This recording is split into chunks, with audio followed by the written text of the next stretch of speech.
Meditations by Marcus Aurelius, Book 1. Of my grandfather Verus I have learned to be gentle and meek, and to refrain from all anger and passion.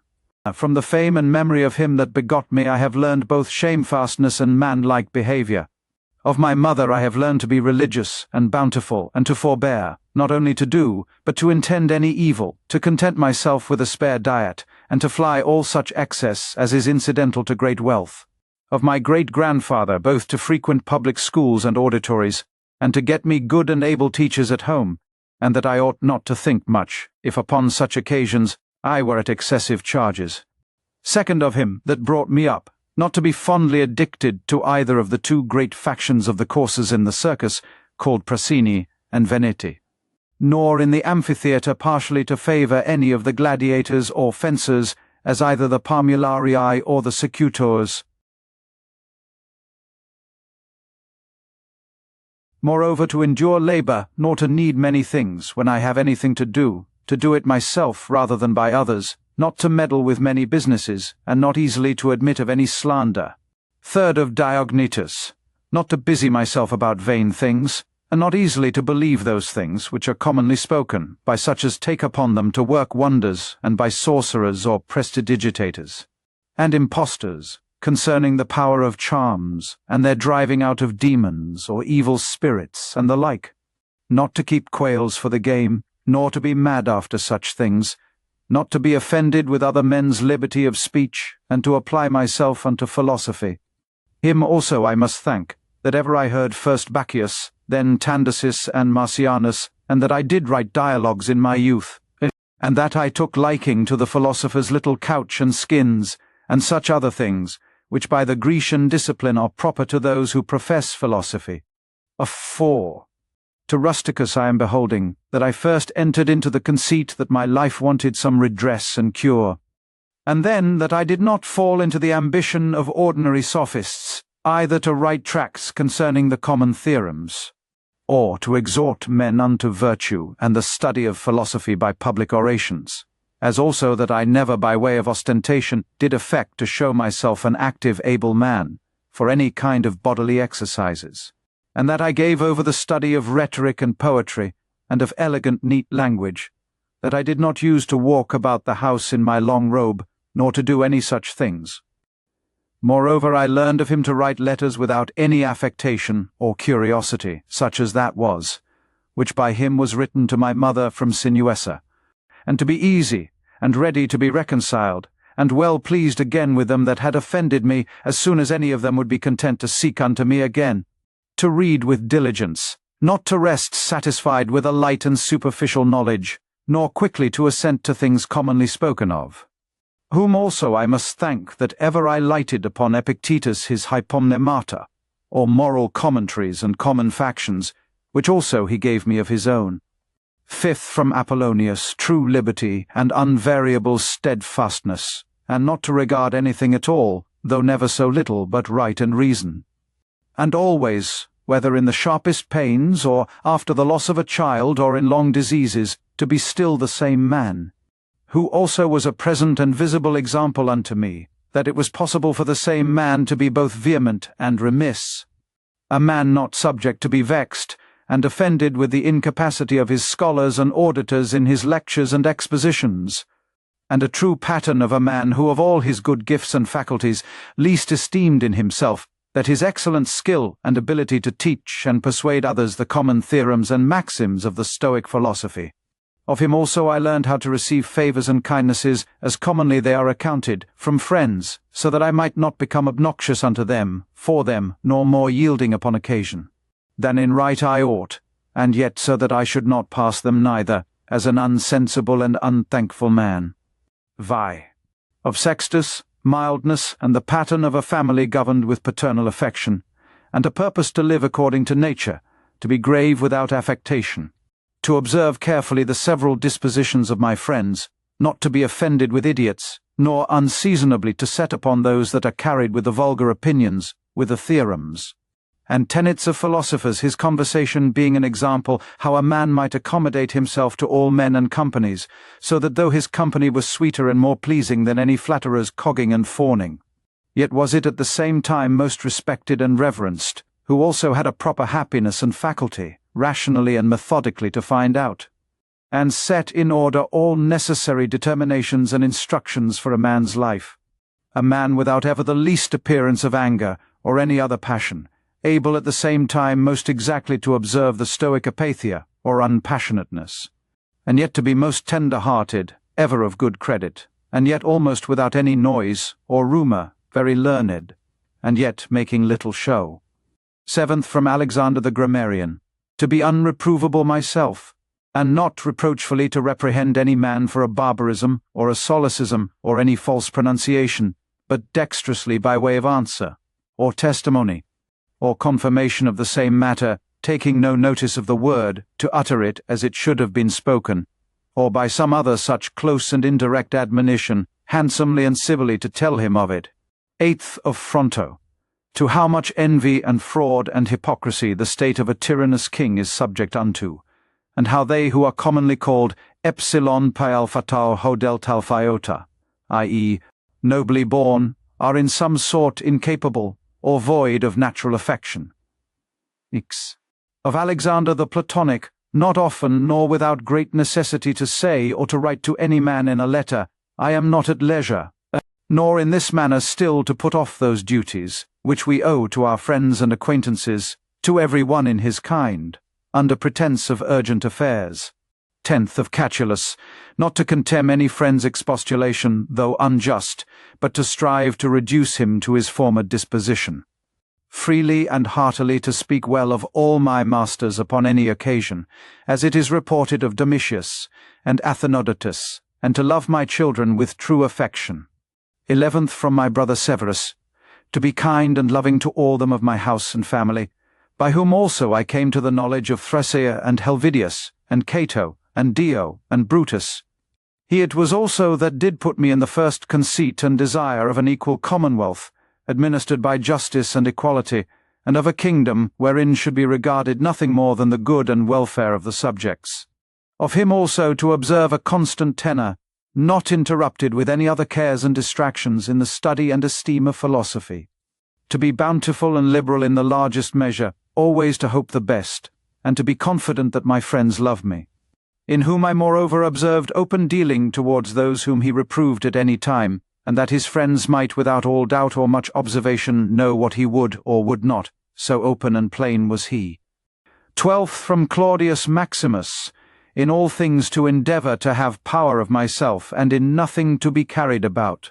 To be cheerful and courageous in all sudden chances and accidents, as in sicknesses. To love mildness and moderation and gravity, and to do my business whatsoever it be, thoroughly and without querulousness. Whatsoever he said, all men believed him that as he spake, so he thought, and whatsoever he did, that he did it with a good intent. His manner was, never to wonder at anything, never to be in haste, and yet never slow, nor to be perplexed or dejected, or at any time unseemly or excessively to laugh, nor to be angry or suspicious, but ever ready to do good, and to forgive, and to speak truth, and all this, as one that seemed rather of himself to have been straight and right, than ever to have been rectified or redressed. Neither was there any man that ever thought himself undervalued by him, or that could find in his heart to think himself a better man than he. He would also be very pleasant and gracious. 13th, in my father I observed his meekness, his constancy without wavering in those things, which after a due examination and deliberation he had determined. How free from all vanity he carried himself in matter of honour and dignity, as they are esteemed, his laboriousness and assiduity, his readiness to hear any man, that had aught to say tending to any common good, how generally and impartially he would give every man his due, his skill and knowledge, when rigour or extremity, or when remissness or moderation was in season, how he did abstain from all unchaste love of youths, his moderate condescending to other men's occasions as an ordinary man, neither absolutely requiring of his friends that they should wait upon him at his ordinary meals, nor that they should of necessity accompany him in his journeys, and that whensoever any business upon some necessary occasions was to be put off and omitted before it could be ended, he was ever found when he went about it again the same man that he was before. His accurate examination of things in consultations, and patient hearing of others. He would not hastily give over the search of the matter as one easy to be satisfied with sudden notions and apprehensions. His care to preserve his friends, how neither at any time he would carry himself towards them with disdainful neglect, and grow weary of them, nor yet at any time be madly fond of them. His contented mind in all things, his cheerful countenance, his care to foresee things afar off, and to take order for the least, without any noise or clamour. Moreover, how all acclamations and flattery were repressed by him, how carefully he observed all things necessary to the government, and kept an account of the common expenses. And how patiently he did abide that he was reprehended by some for this his strict and rigid kind of dealing. How he was neither a superstitious worshipper of the gods, nor an ambitious pleaser of men, or studious of popular applause, but sober in all things, and everywhere observant of that which was fitting, no affecter of novelties, in those things which conduced to his ease and convenience, plenty whereof his fortune did afford him, without pride and bragging, yet with all freedom and liberty, so that as he did freely enjoy them without any anxiety or affectation when they were present, so when absent, he found no want of them. Moreover, that he was never commended by any man, as either a learned acute man, or an obsequious officious man, or a fine orator, but as a right mature man, a perfect sound man, one that could not endure to be flattered, able to govern both himself and others. Moreover, how much he did honour all true philosophers, without upbraiding those that were not so, his sociableness, his gracious and delightful conversation, but never unto satiety, his care of his body within bounds and measure, not as one that desired to live long, or over-studious of neatness and elegancy, and yet not as one that did not regard it, so that through his own care and providence he seldom needed any inward physic, or outward applications, but especially how ingeniously he would yield to any that had obtained any peculiar faculty, as either eloquence or the knowledge of the laws, or of ancient customs, or the like, and how he concurred with them in his best care and endeavour that every one of them might in his kind, for that wherein he excelled, be regarded and esteemed, and although he did all things carefully after the ancient customs of his forefathers, yet even of this was he not desirous that men should take notice, that he did imitate ancient customs. Again, how he was not easily moved and tossed up and down, but loved to be constant, both in the same places and businesses, and how after his great fits of headache he would return fresh and vigorous to his wonted affairs. Again, that secrets he neither had many nor often, and such only as concerned public matters, his discretion and moderation. In exhibiting of the public sights and shows for the pleasure and pastime of the people, in public buildings, congeries and the like, in all these things having a respect unto men only as men, and to the equity of the things themselves, and not unto the glory that might follow. Never one to use the baths at unseasonable hours, no builder, never curious or solicitous, either about his meat, or about the workmanship, or colour of his clothes, or about anything that belonged to external beauty. In all his conversation, far from all inhumanity, all boldness and incivility, all greediness and impetuosity, never doing anything with such earnestness and intention that a man could say of him that he did sweat about it, but, contrariwise, all things distinctly, as at leisure, without trouble, orderly, soundly, and agreeably. A man might have applied that to him which is recorded of Socrates, that he knew how to want and to enjoy those things, in the want whereof most men show themselves weak, and in the fruition, intemperate, but to hold out firm and constant, and to keep within the compass of true moderation and sobriety in either estate, is proper to a man, who hath a perfect and invincible soul, such as he showed himself in the sickness of Maximus. From the gods I received that I had good grandfathers, and parents, a good sister, good masters, good domestics, loving kinsmen, almost all that I have, and that I never through haste and rashness transgressed against any of them, notwithstanding that my disposition was such, as that such a thing, if occasion had been, might very well have been committed by me, but that it was the mercy of the gods to prevent such a concurring of matters and occasions, as might make me to incur this blame, that I was not long brought up by the concubine of my father, that I preserved the flower of my youth, that I took not upon me to be a man before my time, but rather put it off longer than I needed, that I lived under the government of my Lord and Father, who would take away from me all pride and vainglory, and reduce me to that conceit and opinion that it was not impossible for a prince to live in the court without a troop of guards and followers, extraordinary apparel, such and such torches and statues, and other like particulars of state and magnificence, but that a man may reduce and contract himself almost to the state of a private man, and yet for all that not to become the more base and remiss in those public matters and affairs wherein power and authority is requisite. That I have had such a brother, who by his own example might stir me up to think of myself, and by his respect and love delight and please me. That I have got ingenuous children, and that they were not born distorted, nor with any other natural deformity. That I was no great proficient in the study of rhetoric and poetry, and of other faculties, which perchance I might have dwelt upon, if I had found myself to go on in them with success. That I did by times prefer those, by whom I was brought up, to such places and dignities, which they seemed unto me most to desire. And that I did not put them off with hope and expectation, that, since that they were yet but young, I would do the same hereafter. That I ever knew Apollonius and Rusticus and Maximus. That I have had occasion often and effectually to consider and meditate with myself, concerning that life which is according to nature, what the nature and manner of it is. So that as for the gods and such suggestions, helps and inspirations as might be expected from them, nothing did hinder.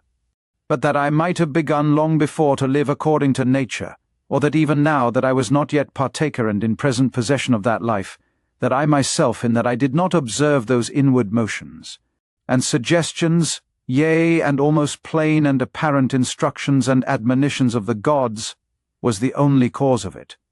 That my body in such a life hath been able to hold out so long, that I never had to do with Benedicta and Theodotus, yea, and afterwards when I fell into some fits of love, I was soon cured. That having been often displeased with Rusticus, I never did him anything for which afterwards I had occasion to repent. That it being so that my mother was to die young, yet she lived with me all her latter years. That as often as I had a purpose to help and succour any that either were poor, or fallen into some present necessity, I never was answered by my officers that there was not ready money enough to do it, and that I myself never had occasion to require the like succour from any other. That I have such a wife, so obedient, so loving, so ingenuous, that I had choice of fit and able men, to whom I might commit the bringing up of my children. That by dreams I have received help, as for other things, so in particular, how I might stay my casting of blood and cure my dizziness, as that also that happened to thee in Cajeta, as unto Chryses when he prayed by the seashore. And when I did first apply myself to philosophy, that I did not fall into the hands of some sophists, or spent my time either in reading the manifold volumes of ordinary philosophers, nor in practising myself in the solution of arguments and fallacies, nor dwelt upon the studies of the meteors, and other natural curiosities. All these things without the assistance of the gods and fortune could not have been.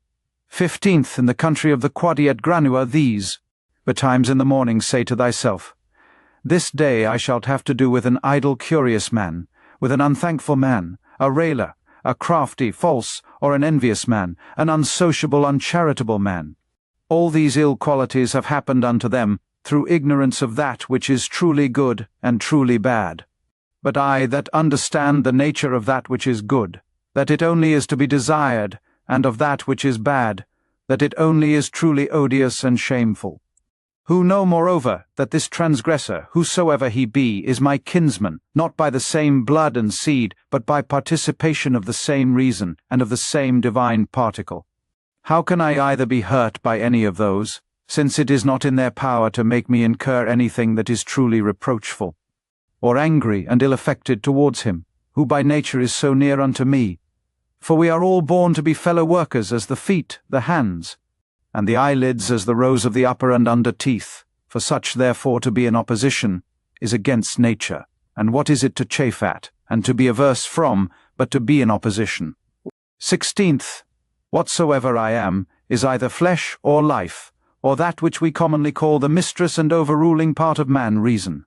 Away with thy books, suffer not thy mind any more to be distracted and carried to and fro, for it will not be, but as even now ready to die, think little of thy flesh. Blood, bones, and a skin, a pretty piece of knit and twisted work, consisting of nerves, veins, and arteries, think no more of it than so. And as for thy life, consider what it is, a wind, not one constant wind neither, but every moment of an hour let out, and sucked in again. The third is thy ruling part, and here consider, thou art an old man, suffer not that excellent part to be brought in subjection.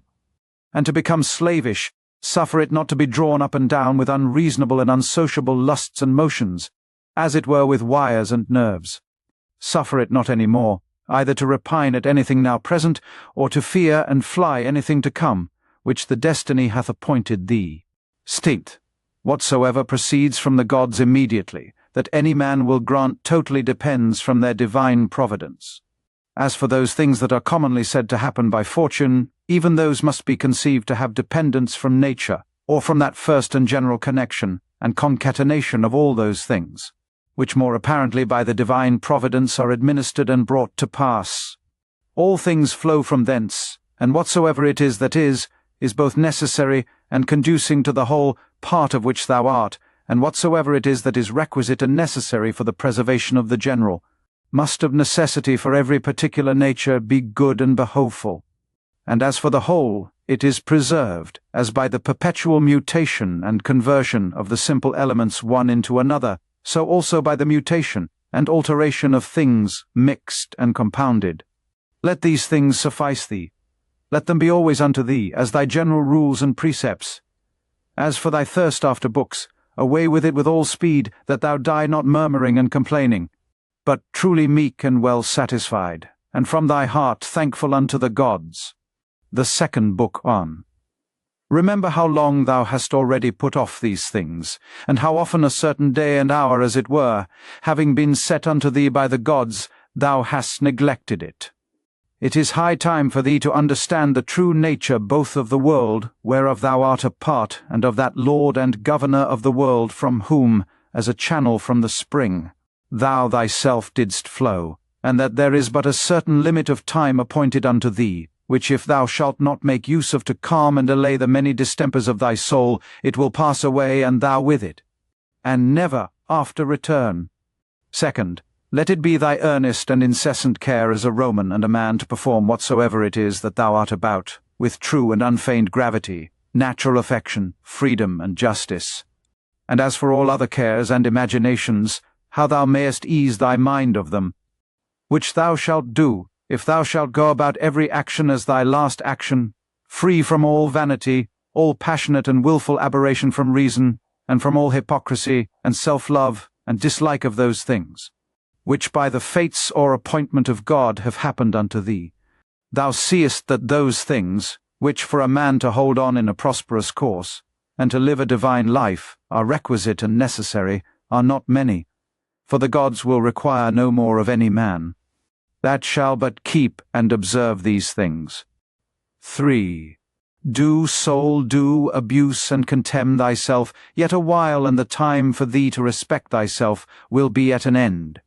Every man's happiness depends from himself, but behold, thy life is almost at an end. Whiles affording thyself no respect, thou dost make thy happiness to consist in the souls and conceits of other men. Fourth, why should any of these things that happen externally so much distract thee? Give thyself leisure to learn some good thing, and cease roving and wandering to and fro.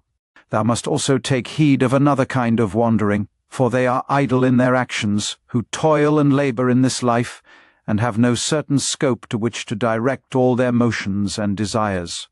Fifth, for not observing the state of another man's soul, scarce was ever any man known to be unhappy. Tell whosoever they be that intend not, and guide not by reason and discretion the motions of their own souls. They must of necessity be unhappy. These things thou must always have in mind. What is the nature of the universe, and what is mine in particular? This unto that what relation it hath, what kind of part, of what kind of universe it is, and that there is nobody that can hinder thee, but that thou mayest always both do and speak those things which are agreeable to that nature, whereof thou art a part. 7th Theophrastus, where he compares sin with sin. As after a vulgar sense such things I grant may be compared, says well, and like a philosopher, that those sins are greater which are committed through lust, than those which are committed through anger. For he that is angry seems with a kind of grief and close contraction of himself, to turn away from reason. But he that sins through lust, being overcome by pleasure, doth in his very sin bewray a more impotent and unmanlike disposition. Well then, and like a philosopher doth he say that he of the two is the more to be condemned, that sins with pleasure, than he that sins with grief. For indeed this latter may seem first to have been wronged, and so in some manner through grief thereof to have been forced to be angry, whereas he who through lust doth commit anything, did of himself merely resolve upon that action. 8th, whatsoever thou dost effect, whatsoever thou dost project, so do, and so project all, as one who, for aught thou knowest, may at this very present depart out of this life. And as for death, if there be any gods, it is no grievous thing to leave the society of men. The gods will do thee no hurt, thou mayest be sure. But if it be so that there be no gods, or that they take no care of the world, why should I desire to live in a world void of gods, and of all divine providence? But gods there be certainly, and they take care for the world, and as for those things which be truly evil, as vice and wickedness, such things they have put in a man's own power, that he might avoid them if he would, and had there been anything besides that had been truly bad and evil, they would have had a care of that also, that a man might have avoided it. But why should that be thought to hurt and prejudice a man's life in this world, which cannot any ways make man himself the better, or the worse in his own person? Neither must we think that the nature of the universe did either through ignorance pass these things, or if not as ignorant of them, yet as unable either to prevent, or better to order and dispose them. It cannot be that she through want either of power or skill should have committed such a thing, so as to suffer all things both good and bad, equally and promiscuously, to happen unto all both good and bad. As for life therefore, and death, honour and dishonour, labour and pleasure, riches and poverty, all these things happen unto men indeed, both good and bad, equally, but as things which of themselves are neither good nor bad, because of themselves, neither shameful nor praiseworthy. X. Consider how quickly all things are dissolved and resolved, the bodies and substances themselves, into the matter and substance of the world, and their memories into the general age and time of the world. Consider the nature of all worldly sensible things, of those especially, which either ensnare by pleasure, or for their irksomeness are dreadful, or for their outward lustre and show are in great esteem and request. How vile and contemptible, how base and corruptible, how destitute of all true life and being they are. 10th. It is the part of a man endowed with a good understanding faculty, to consider what they themselves are in very deed, from whose bare conceits and voices, honour and credit, do proceed. As also what it is to die, and how if a man shall consider this by itself alone, to die, and separate from it in his mind all those things which with it usually represent themselves unto us, he can conceive of it no otherwise than as of a work of nature, and he that fears any work of nature is a very child. Now death, it is not only a work of nature, but also conducing to nature. 11th, consider with thyself how man, and by what part of his, is joined unto God, and how that part of man is affected, when it is said to be diffused. There is nothing more wretched than that soul, which in a kind of circuit compasseth all things, searching as he saith, even the very depths of the earth, and by all signs and conjectures prying into the very thoughts of other men's souls, and yet of this is not sensible, that it is sufficient for a man to apply himself wholly, and to confine all his thoughts and cares to the tendance of that spirit which is within him, and truly and really to serve him. His service doth consist in this, that a man keep himself pure from all violent passion and evil affection, from all rashness and vanity, and from all manner of discontent, either in regard of the gods or men. For indeed whatsoever proceeds from the gods deserves respect for their worth and excellency, and whatsoever proceeds from men, as they are our kinsmen, should by us be entertained, with love always. Sometimes as proceeding from their ignorance of that which is truly good and bad, a blindness no less than that by which we are not able to discern between white and black, with a kind of pity and compassion also. 12th. If thou shouldst live 3,000, or as many as 10,000 of years, yet remember this, that man can part with no life properly, save with that little part of life which he now lives. And that which he lives is no other than that which at every instant he parts with. That then which is longest of duration, and that which is shortest come both to one effect. For although in regard of that which is already past there may be some inequality, yet that time which is now present and in being is equal unto all men. And that being it which we part with whensoever we die, it doth manifestly appear that it can be but a moment of time that we then part with. For as for that which is either past or to come, a man cannot be said properly to part with it. For how should a man part with that which he hath not? These two things therefore thou must remember. First, that all things in the world from all eternity, by a perpetual revolution of the same times and things ever continued and renewed, are of one kind and nature, so that whether for 100 or 200 years only, or for an infinite space of time, a man see those things which are still the same, it can be no matter of great moment. And secondly, that life which any the longest liver or the shortest liver parts with, is for length and duration the very same, for that only which is present is that which either of them can lose, as being that only which they have, for that which he hath not, no man can truly be said to lose. Remember that all is but opinion and conceit, for those things are plain and apparent, which were spoken unto Monimus the Cynic. And as plain and apparent is the use that may be made of those things, if that which is true and serious in them be received, as well as that which is sweet and pleasing. 14th. A man's soul doth wrong and disrespect itself first, and especially when as much as in itself lies it becomes an aposteme, and as it were an excrescency of the world. For to be grieved and displeased with anything that happens in the world is direct apostasy from the nature of the universe, part of which all particular natures of the world are. Secondly, when she either is averse from any man, or led by contrary desires or affections, tending to his hurt and prejudice, such as are the souls of them that are angry. Thirdly, when she is overcome by any pleasure or pain. Fourthly, when she doth dissemble, and covertly and falsely either doth or saith anything. Fifthly, when she doth either affect or endeavour anything to no certain end, but rashly, and without due ratiocination and consideration, how consequent or inconsequent it is to the common end. For even the least things ought not to be done without relation unto the end, and the end of the reasonable creatures is to follow and obey him, who is the reason as it were, and the law of this great city, and ancient commonwealth. 15th. The time of a man's life is as a point, the substance of it ever flowing, the sense obscure, and the whole composition of the body tending to corruption. His soul is restless, fortune uncertain, and fame doubtful. To be brief, as a stream so are all things belonging to the body, as a dream or as a smoke, so are all that belong unto the soul. Our life is a warfare, and a mere pilgrimage. Fame after life is no better than oblivion. What is it then that will adhere and follow? Only one thing, philosophy. And philosophy doth consist in this: for a man to preserve that spirit which is within him, from all manner of contumelies and injuries, and above all pains or pleasures. Never to do anything either rashly or feignedly or hypocritically, wholly to depend from himself and his own proper actions.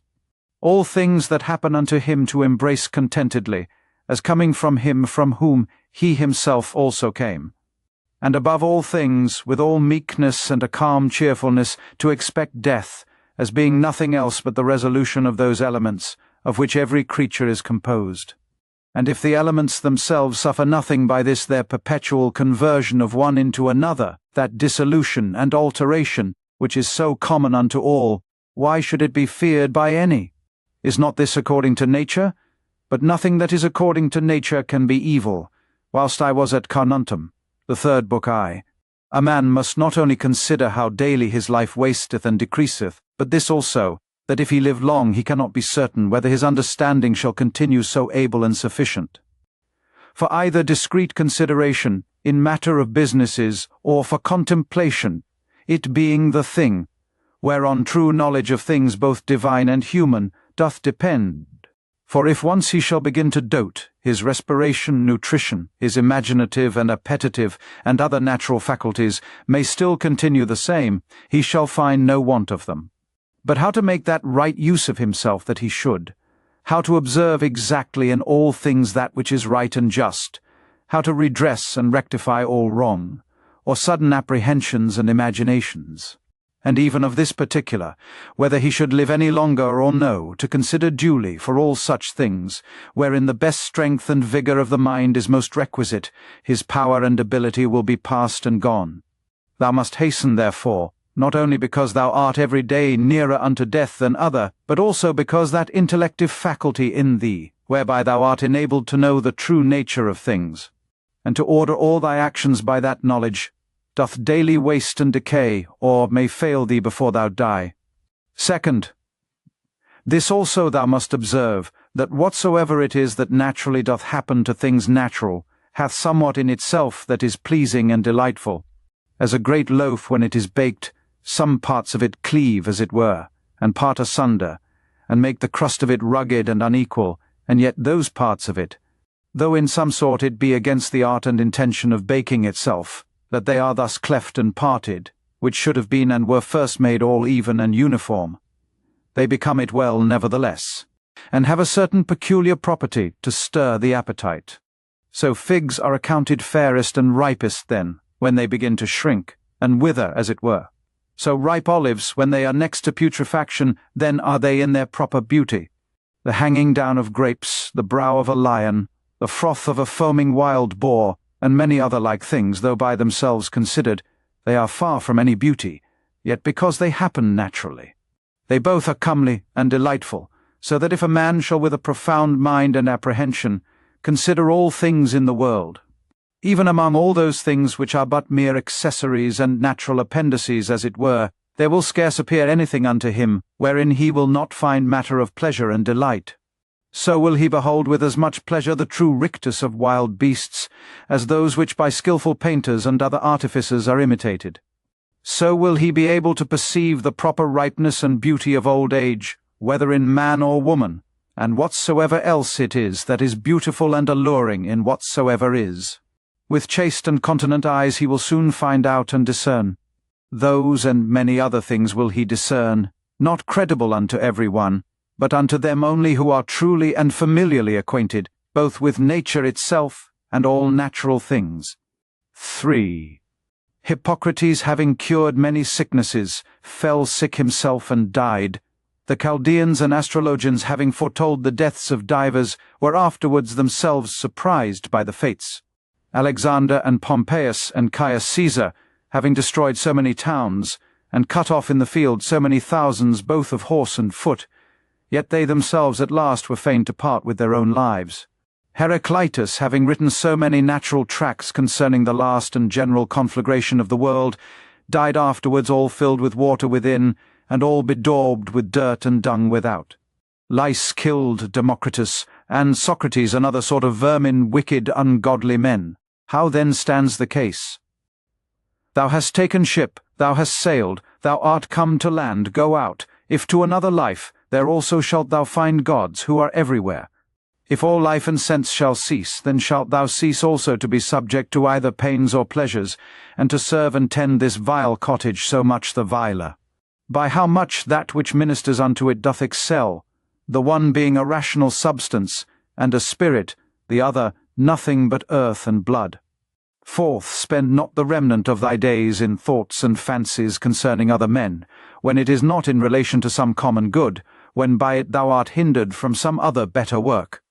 That is, spend not thy time in thinking what such a man doth, and to what end, what he saith, and what he thinks, and what he is about, and such other things or curiosities, which make a man to rove and wander from the care and observation of that part of himself, which is rational and overruling.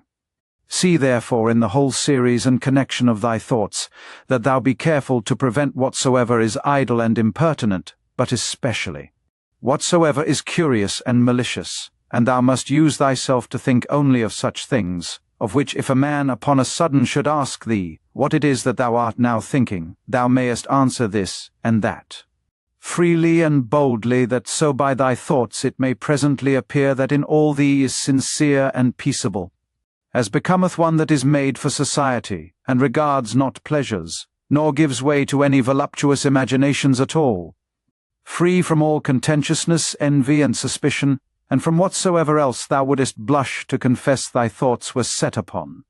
He that is such, is he surely that doth not put off to lay hold on that which is best indeed, a very priest and minister of the gods, well acquainted and in good correspondence with him especially, that is seated and placed within himself, as in a temple and sacrary, to whom also he keeps and preserves himself unspotted by pleasure, undaunted by pain, free from any manner of wrong or contumely, by himself offered unto himself, not capable of any evil from others, a wrestler of the best sort, and for the highest prize, that he may not be cast down by any passion or affection of his own, deeply dyed and drenched in righteousness, embracing and accepting with his whole heart whatsoever either happeneth or is allotted unto him, one who not often, nor without some great necessity tending to some public good, mindeth what any other either speaks, or doth, or purposeth.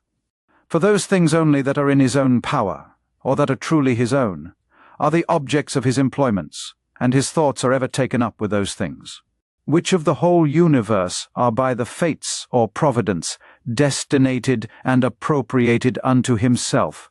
Those things that are his own, and in his own power he himself takes order, for that they be good, and as for those that happen unto him, he believes them to be so.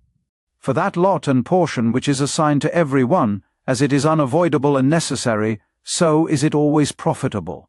He remembers besides that whatsoever partakes of reason is akin unto him, and that to care for all men generally is agreeing to the nature of a man. But as for honour and praise, that they ought not generally to be admitted and accepted of from all, but from such only, who live according to nature. As for them that do not, what manner of men they be at home or abroad, day or night, how conditioned themselves with what manner of conditions, or with men of what conditions they moil and pass away the time together. He knoweth and remembers right well. He therefore regards not such praise and approbation as proceeding from them, who cannot like and approve themselves. Fifth, do nothing against thy will, nor contrary to the community, nor without due examination, nor with reluctancy. Affect not to set out thy thoughts with curious neat language. Be neither a great talker, nor a great undertaker. Moreover, let thy God that is in thee to rule over thee find by thee that he hath to do with a man, an aged man, a sociable man, a Roman, a prince, one that hath ordered his life, as one that expecteth, as it were, nothing but the sound of the trumpet, sounding a retreat to depart out of this life with all expedition, one who for his word or actions neither needs an oath nor any man to be a witness. Sixth, to be cheerful, and to stand in no need, either of other men's help or attendance, or of that rest and tranquility, which thou must be beholding to others for, rather like one that is straight of himself, or hath ever been straight, than one that hath been rectified. Seventh, if thou shalt find anything in this mortal life better than righteousness, than truth, temperance, fortitude, and in general better than a mind contented both with those things which according to right and reason she doth, and in those which without her will and knowledge happen unto thee by the providence. If I say thou canst find out anything better than this, apply thyself unto it with thy whole heart, and that which is best wheresoever thou dost find it, enjoy freely.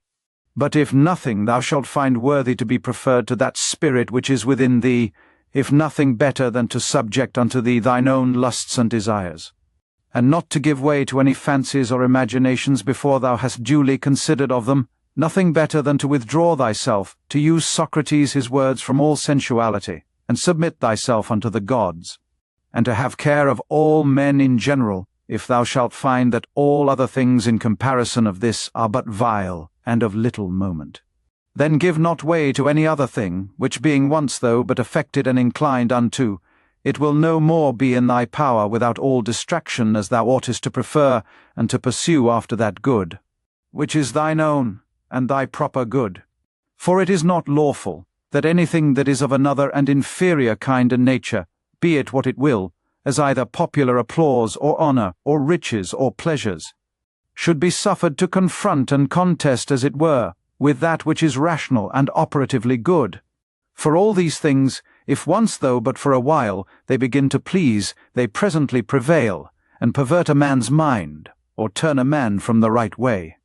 Do thou therefore, I say, absolutely and freely make choice of that which is best, and stick unto it. Now, that they say is best, which is most profitable. If they mean profitable to man as he is a rational man, stand thou to it and maintain it, but if they mean profitable as he is a creature, only reject it, and from this thy tenet and conclusion keep off carefully all plausible shows and colours of external appearance, that thou mayest be able to discern things rightly. 8th, never esteem of anything as profitable, which shall ever constrain thee either to break thy faith, or to lose thy modesty, to hate any man, to suspect, to curse, to dissemble, to lust after anything that requireth the secret of walls or veils.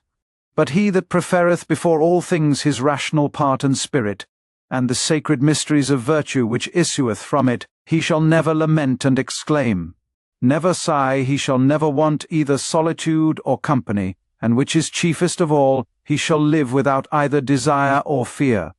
And as for life, whether for a long or short time he shall enjoy his soul thus compassed about with a body, he is altogether indifferent. For if even now he were to depart, he is as ready for it as for any other action, which may be performed with modesty and decency.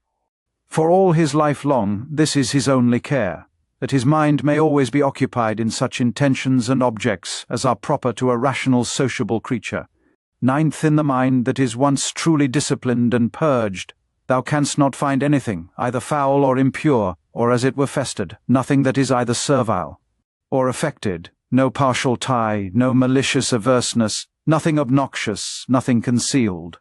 The life of such an one death can never surprise as imperfect as of an actor that should die before he had ended, or the play itself were at an end, a man might speak. 10th, use thine opinative faculty with all honour and respect, for in her indeed is all, that thy opinion do not beget in thy understanding anything contrary to either nature or the proper constitution of a rational creature. The end and object of a rational constitution is, to do nothing rashly, to be kindly affected towards men, and in all things willingly to submit unto the gods. Casting therefore all other things aside, keep thyself to these few, and remember withal that no man properly can be said to live more than that which is now present, which is but a moment of time. Whatsoever is besides either is already past or uncertain. The time therefore that any man doth live is but a little, and the place where he liveth is but a very little corner of the earth, and the greatest fame that can remain of a man after his death, even that is but little. And that too, such as it is whilst it is by the succession of silly mortal men preserved, who likewise shall shortly die. And even whiles they live know not what in very deed they themselves are, and much less can know one, who long before is dead and gone. 11th, to these ever-present helps and mementos, let one more be added, ever to make a particular description and delineation, as it were, of every object that presents itself to thy mind, that thou mayest wholly and throughly contemplate it in its own proper nature, bare and naked, wholly and severally, divided into its several parts and quarters, and then by thyself in thy mind to call both it and those things of which it doth consist, and in which it shall be resolved, by their own proper true names and appellations. For there is nothing so effectual to beget true magnanimity, as to be able truly and methodically to examine and consider all things that happen in this life, and so to penetrate into their natures, that at the same time this also may concur in our apprehensions what is the true use of it, and what is the true nature of this universe to which it is useful. How much in regard of the universe may it be esteemed? How much in regard of man, a citizen of the supreme city, of which all other cities in the world are as it were but houses and families? 12th, what is this that now my fancy is set upon, Of what things doth it consist? How long can it last? Which of all the virtues is the proper virtue for this present use, as whether meekness, fortitude, truth, faith, sincerity, contentation, or any of the rest? Of everything therefore thou must use thyself to say, this immediately comes from God, this by that fatal connection and concatenation of things, or which almost comes to one by some coincidental casualty. And as for this, it proceeds from my neighbour, my kinsman, my fellow, through his ignorance indeed, because he knows not what is truly natural unto him. But I know it, and therefore carry myself towards him according to the natural law of fellowship, that is kindly and justly. As for those things that of themselves are altogether indifferent, as in my best judgment I conceive everything to deserve more or less, so I carry myself towards it. 13th. If thou shalt intend that which is present, following the rule of right and reason carefully, solidly, meekly, and shalt not intermix any other businesses, but shall study this only to preserve thy spirit unpolluted and pure, and shall cleave unto him without either hope or fear of anything, in all things that thou shalt either do or speak, contenting thyself with heroical truth, thou shalt live happily. And from this there is no man that can hinder thee. As physicians and chirurgeons have always their instruments ready at hand for all sudden cures, so have thou always thy dogmata, in a readiness for the knowledge of things, both divine and human. And whatsoever thou dost, even in the smallest things that thou dost, thou must ever remember that mutual relation and connection that is between these two things divine and things human. For without relation unto God, thou shalt never speed in any worldly actions, nor on the other side in any divine, without some respect had to things human. 15th. Be not deceived, for thou shalt never live to read thy moral commentaries, nor the acts of the famous Romans and Grecians, nor those excerpta from several books, all which thou hadst provided and laid up for thyself against thine old age. Hasten therefore to an end, and giving over all vain hopes, help thyself in time if thou carest for thyself, as thou oughtest to do. 16th. To steal, to sow, to buy, to be at rest, to see what is to be done which is not seen by the eyes, but by another kind of sight. What these words mean, and how many ways to be understood, they do not understand. The body, the soul, the understanding. As the senses naturally belong to the body, and the desires and affections to the soul, so do the dogmata to the understanding. 16. To be capable of fancies and imaginations is common to man and beast. To be violently drawn and moved by the lusts and desires of the soul is proper to wild beasts and monsters, such as Phalaris and Nero were. To follow reason for ordinary duties and actions is common to them also, who believe not that there be any gods, and for their advantage would make no conscience to betray their own country, and who, when once the doors be shut upon them, dare do anything. If therefore all things else be common to these likewise, it follows, that for a man to like and embrace all things that happen, and are destinated unto him, and not to trouble and molest that spirit which is seated in the temple of his own breast, with a multitude of vain fancies and imaginations, but to keep him propitious, and to obey him as a god, never either speaking anything contrary to truth, or doing anything contrary to justice, is the only true property of a good man.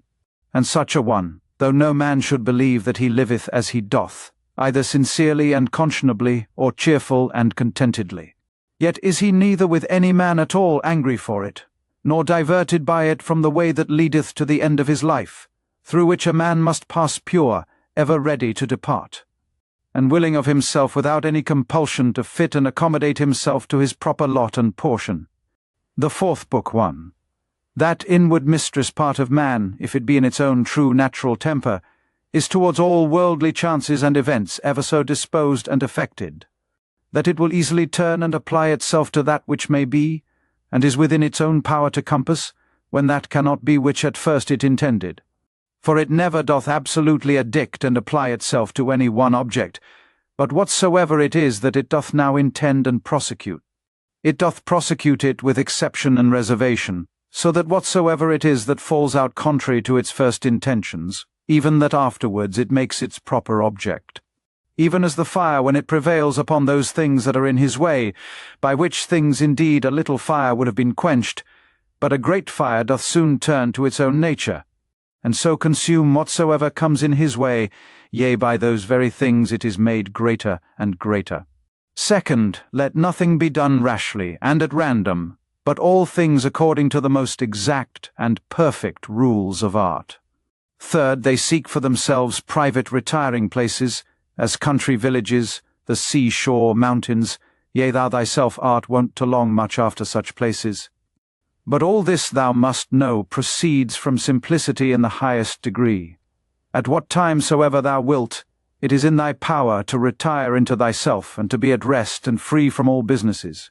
A man cannot any whither retire better than to his own soul, he especially who is beforehand provided of such things within, which whensoever he doth withdraw himself to look in, may presently afford unto him perfect ease and tranquility. By tranquility I understand a decent orderly disposition and carriage, free from all confusion and tumultuousness. Afford then thyself this retiring continually, and thereby refresh and renew thyself. Let these precepts be brief and fundamental, which as soon as thou dost call them to mind, may suffice thee to purge thy soul throughly, and to send thee away well pleased with those things whatsoever they be, which now again after this short withdrawing of thy soul into herself thou dost return unto. For what is it that thou art offended at? Can it be at the wickedness of men, when thou dost call to mind this conclusion, that all reasonable creatures are made one for another, and that it is part of justice to bear with them, and that it is against their wills that they offend? And how many already, who once likewise prosecuted their enmities, suspected, hated, and fiercely contended, are now long ago stretched out and reduced unto ashes? It is time for thee to make an end. As for those things which among the common chances of the world happen unto thee as thy particular lot and portion, canst thou be displeased with any of them?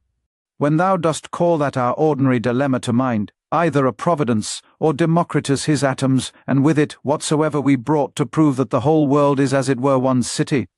And as for thy body, what canst thou fear, if thou dost consider that thy mind and understanding, when once it hath recollected itself, and knows its own power, hath in this life and breath, whether it runs smoothly and gently, or whether harshly and rudely, no interest at all, but is altogether indifferent, and whatsoever else thou hast heard and assented unto concerning either pain or pleasure. But the care of thine honour and reputation will perchance distract thee.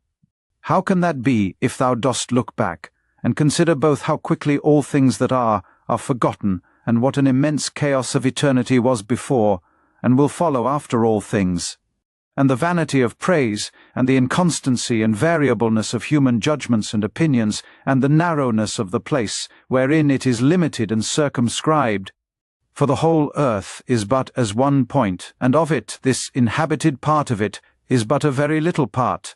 And of this part, how many in number, and what manner of men are they that will commend thee?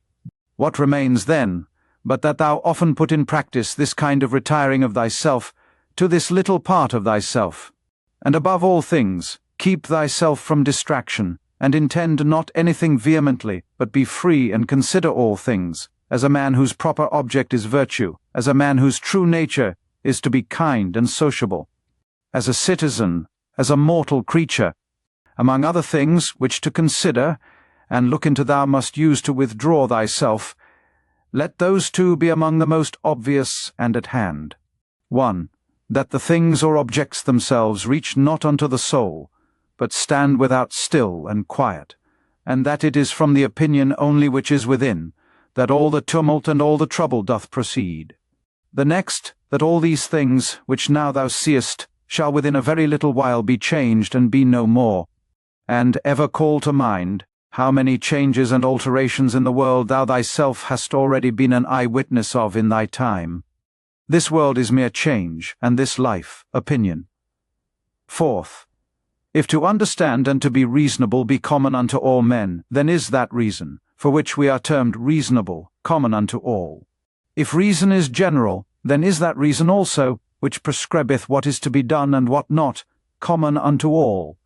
If that, then law.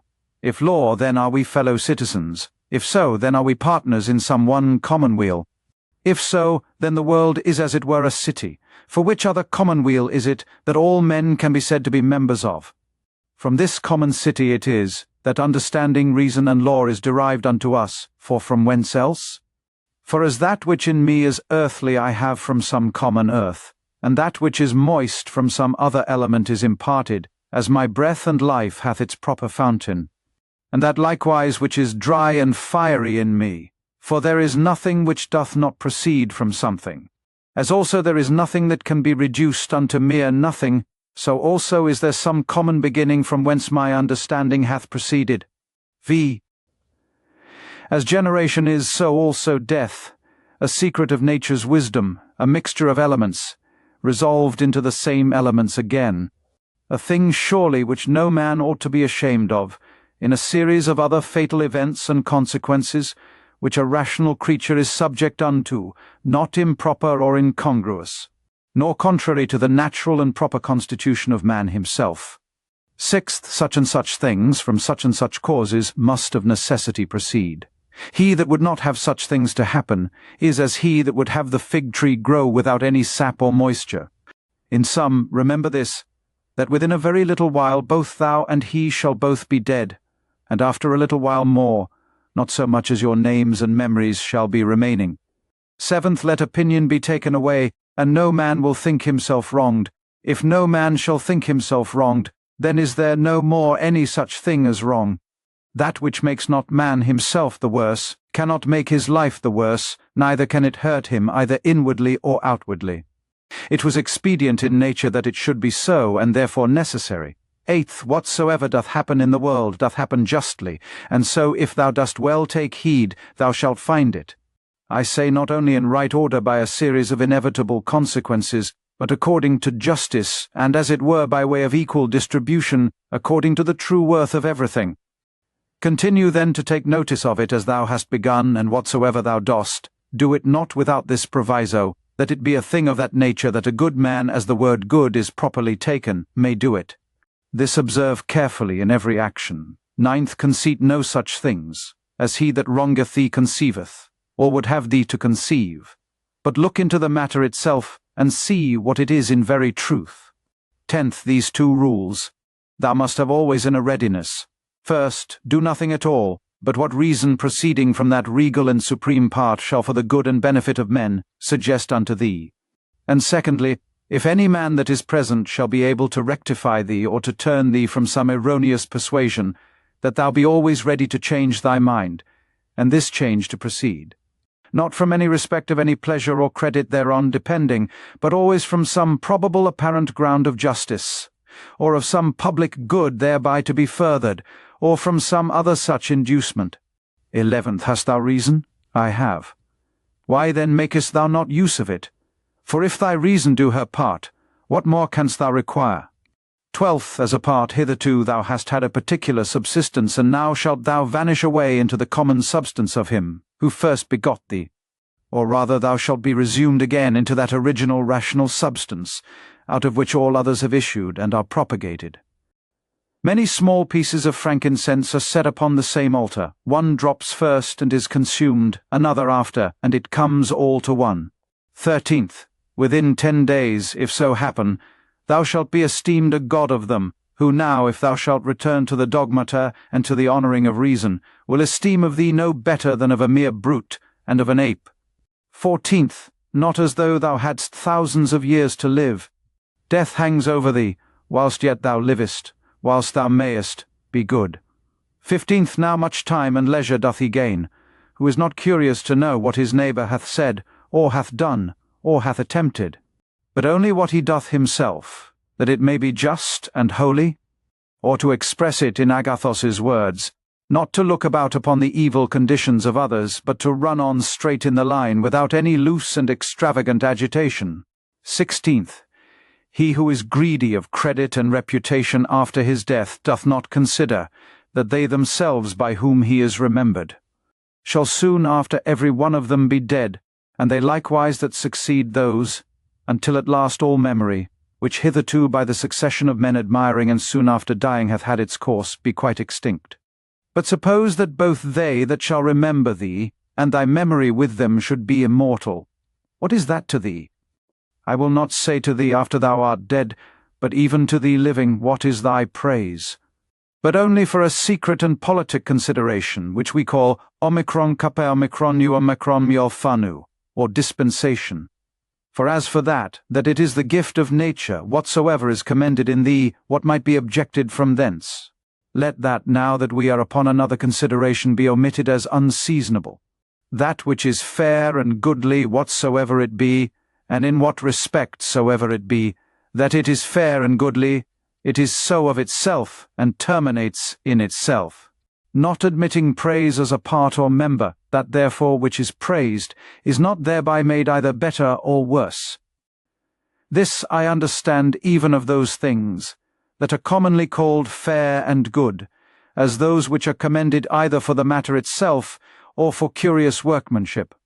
As for that which is truly good, what can it stand in need of more than either justice or truth, or more than either kindness and modesty? Which of all those either becomes good or fair because commended, or dispraised suffers any damage?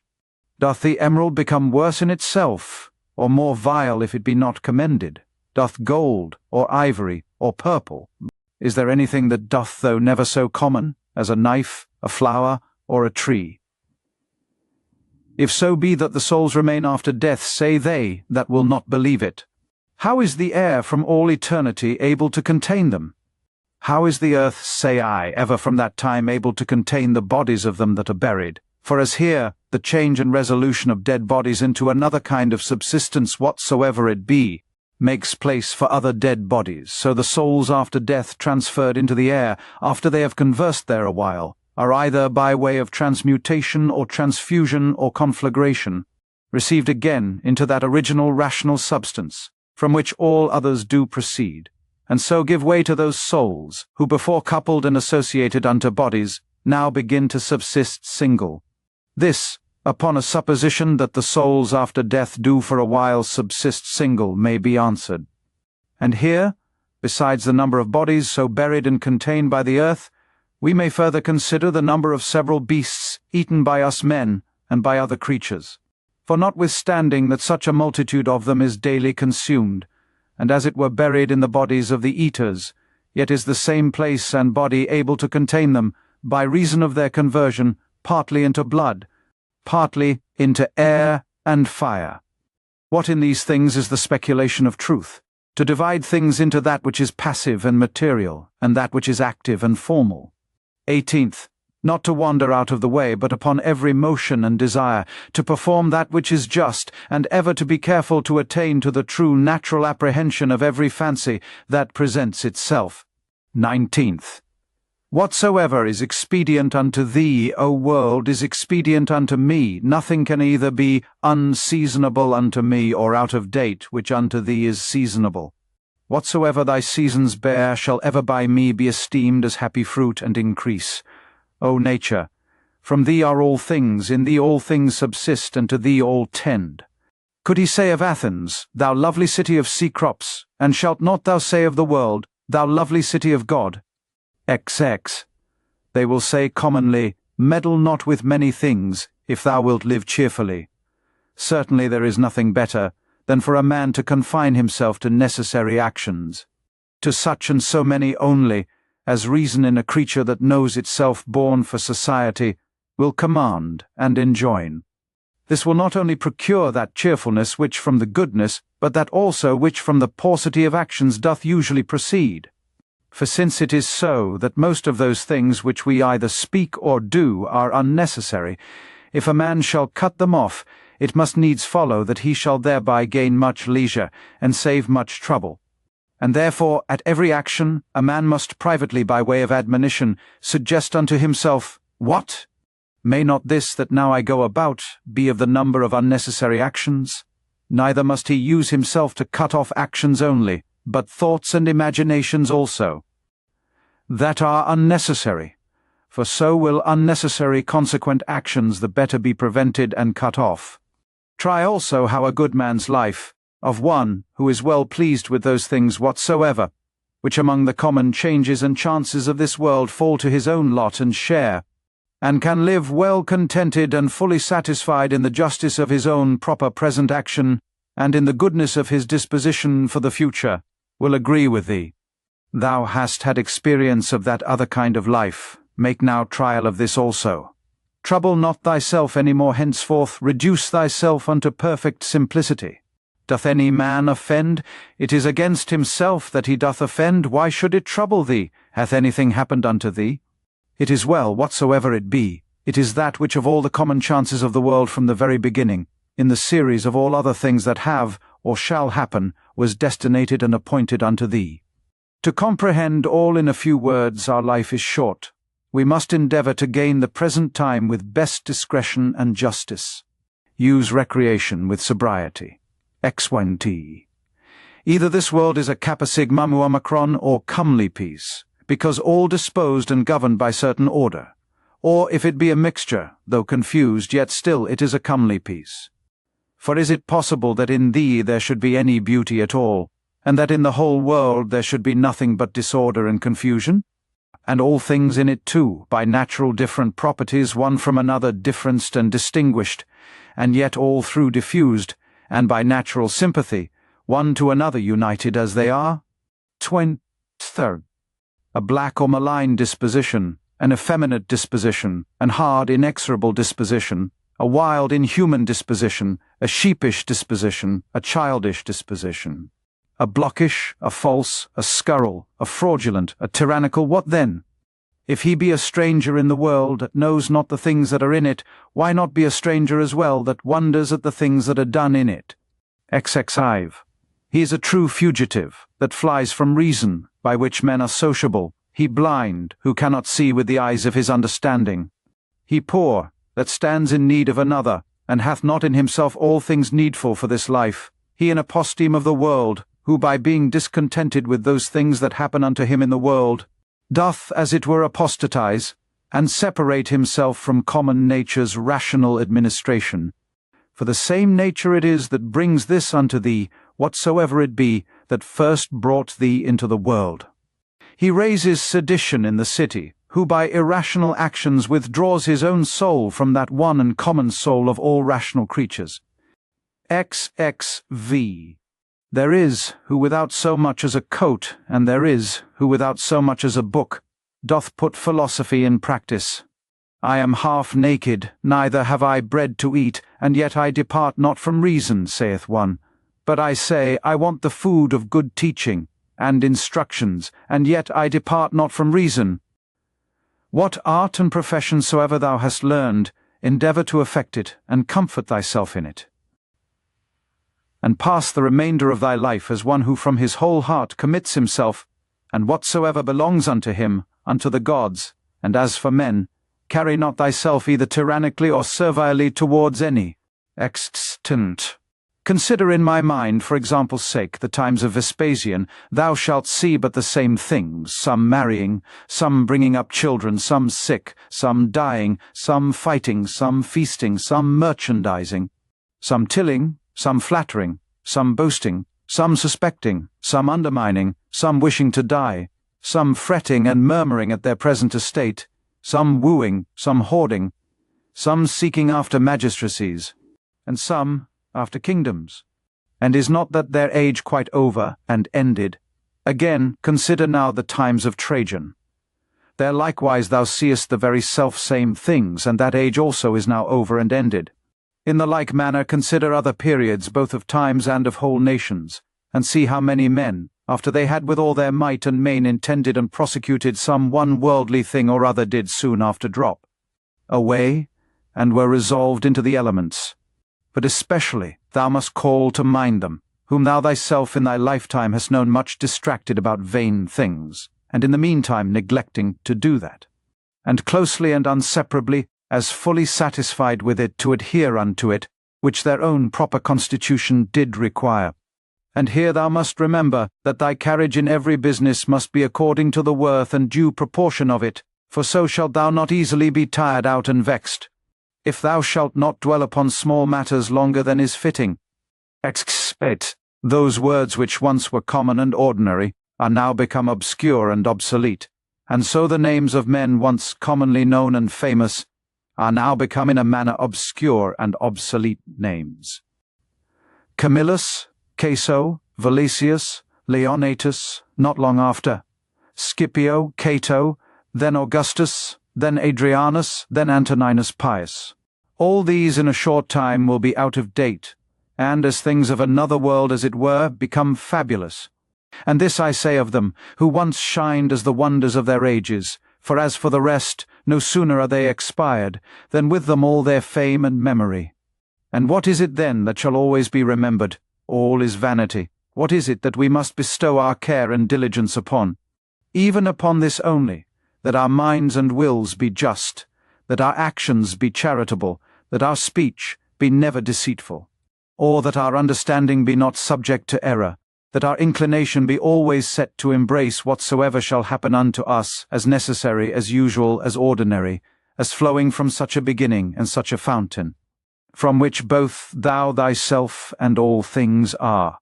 Willingly, therefore, and wholly surrender up thyself unto that fatal concatenation, yielding up thyself unto the fates, to be disposed of at their pleasure. XXX. Whatsoever is now present, and from day to day hath its existence, all objects of memories, and the minds and memories themselves incessantly consider, all things that are, have their being by change and alteration. Use thyself therefore often to meditate upon this, that the nature of the universe delights in nothing more than in altering those things that are, and in making others like unto them, so that we may say that whatsoever is but, as it were, the seed of that which shall be. For if thou think that that only is seed, which either the earth or the womb receiveth, thou art very simple. XXX. Thou art now ready to die, and yet hast thou not attained to that perfect simplicity. Thou art yet subject to many troubles and perturbations, not yet free from all fear and suspicion of external accidents, nor yet either so meekly disposed towards all men as thou shouldest, or so affected as one, whose only study and only wisdom is, to be just in all his actions. XXXI. Behold and observe, what is the state of their rational part, and those that the world doth accountwise, see what things they fly and are afraid of, and what things they hunt after. Exquent. In another man's mind and understanding thy evil cannot subsist, nor in any proper temper or distemper of the natural constitution of thy body, which is but as it were the coat or cottage of thy soul. Wherein then, but in that part of thee, wherein the conceit and apprehension of any misery can subsist? Let not that part therefore admit any such conceit, and then all is well. Though thy body which is so near it should either be cut or burnt, or suffer any corruption or putrefaction, yet let that part to which it belongs to judge of these be still at rest. That is, let her judge this, that whatsoever it is that equally may happen to a wicked man and to a good man is neither good nor evil. For that which happens equally to him that lives according to nature and to him that doth not, is neither according to nature nor against it, and by consequent neither good nor bad. Want.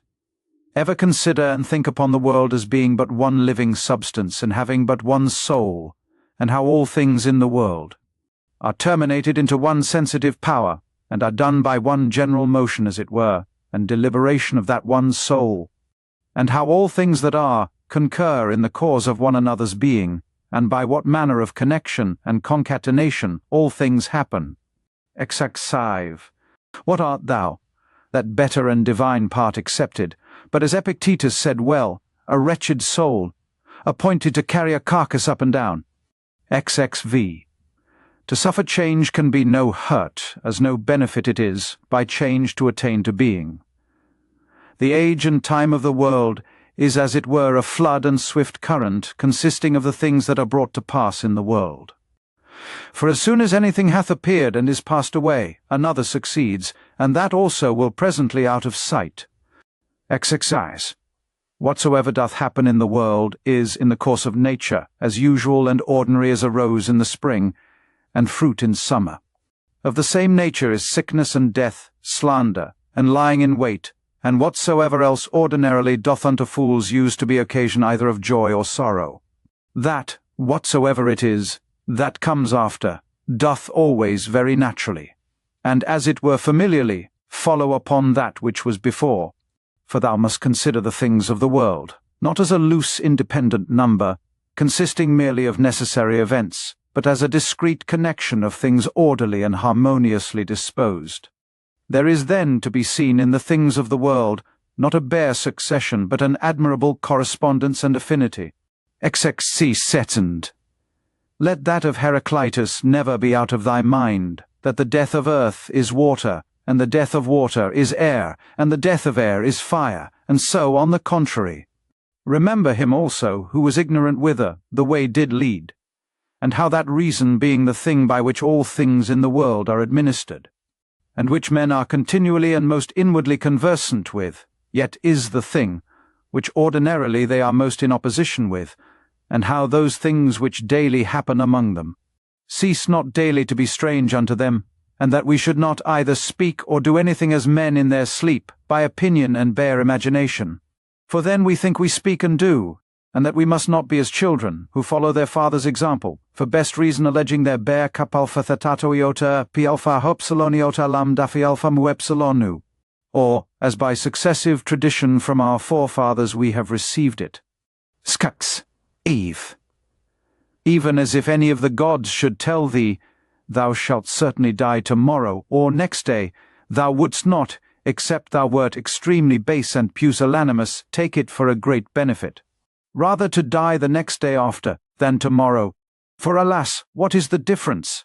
So for the same reason, think it no great matter to die rather many years after, than the very next day. Nexaxix. Let it be thy perpetual meditation, how many physicians who once looked so grim, and so theatrically shrunk their brows upon their patients, are dead and gone themselves. How many astrologers, after that in great ostentation they had foretold the death of some others, how many philosophers after so many elaborate tracts and volumes concerning either mortality or immortality, how many brave captains and commanders, after the death and slaughter of so many, how many kings and tyrants, after they had with such horror and insolency abused their power upon men's lives, as though themselves had been immortal, how many, that I may so speak, whole cities, both men and towns, Hellas, Pompeii, Herculaneum, and others innumerable, are dead and gone. Run them over also, whom thou thyself, one after another, hast known in thy time to drop away. Such and such a one took care of such and such a one's burial, and soon after was buried himself. So one, so another, and all things in a short time. For herein lieth all indeed, ever to look upon all worldly things, as things for their continuance, that are but for a day, and for their worth most vile and contemptible, as for example, what is man? That which but the other day when he was conceived was vile snivel, and within few days shall be either an embalmed carcass or mere ashes. Thus must thou, according to truth and nature, truly consider how man's life is but for a very moment of time, and so depart meek and contented. Even as if a ripe olive falling should praise the ground that bare her, and give thanks to the tree that begat her. Excel. Thou must be like a promontory of the sea, against which though the waves beat continually, yet it both itself stands, and about it are those swelling waves stilled and quieted.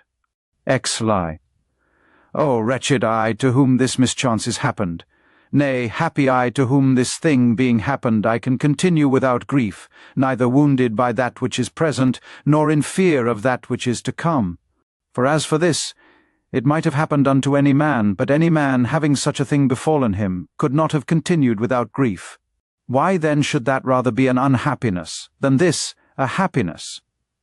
But however, canst thou, O man, term that unhappiness, which is no mischance to the nature of man, canst thou think that a mischance to the nature of man, which is not contrary to the end and will of his nature?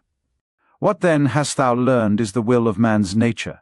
Doth that then which hath happened unto thee hinder thee from being just, or magnanimous, or temperate, or wise, or circumspect, or true, or modest, or free, or from anything else of all those things in the present enjoying and possession whereof the nature of man, as then enjoying all that is proper unto her, is fully satisfied?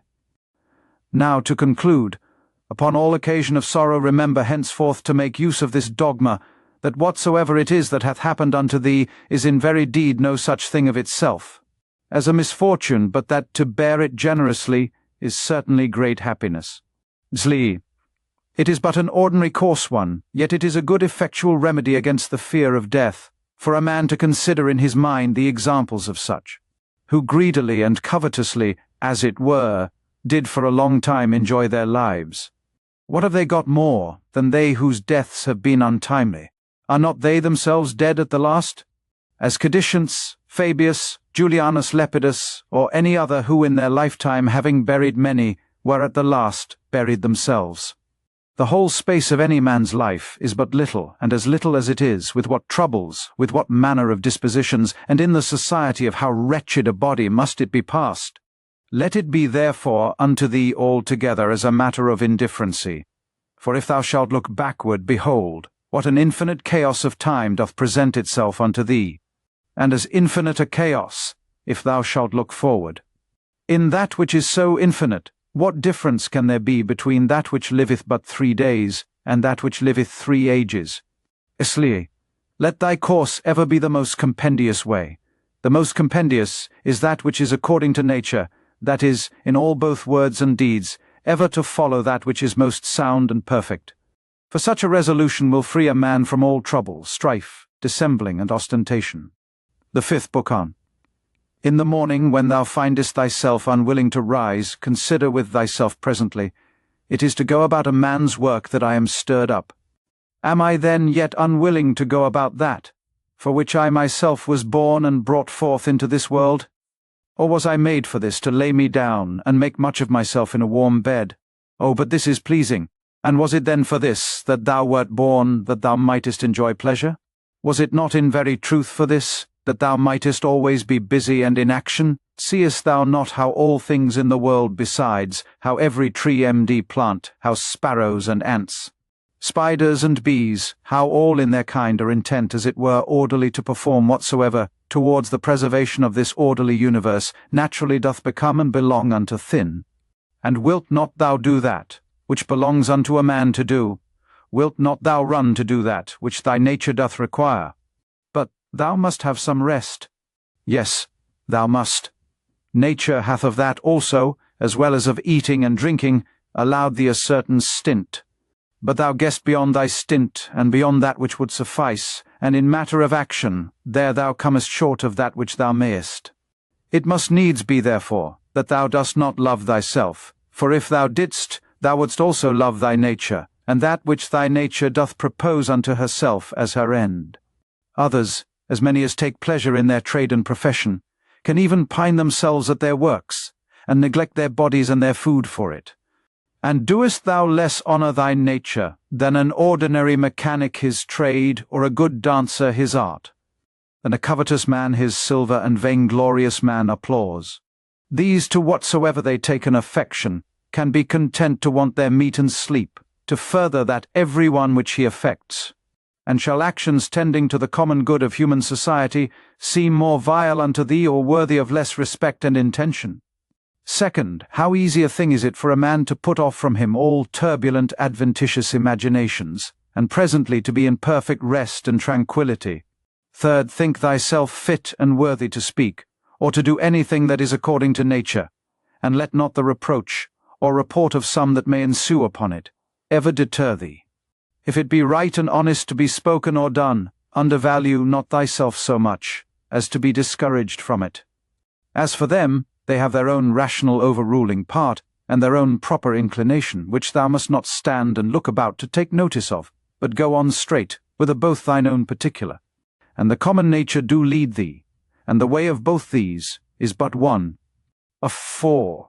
I continue my course by actions according to nature, until I fall and cease, breathing out my last breath into that air, by which continually breathed in I did live, and falling upon that earth, out of whose gifts and fruits my father gathered his seed, my mother her blood, and my nurse her milk, out of which for so many years I have been provided, both of meat and drink, and lastly, which beareth me that tread upon it, and beareth with me that so many ways do abuse it, or so freely make use of it, so many ways to so many ends.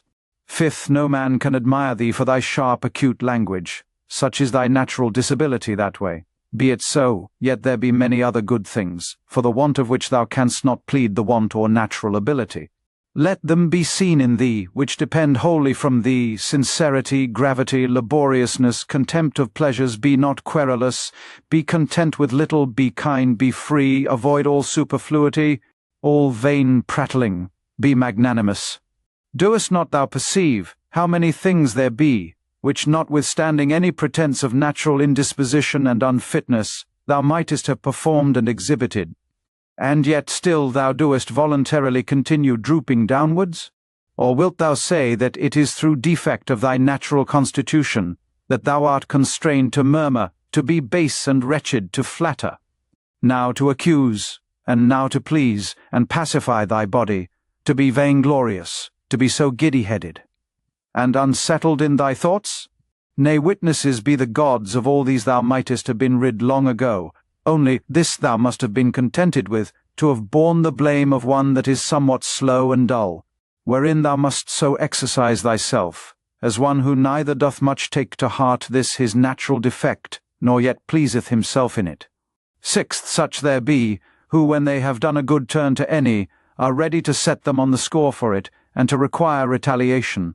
Others there be, who though they stand not upon retaliation to require any, yet they think with themselves nevertheless that such a one is their debtor, and they know as their word is what they have done. Others again there be, who when they have done any such thing do not so much as know what they have done, but are like unto the vine, which beareth her grapes, and when once she hath borne her own proper fruit, is contented and seeks for no further recompense. As a horse after a race, and a hunting dog when he hath hunted, and a bee when she hath made her honey. Look not for applause and commendation, so neither doth that man that rightly doth understand his own nature when he hath done a good turn. But from one doth proceed to do another, even as the vine after she hath once borne fruit in her own proper season, is ready for another time. Thou therefore must be one of them, who what they do, barely do it without any further thought, and are in a manner insensible of what they do. Nay, but, will some reply perchance, this very thing a rational man is bound unto, to understand what it is that he doeth. For it is the property, say they, of one that is naturally sociable to be sensible, that he doth operate sociably, nay, and to desire that the party himself that is sociably dealt with should be sensible of it too. I answer, that which thou sayest is true indeed, but the true meaning of that which is said thou dost not understand. And therefore art thou one of those first whom I mentioned, for they also are led by a probable appearance of reason. But if thou dost desire to understand truly what it is that is said, fear not that thou shalt therefore give over any sociable action.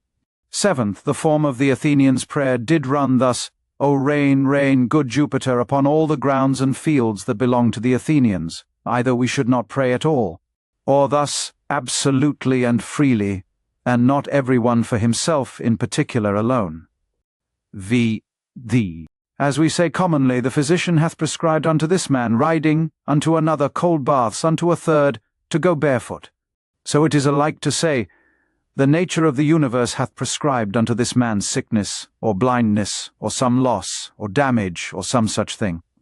For as there, when we say of a physician, that he hath prescribed anything, our meaning is, that he hath appointed this for that, as subordinate and conducing to health.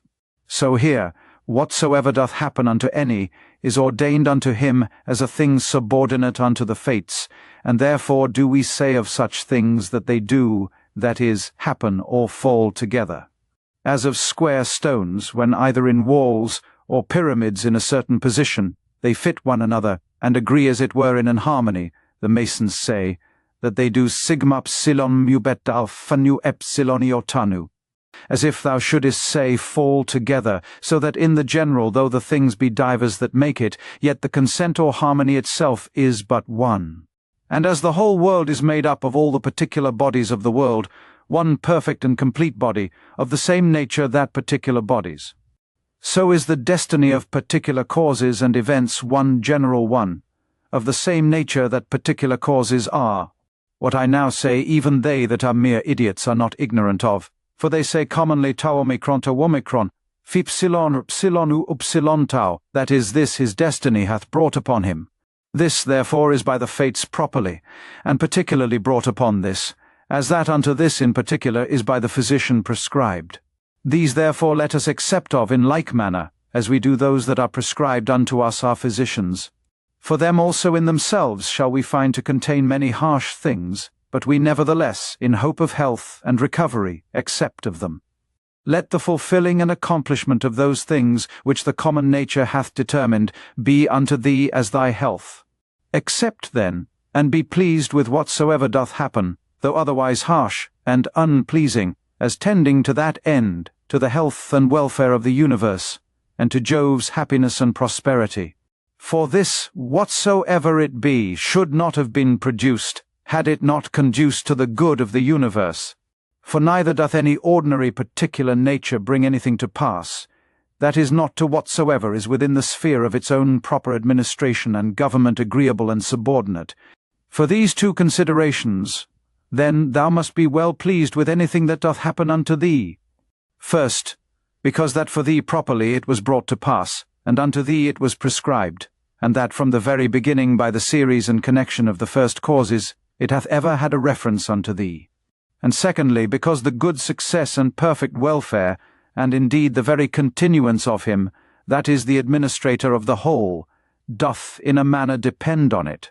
For the whole, because whole, therefore entire and perfect, is maimed, and mutilated, if thou shalt cut off anything at all, whereby the coherence and contiguity as of parts so of causes is maintained and preserved. Of which certain it is, that thou doest as much as lieth in thee cut off, and in some sort violently take somewhat away, as often as thou art displeased with anything that happeneth. Ninth, be not discontented, be not disheartened, be not out of hope, if often it succeed not so well with thee punctually and precisely to do all things according to the right dogmata, but being once cast off, return unto them again. And as for those many and more frequent occurrences either of worldly distractions or human infirmities, which as a man thou canst not but in some measure be subject unto, be not thou discontented with them, but however love and affect that only which thou dost return unto, a philosopher's life, and proper occupation after the most exact manner. And when thou dost return to thy philosophy, return not unto it as the manner of some is, after play and liberty as it were, to their schoolmasters and pedagogues, but as they that have sore eyes to their sponge and egg, or as another to his cataplasm, or as others to their fomentations, so shalt not thou make it a matter of ostentation at all to obey reason, but of ease and comfort. And remember that philosophy requireth nothing of thee, but what thy nature requireth, and wouldest thou thyself desire anything that is not according to nature?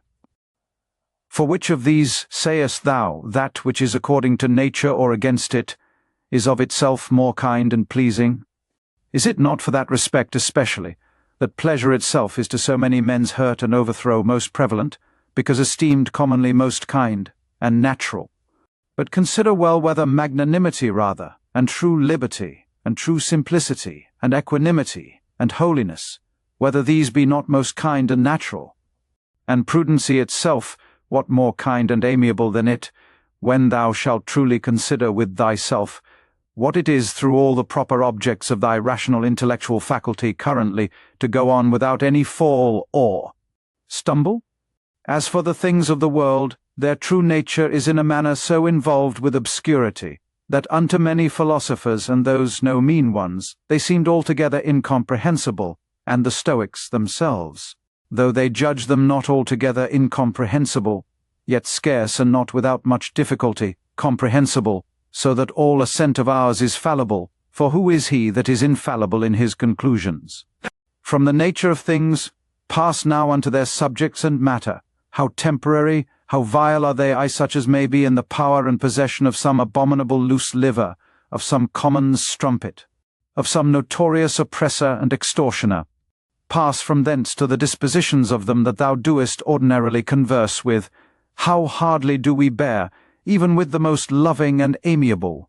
That I may not say, how hard it is for us to bear even with our own selves, in such obscurity and impurity of things, in such and so continual a flux both of the substances and time, both of the motions themselves and things moved, what it is that we can fasten upon, either to honor and respect especially, or seriously and studiously to seek after, I cannot so much as conceive, for indeed they are things contrary. 10th, thou must comfort thyself in the expectation of thy natural dissolution, and in the meantime not grieve at the delay, but rest contented in those two things. First, that nothing shall happen unto thee, which is not according to the nature of the universe. Secondly, that it is in thy power to do nothing against thine own proper God and inward spirit. For it is not in any man's power to constrain thee to transgress against him. 11th, what is the use that now at this present I make of my soul? Thus from time to time and upon all occasions thou must put this question to thyself, what is now that part of mine which they call the rational mistress part employed about? Whose soul do I now properly possess, a child's, or a youth's, a woman's?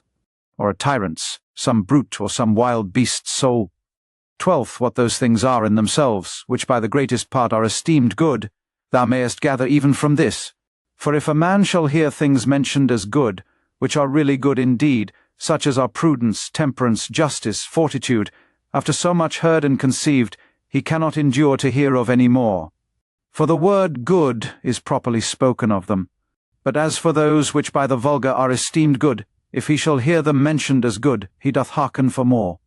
He is well contented to hear that what is spoken by the comedian is but familiarly and popularly spoken, so that even the vulgar apprehend the difference. For why is it else, that this offends not, and needs not to be excused, when virtues are styled good, but that which is spoken in commendation of wealth, pleasure, or honor? We entertain it only as merrily and pleasantly spoken? Proceed therefore and inquire further, whether it may not be that those things also which being mentioned upon the stage were merrily, and with great applause of the multitude, scoffed at with this jest, that they that possessed them had not in all the world of their own, such was their affluence and plenty, so much as a place where to avoid their excrements. Whether, I say, those ought not also, in very deed, to be much respected and esteemed of as the only things that are truly good. 13th, all that I consist of is either form or matter. No corruption can reduce either of these unto nothing, for neither did I of nothing become a subsistent creature. Every part of mine then will by mutation be disposed into a certain part of the whole world, and that in time into another part, and so in infinitum. By which kind of mutation I also became what I am, and so did they that begot me, and they before them, and so upwards in infinitum. For so we may be allowed to speak, though the age and government of the world be to some certain periods of time limited and confined. 14th, reason and rational power are faculties which content themselves with themselves and their own proper operations. And as for their first inclination and motion, that they take from themselves. But their progress is right to the end and object which is in their way, as it were, and lieth just before them. That is, which is feasible and possible, whether it be that which at the first they propose to themselves, or no. For which reason also such actions are termed to intimate the directness of the way, by which they are achieved.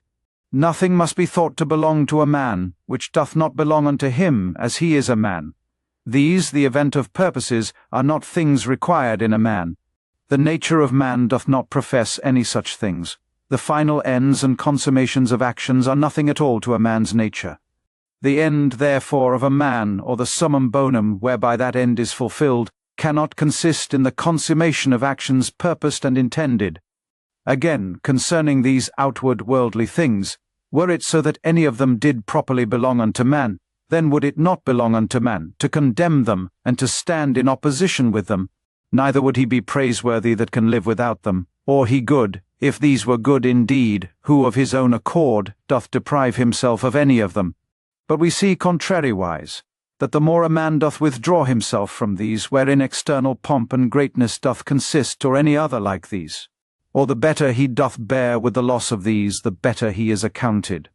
15th, such as thy thoughts and ordinary cogitations are, such will thy mind be in time.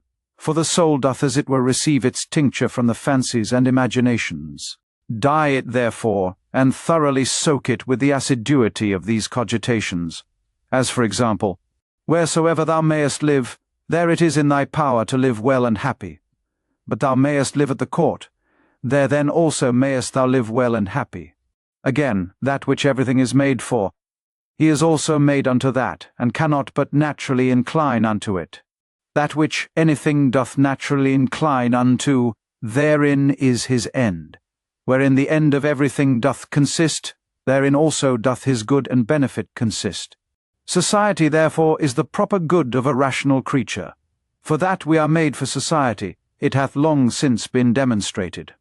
Or can any man make any question of this, that whatsoever is naturally worse and inferior is ordinarily subordinated to that which is better, and that those things that are best are made one for another, and those things that have souls are better than those that have none? And of those that have, those best that have rational souls, 16th, to desire things impossible is the part of a madman. But it is a thing impossible that wicked man should not commit some such things. Neither doth anything happen to any man, which in the ordinary course of nature as natural unto him doth not happen. Again, the same things happen unto others also, and truly, if either he that is ignorant that such a thing hath happened unto him, or he that is ambitious to be commended for his magnanimity, can be patient, and is not grieved, is it not a grievous thing, that either ignorance, or a vain desire to please and to be commended, should be more powerful and effectual than true prudence? As for the things themselves, they touch not the soul, neither can they have any access unto it, neither can they of themselves any ways either affect it or move it. For she herself alone can affect and move herself, and according as the dogmata and opinions are, which she doth vouchsafe herself, so are those things which as accessories have any coexistence with her. 6. After one consideration, man is nearest unto us, as we are bound to do them good, and to bear with them. But as he may oppose any of our true proper actions, so man is unto me but as a thing indifferent, even as the sun, or the wind, or some wild beast. By some of these it may be, that some operation or other of mine may be hindered, however, of my mind and resolution itself, there can be no let or impediment, by reason of that ordinary constant both exception or reservation wherewith it inclineth, and ready conversion of objects, from that which may not be, to that which may be, which in the prosecution of its inclinations, as occasion serves, it doth observe. For by these the mind doth turn and convert any impediment whatsoever, to be her aim and purpose, so that what before was the impediment is now the principal object of her working, and that which before was in her way is now her readiest way. Stit. Honour that which is chiefest and most powerful in the world, and that is it, which makes use of all things and governs all things. So also in thyself, honour that which is chiefest and most powerful, and is of one kind and nature with that which we now spake of. For it is the very same, which being in thee, turneth all other things to its own use, and by whom also thy life is governed. 19th. That which doth not hurt the city itself cannot hurt any citizen. This rule thou must remember to apply and make use of upon every conceit and apprehension of wrong. If the whole city be not hurt by this, neither am I certainly, and if the whole be not, why should I make it my private grievance? Consider rather what it is wherein he is overseen that is thought to have done the wrong. Again, often meditate how swiftly all things that subsist, and all things that are done in the world, are carried away, and as it were conveyed out of sight. For both the substance themselves we see as a flood, are in a continual flux, and all actions in a perpetual change. And the causes themselves, subject to 1,000 alterations, neither is there anything almost that may ever be said to be now settled and constant. Next unto this, and which follows upon it, consider both the infiniteness of the time already past, and the immense vastness of that which is to come, wherein all things are to be resolved and annihilated. Art not thou then a very fool, who for these things art either puffed up with pride or distracted with cares, or canst find in thy heart to make such moans as for a thing that would trouble thee for a very long time? Consider the whole universe, whereof thou art but a very little part, and the whole age of the world together, whereof but a short and very momentary portion is allotted unto thee, and all the fates and destinies together, of which How much is it that comes to thy part and share? Again, another doth trespass against me. Let him look to that. He is master of his own disposition, and of his own operation. I for my part am in the meantime in possession of as much as the common nature would have me to possess, and that which mine own nature would have me do, I do. XX. Let not the chief commanding part of thy soul be ever subject to any variation through any corporal either pain or pleasure, neither suffer it to be mixed with these, but let it both circumscribe itself, and confine those affections to their own proper parts and members. But if at any time they do reflect and rebound upon the mind and understanding as in an united and compacted body it must needs, then must thou not go about to resist sense and feeling, it being natural. However, let not thy understanding to this natural sense and feeling, which, whether unto our flesh pleasant or painful, is unto us nothing properly, add an opinion of either good or bad, and all is well. XI. To live with the gods. He liveth with the gods, who at all times affords unto them the spectacle of a soul, both contented and well pleased with whatsoever is afforded or allotted unto her, and performing whatsoever is pleasing to that spirit whom, being part of himself, Jove hath appointed to every man as his overseer and governor. Quixan. Be not angry neither with him whose breath, neither with him whose armholes are offensive. What can he do? Such is his breath naturally, and such are his armholes, and from such an effect, and such a smell must of necessity proceed. Oh, but the man, sayest thou, hath understanding in him, and might of himself know, that he by standing near cannot choose but offend. And thou also, God bless thee, hast understanding. Let thy reasonable faculty work upon his reasonable faculty, show him his fault, admonish him. If he hearken unto thee, thou hast cured him, and there will be no more occasion of anger. 23rd. Where there shall neither roarer be nor harlot. Why so? As thou dost purpose to live, when thou hast retired thyself to some such place, where neither roarer nor harlot is, so mayest thou hear. And if they will not suffer thee, then mayest thou leave thy life rather than thy calling, but so as one that doth not think himself anyways wronged. Only as one would say, Here is a smoke, I will out of it. And what a great matter is this! Now till some such thing force me out, I will continue free. Neither shall any man hinder me to do what I will, and my will shall ever be by the proper nature of a reasonable and sociable creature, regulated and directed. XX5. That rational essence by which the universe is governed, is for community and society, and therefore hath it both made the things that are worse, for the best, and hath allied and knit together those which are best, as it were in an harmony. Seest thou not how it hath subordinated and coordinated, and how it hath distributed unto everything according to its worth? And those which have the preeminency and superiority above all hath it united together into a mutual consent and agreement. XXV. How hast thou carried thyself hitherto towards the gods, towards thy parents, towards thy brethren, towards thy wife, towards thy children, towards thy masters, thy foster fathers, thy friends, thy domestics, thy servants? Is it so with thee that hitherto thou hast neither by word or deed wronged any of them? Remember withal through how many things thou hast already passed, and how many thou hast been able to endure, so that now the legend of thy life is full, and thy charge is accomplished. Again, how many truly good things have certainly by thee been discerned? How many pleasures, how many pains hast thou passed over with contempt? How many things eternally glorious hast thou despised? Towards how many perverse, unreasonable men hast thou carried thyself kindly and discreetly? Why should imprudent, unlearned souls trouble that which is both learned and prudent, and which is that is so? She that understandeth the beginning and the end, and hath the true knowledge of that rational essence, that passeth through all things subsisting and through all ages being ever the same, disposing and dispensing, as it were, this universe by certain periods of time.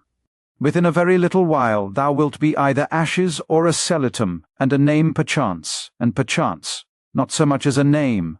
And what is that but an empty sound, and a rebounding echo? Those things which in this life are dearest unto us, and of most account, they are in themselves but vain, putrid, contemptible.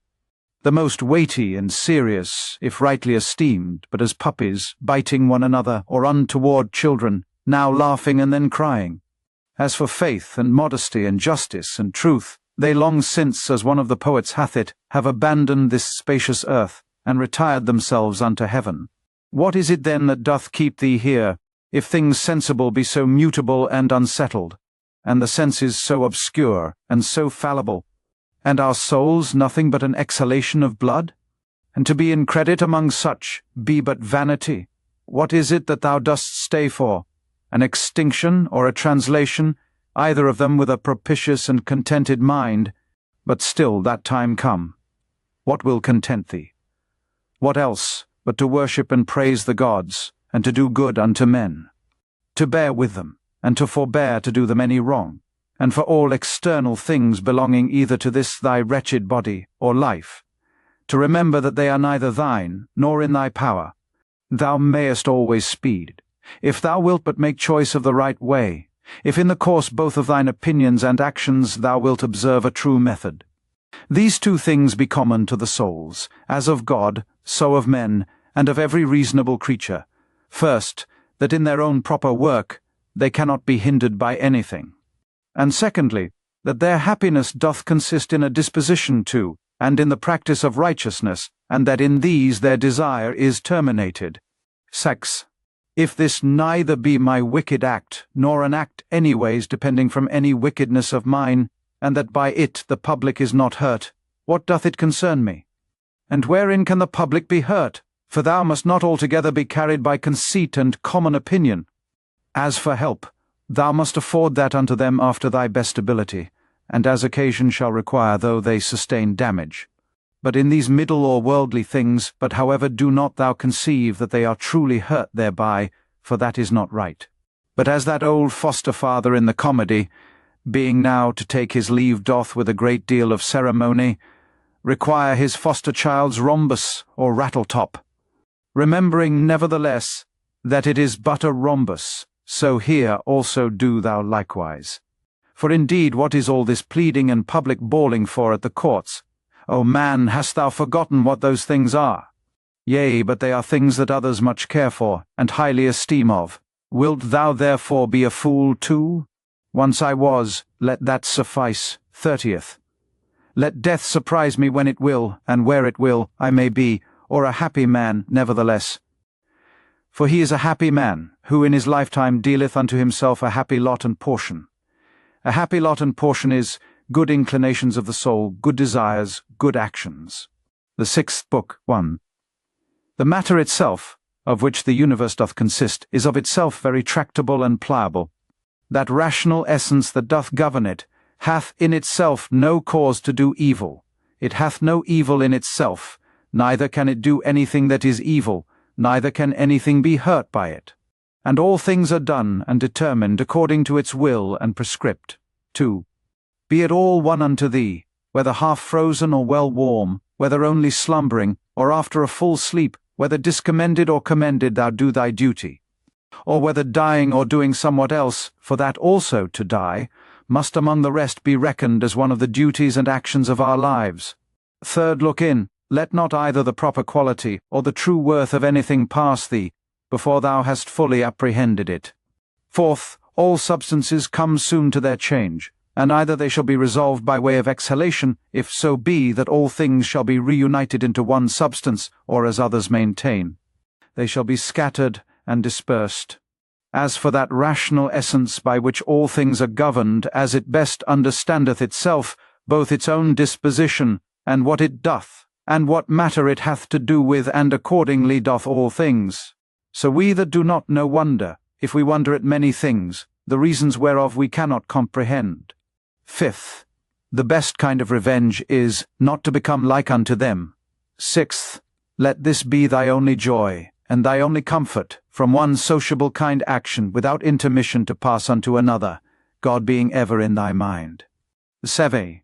The rational commanding part, as it alone can stir up and turn itself, so it maketh both itself to be, and everything that happeneth to appear unto itself, as it will itself. 8th, according to the nature of the universe, all things particular are determined, not according to any other nature, either about compassing and containing, or within, dispersed and contained, or without, depending. Either this universe is a mere confused mass, and an intricate context of things, which shall in time be scattered and dispersed again, or it is an union consisting of order, and administered by providence. If the first, why should I desire to continue any longer in this fortuite confusion and commixtion, or why should I take care for anything else, but that as soon as may be, I may be earth again? And why should I trouble myself any more whilst I seek to please the gods? Whatsoever I do, dispersion is my end, and will come upon me whether I will or no. But if the latter be, then am not I religious in vain, then will I be quiet and patient, and put my trust in him, who is the governor of all. 9th, whensoever by some present hard occurrences thou art constrained to be in some sort troubled and vexed, return unto thyself as soon as may be, and be not out of tune longer than thou must needs. For so shalt thou be the better able to keep thy part another time, and to maintain the harmony, if thou dost use thyself to this continually, once out, presently to have recourse unto it, and to begin again. 10th, if it were that thou hadst at one time both a stepmother and a natural mother living, thou wouldst honour and respect her also, nevertheless to thine own natural mother would thy refuge and recourse be continually. So let the court and thy philosophy be unto thee.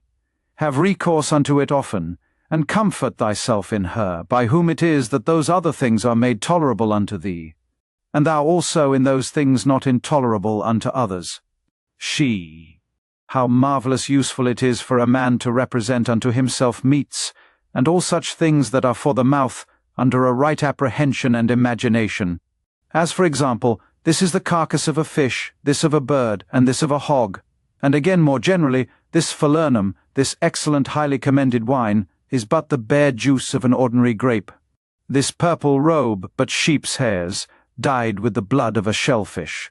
So for coitus, it is but the attrition of an ordinary base entrail, and the excretion of a little vile snivel, with a certain kind of convulsion, according to Hippocrates his opinion.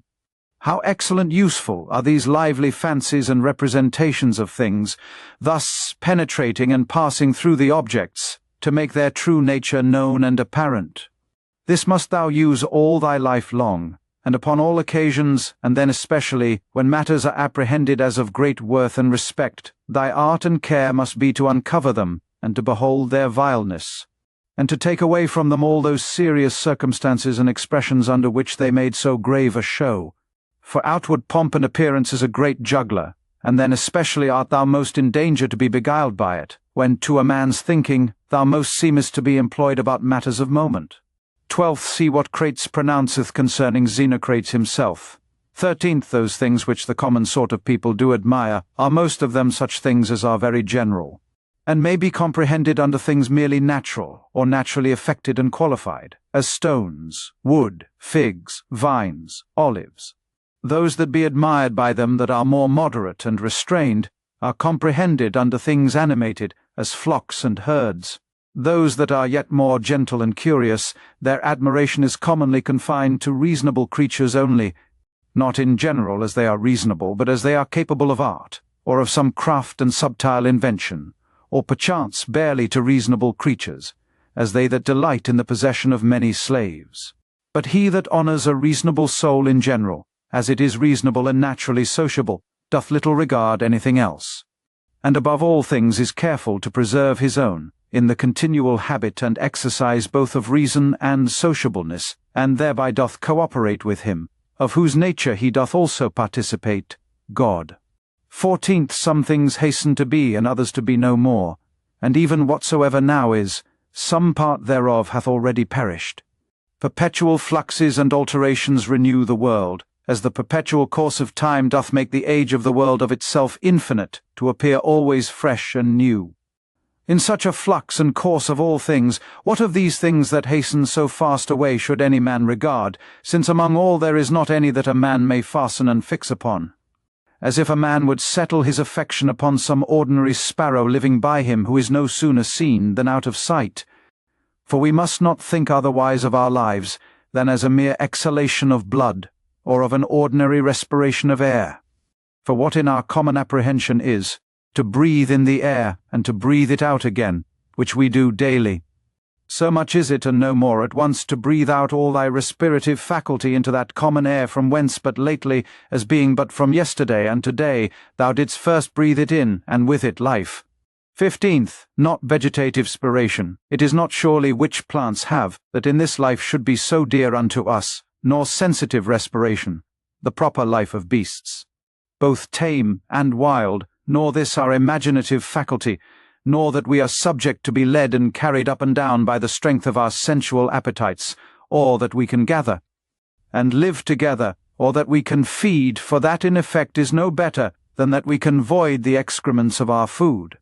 What is it then that should be dear unto us? To hear a clattering noise? If not that, then neither to be applauded by the tongues of men. For the praises of many tongues is in effect no better than the clattering of so many tongues. If then neither applause, what is there remaining that should be dear unto thee? This I think, that in all thy motions and actions thou be moved, and restrained according to thine own true natural constitution and construction only. And to this even ordinary arts and professions do lead us. For it is that which every art doth aim at, that whatsoever it is, that is by art effected and prepared, may be fit for that work that it is prepared for. This is the end that he that dresseth the vine, and he that takes upon him either to tame colts, or to train up dogs, doth aim at. What else doth the education of children, and all learned professions tend unto? Certainly then it is that which should be dear unto us also. If in this particular it go well with thee, care not for the obtaining of other things. But is it so, that thou canst not but respect other things also? Then canst not thou truly be free. Then canst thou not have self-content, then wilt thou ever be subject to passions. For it is not possible, but that thou must be envious and jealous, and suspicious of them whom thou knowest can bereave thee of such things, and again a secret underminer of them whom thou seest in present possession of that which is dear unto thee. To be short, he must of necessity be full of confusion within himself, and often accuse the gods, whosoever stands in need of these things. But if thou shalt honour and respect thy mind only, that will make thee acceptable towards thyself, towards thy friends very tractable, and conformable and concordant with the gods. That is, accepting with praises whatsoever, they shall think good to appoint and allot unto thee. XV. Under, above, and about are the motions of the elements, but the motion of virtue is none of those motions, but is somewhat more excellent and divine, whose way to speed and prosper in it must be through a way that is not easily comprehended. Accent. Who can choose but wonder at them? They will not speak well of them that are at the same time with them and live with them. Yet they themselves are very ambitious, that they that shall follow, whom they have never seen nor shall ever see, should speak well of them, as if a man should grieve that he hath not been commended by them that lived before him. Sweet. Do not ever conceive anything impossible to man, which by thee cannot, or not without much difficulty be effected, but whatsoever in general thou canst conceive possible and proper unto any man, think that very possible unto thee also. 19th. Suppose that at the palestra somebody hath all to torn thee with his nails, and hath broken thy head. Well, thou art wounded. Yet thou dost not exclaim thou art not offended with him. Thou dost not suspect him for it afterwards, as one that watcheth to do thee a mischief. Yea, even then, though thou dost thy best to save thyself from him, yet not from him as an enemy. It is not by way of any suspicious indignation, but by way of gentle and friendly declination. Keep the same mind and disposition in other parts of thy life also. For many things there be which we must conceit and apprehend, as though we had to do with an antagonist at the palestra. For as I said, it is very possible for us to avoid and decline, though we neither suspect nor hate. XX. If anybody shall reprove me, and shall make it apparent unto me, that in any either opinion or action of mine I do err, I will most gladly retract. For it is the truth that I seek after, by which I am sure that never any man was hurt, and as sure that he is hurt that continueth in any error or ignorance whatsoever. XXI. I for my part will do what belongs unto me, as for other things, whether things unsensible or things irrational, or if rational, yet deceived and ignorant of the true way, they shall not trouble or distract me. For as for those creatures which are not endued with reason, and all other things and matters of the world whatsoever, I freely and generously, as one endued with reason, of things that have none, make use of them. And as for men, towards them, as naturally partakers of the same reason, my care is to carry myself sociably. But whatsoever it is that thou art about, remember to call upon the gods. And as for the time, how long thou shalt live to do these things, let it be altogether indifferent unto thee, for even 3 such hours are sufficient. Exwanta. Alexander of Macedon, and he that dressed his mules, when once dead both came to one. For either they were both resumed into those original rational essences from whence all things in the world are propagated, or both, after one fashion, were scattered into atoms. Consider how many different things, whether they concern our bodies or our souls, in a moment of time come to pass in every one of us, and so thou wilt not wonder if many more things, or rather all things that are done, can at one time subsist and coexist in that both one and general which we call the world. XXV. If any should put this question unto thee, how this word Antoninus is written, wouldst thou not presently fix thine intention upon it, and utter out in order every letter of it? And if any shall begin to gainsay thee, and quarrel with thee about it, wilt thou quarrel with him again, or rather go on meekly as thou hast begun, until thou hast numbered out every letter?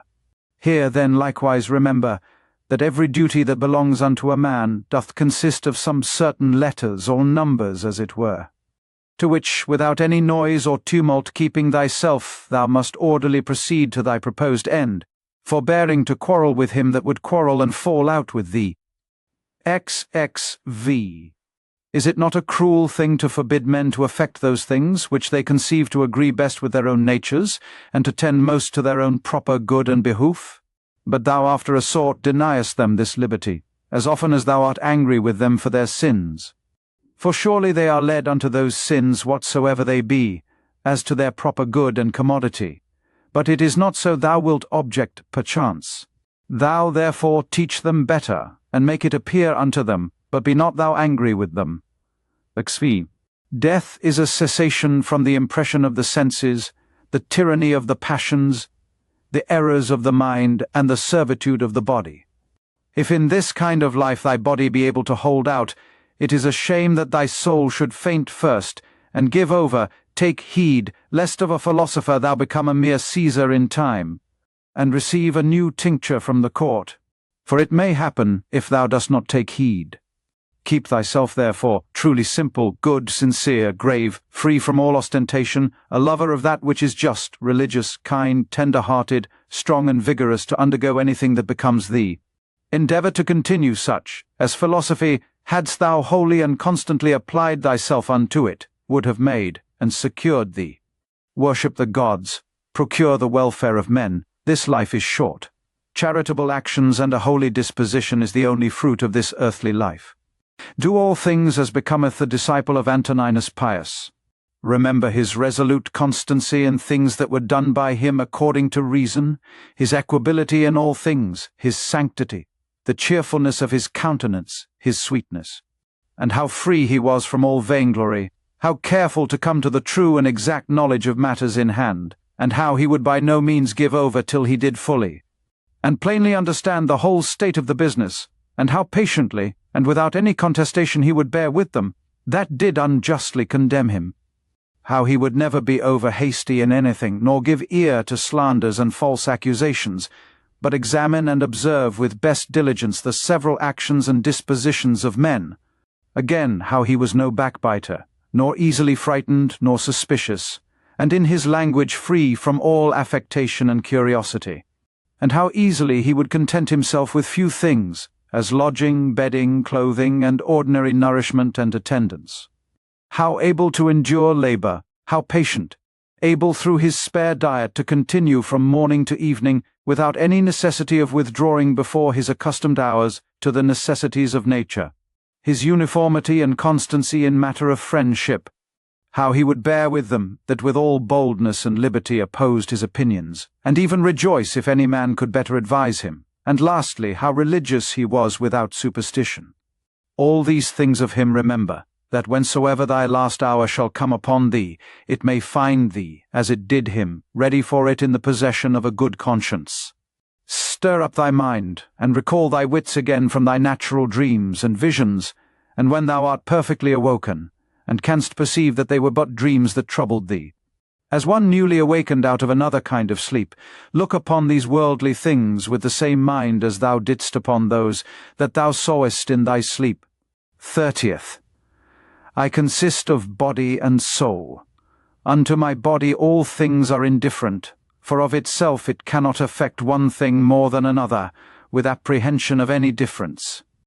As for my mind, all things which are not within the verge of her own operation are indifferent unto her, and for her own operations, those altogether depend of her. Neither does she busy herself about any, but those that are present, for as for future and past operations, those also are now at this present indifferent unto her. XXI. As long as the foot doth that which belongeth unto it to do, and the hand that which belongs unto it, their labour, whatsoever it be, is not unnatural. So a man, as long as he doth that which is proper unto a man, his labour cannot be against nature, and if it be not against nature, then neither is it hurtful unto him. But if it were so that happiness did consist in pleasure, how came notorious robbers, impure abominable livers, parricides, and tyrants, in so large a measure to have their part of pleasures? Dost thou not see how even those that profess mechanic arts, though in some respect they be no better than mere idiots, yet they stick close to the course of their trade? Neither can they find in their heart to decline from it. And is it not a grievous thing that an architect or a physician shall respect the course and mysteries of their profession, more than a man the proper course and condition of his own nature, reason, which is common to him and to the gods? Exquiti. Asia, Europe, what are they, but as corners of the whole world, of which the whole sea is but as one drop, and the great Mount Athos but as a clod, as all present time is but as one point of eternity? All petty things, all things that are soon altered, soon perished, and all things come from one beginning, either all severally and particularly deliberated and resolved upon, by the general ruler and governor of all, or all by necessary consequence, so that the dreadful hiatus of a gaping lion and all poison and all hurtful things are but, as the thorn and the mire, the necessary consequences of goodly fair things. Think not of these, therefore, as things contrary to those which thou dost much honour and respect, but consider in thy mind the true fountain of all. He that seeth the things that are now, hath seen all that either was ever, or ever shall be, for all things are of one kind, and all like one unto another. Meditate often upon the connection of all things in the world, and upon the mutual relation that they have one unto another. For all things are after a sort folded and involved one within another, and by these means all agree well together. For one thing is consequent unto another, by local motion, by natural conspiration and agreement, and by substantial union, or reduction of all substances into one. XXXV. Fit and accommodate thyself to that estate and to those occurrences, which by the destinies have been annexed unto thee, and love those men whom thy fate it is to live with, but love them truly. An instrument, a tool, an utensil, whatsoever it be, if it be fit for the purpose it was made for, it is as it should be, though he perchance that made and fitted it be out of sight and gone. But in things natural, that power which hath framed and fitted them is and abideth within them still. For which reason she ought also the more to be respected, and we are the more obliged, if we may live and pass our time according to her purpose and intention, to think that all is well with us, and according to our own minds. After this manner also, and in this respect it is, that he that is all in all doth enjoy his happiness. Excellent.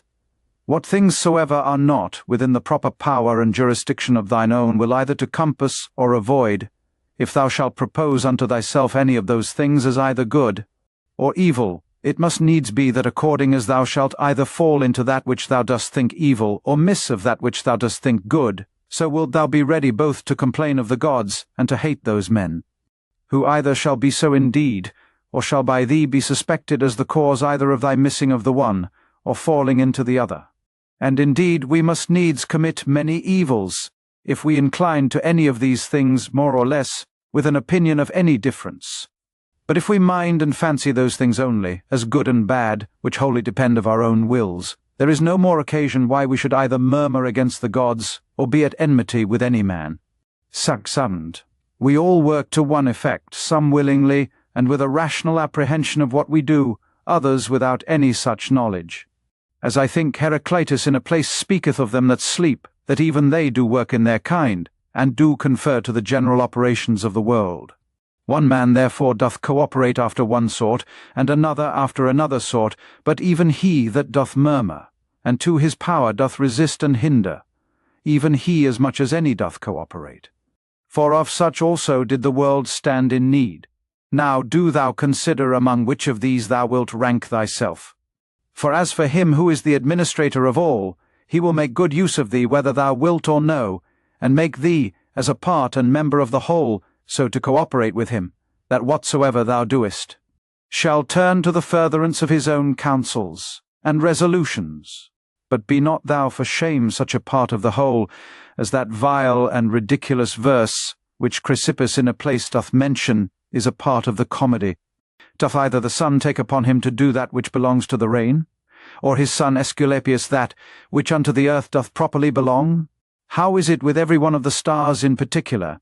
Though they all differ one from another, and have their several charges and functions by themselves, do they not all nevertheless concur and cooperate to one end? XXX. If so be that the gods have deliberated in particular of those things that should happen unto me, I must stand to their deliberation, as discreet and wise. For that a god should be an imprudent god, is a thing hard even to conceive, and why should they resolve to do me hurt? For what profit either unto them, or the universe which they specially take care for, could arise from it? But if so be that they have not deliberated of me in particular, certainly they have of the whole in general, and those things which in consequence and coherence of this general deliberation happen unto me in particular, I am bound to embrace and accept of. But if so be that they have not deliberated at all, which indeed is very irreligious for any man to believe, for then let us neither sacrifice nor pray, nor respect our oaths, neither let us any more use any of those things, which we persuaded of the presence and secret conversation of the gods among us, daily use and practice. But, I say, if so be that they have not indeed either in general or particular deliberated of any of those things that happen unto us in this world, yet God be thanked, that of those things that concern myself, it is lawful for me to deliberate myself, and all my deliberation is but concerning that which may be to me most profitable. Now that unto every one is most profitable which is according to his own constitution and nature, and my nature is to be rational in all my actions, and as a good and natural member of a city and commonwealth, towards my fellow members ever to be sociably and kindly disposed and affected. My city and country, as I am Antoninus, is Rome, as a man the whole world. Those things therefore that are expedient and profitable to those cities are the only things that are good and expedient for me. XL. Whatsoever in any kind doth happen to any one is expedient to the whole, and thus much to content us might suffice, that it is expedient for the whole in general. But yet this also shalt thou generally perceive, if thou dost diligently take heed, that whatsoever doth happen to any one man or men. And now I am content that the word expedient should more generally be understood of those things which we otherwise call middle things or things indifferent, as health, wealth, and the like. XLI. As the ordinary shows of the theatre and of other such places, when thou art presented with them, affect thee, as the same things still seen, and in the same fashion, make the sight ingrateful and tedious, so must all the things that we see all our life long affect us. For all things, above and below, are still the same, and from the same causes. When then will there be an end? XLI. Let the several deaths of men of all sorts, and of all sorts of professions, and of all sort of nations, be a perpetual object of thy thoughts, so that thou mayst even come down to Philistio, Phoebus, and Oregonion. Pass now to other generations. Thither shall we after many changes, where so many brave orators are, where so many grave philosophers, Heraclitus, Pythagoras, Socrates, where so many heroes of the old times, and then so many brave captains of the latter times, and so many kings. After all these, were Eudoxus, Hipparchus, Archimedes, were so many other sharp, generous, industrious, subtile, peremptory dispositions, and among others even they, that have been the greatest scoffers and deriders of the frailty and brevity of this our human life, as Menippus, and others, as many as there have been such as he. Of all these consider, that they long since are all dead, and gone. And what do they suffer by it? Nay, they that have not so much as a name remaining, what are they the worse for it? One thing there is, and that only, which is worth our while in this world, and ought by us much to be esteemed. And that is, according to truth and righteousness, meekly and lovingly to converse with false and unrighteous men. Exlia. When thou wilt comfort and cheer thyself, call to mind the several gifts and virtues of them, whom thou dost daily converse with, as for example, the industry of the one, the modesty of another, the liberality of a third, of another, some other thing. For nothing can so much rejoice thee, as the resemblances and parallels of several virtues, visible and eminent in the dispositions of those who live with thee, especially when, all at once, as near as may be, they represent themselves unto thee, and therefore thou must have them always in a readiness. Exliv. Dost thou grieve that thou dost weigh but so many pounds, and not 300 rather? Just as much reason hast thou to grieve that thou must live but so many years, and not longer.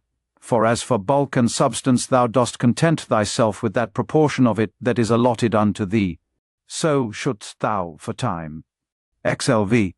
Let us do our best endeavours to persuade them, but however, if reason and justice lead thee to it, do it, though they be never so much against it.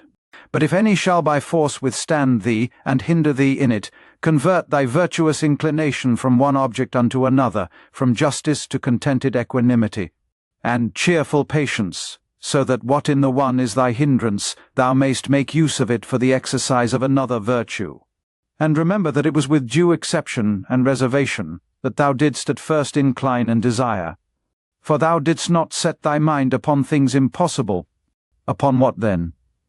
That all thy desires might ever be moderated with this due kind of reservation, and this thou hast, and mayst always obtain, whether the thing desired be in thy power or no.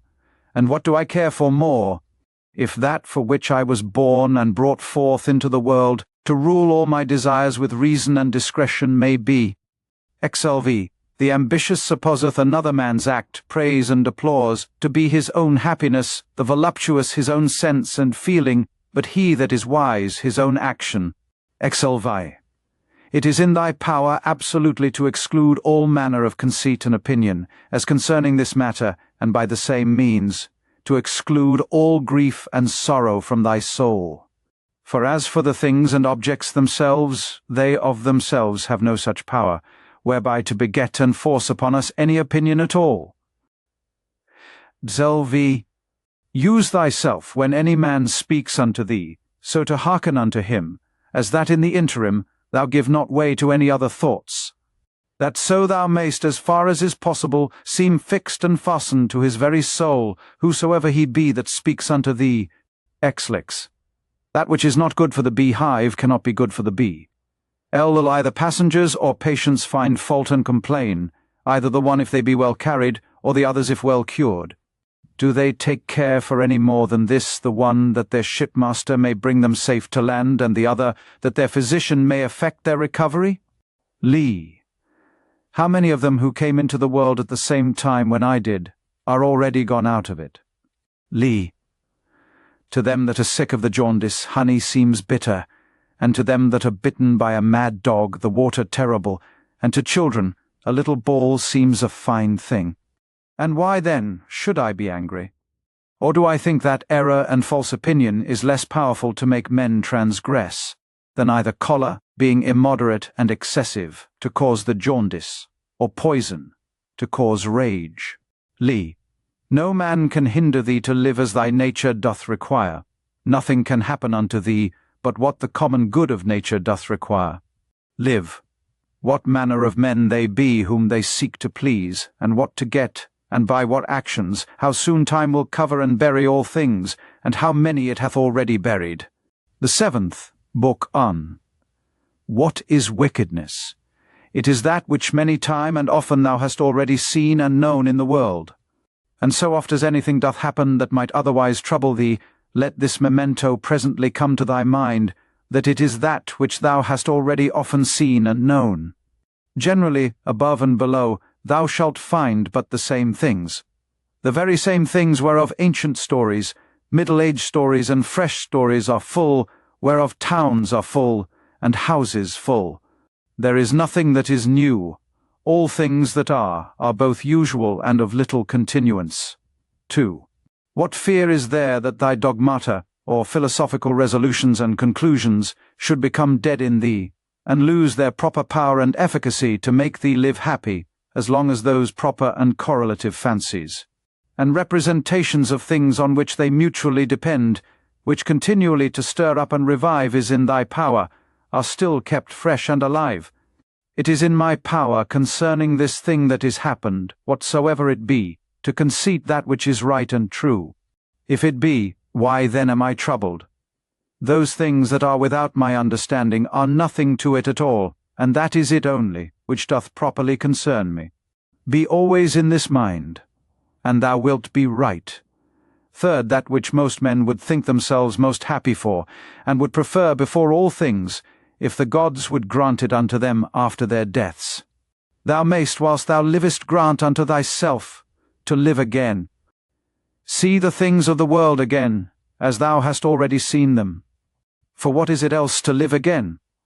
Public shows and solemnities with much pomp and vanity, stage plays, flocks and herds, conflicts and contentions, a bone thrown to a company of hungry curs, a bait for greedy fishes. The painfulness and continual burden-bearing of wretched ants, the running to and fro of terrified mice, little puppets drawn up and down with wires and nerves. These be the objects of the world. Among all these thou must stand steadfast, meekly affected, and free from all manner of indignation, with this right ratiocination and apprehension, that as the worth is of those things which a man doth affect, so is in very deed every man's worth more or less. Fourth, word after word, every one by itself, must the things that are spoken be conceived and understood, and so the things that are done, purpose after purpose, every one by itself likewise. And as in matter of purposes and actions we must presently see what is the proper use and relation of every one, so of words must we be as ready to consider of every one what is the true meaning and signification of it according to truth and nature, however it be taken in common use. Fifth is my reason, and understanding sufficient for this, or no? If it be sufficient, without any private applause or public ostentation, as of an instrument, which by nature I am provided of, I will make use of it for the work in hand, as of an instrument, which by nature I am provided of. If it be not, and that otherwise it belong not unto me particularly as a private duty, I will either give it over, and leave it to some other that can better effect it, or I will endeavour it, but with the help of some other, who with the joint help of my reason is able to bring somewhat to pass, that will now be seasonable and useful for the common good. For whatsoever I do either by myself or with some other, the only thing that I must intend is, that it be good and expedient for the public. For as for praise, consider how many who once were much commended, are now already quite forgotten, yea, they that commended them, how even they themselves are long since dead and gone. Be not therefore ashamed, whensoever thou must use the help of others, for whatsoever it be that lieth upon thee to effect, thou must propose it unto thyself, as the scaling of walls is unto a soldier. And what if thou through either lameness or some other impediment art not able to reach unto the top of the battlements alone, which with the help of another thou mayst? Wilt thou therefore give it over, or go about it with less courage and alacrity, because thou canst not effect it all alone? Sixth, let not things future trouble thee, for if necessity so require that they come to pass, thou shalt whensoever that is be provided for them with the same reason, by which whatsoever is now present is made both tolerable and acceptable unto thee. All things are linked and knitted together, and the knot is sacred, neither is there anything in the world that is not kind and natural in regard of any other thing, or that hath not some kind of reference and natural correspondence with whatsoever is in the world besides. For all things are ranked together, and by that decency of its due place and order that each particular doth observe, they all concur together to the making of one and the same kappa sigma mu omicron, or world, as if you said, a comely piece, or an orderly composition. For all things throughout there is but one and the same order, and through all things, one and the same God, the same substance and the same law. There is one common reason and one common truth, that belongs unto all reasonable creatures, for neither is there save one perfection of all creatures that are of the same kind, and partakers of the same reason. 7. Whatsoever is material doth soon vanish away into the common substance of the whole, and whatsoever is formal, or whatsoever doth animate that which is material, is soon resumed into the common reason of the whole, and the fame and memory of anything is soon swallowed up by the general age and duration of the whole. 8. To a reasonable creature, the same action is both according to nature and according to reason. 9. Straight of itself, not made straight. 10. As several members in one body united, so are reasonable creatures in a body divided and dispersed, all made and prepared for one common operation. And this thou shalt apprehend the better, if thou shalt use thyself often to say to thyself, I am, or a member of the mass and body of reasonable substances. But if thou shalt say I am, or a part, thou dost not yet love men from thy heart. The joy that thou takest in the exercise of bounty is not yet grounded upon a due ratiocination and right apprehension of the nature of things. Thou dost exercise it as yet upon this ground barely, as a thing convenient and fitting, not as doing good to thyself, when thou dost good unto others. 11th Of things that are external, happen what will to that which can suffer by external accidents. Those things that suffer let them complain themselves if they will. As for me, as long as I conceive no such thing, that which is happened is evil, I have no hurt, and it is in my power not to conceive any such thing. 12th, whatsoever any man either doth or saith, thou must be good, not for any man's sake, but for thine own nature's sake. As if either gold, or the emerald, or purple, should ever be saying to themselves, whatsoever any man either doth or saith, I must still be an emerald, and I must keep my colour. 13th, this may ever be my comfort and security, my understanding that ruleth over all, will not of itself bring trouble and vexation upon itself. This I say, it will not put itself in any fear, it will not lead itself into any concupiscence. If it be in the power of any other to compel it to fear, or to grieve, it is free for him to use his power. But sure if itself do not of itself, through some false opinion or supposition incline itself to any such disposition, there is no fear. For as for the body, why should I make the grief of my body to be the grief of my mind? If that itself can either fear or complain, let it. But as for the soul, which indeed can only be truly sensible of either fear or grief, to which only it belongs according to its different imaginations and opinions, to admit of either of these, or of their contraries, thou mayst look to that thyself, that it suffer nothing. Induce her not to any such opinion or persuasion. The understanding is of itself sufficient unto itself, and needs not, if itself doth not bring itself to need any other thing besides itself. And by consequent, as it needs nothing, so neither can it be troubled or hindered by anything, if itself doth not trouble and hinder itself. 14th. What is epsilon delta alpha tamu omicronu alpha, or happiness, but gamma alpha theta delta alpha mu meganu, or a good daemon, or spirit? What then dost thou do here, O opinion? By the gods I adjure thee, that thou get thee gone as thou earnest, for I need thee not. Thou earnest indeed unto me according to thy ancient wonted manner. It is that all men have ever been subject unto. That thou camest, therefore I am not angry with thee, only begone, now that I have found thee what thou art. 15th, is any man so foolish as to fear change, to which all things that once were not owe their being? And what is it that is more pleasing and more familiar to the nature of the universe? How couldst thou thyself use thy ordinary hot baths, should not the wood that heateth them first be changed? How couldst thou receive any nourishment from those things that thou hast eaten, if they should not be changed? Can anything else almost that is useful and profitable be brought to pass without change? How then dost not thou perceive that for thee also by death to come to change is a thing of the very same nature, and as necessary for the nature of the universe. 16th, through the substance of the universe, as through a torrent pass all particular bodies, being all of the same nature, and all joint workers with the universe itself, as in one of our bodies so many members among themselves. How many such as Chrysippus, how many such as Socrates, how many such as Epictetus, hath the age of the world long since swallowed up and devoured? Let this, be it either men or businesses, that thou hast occasion to think of, to the end that thy thoughts be not distracted, and thy mind too earnestly set upon anything, upon every such occasion presently come to thy mind.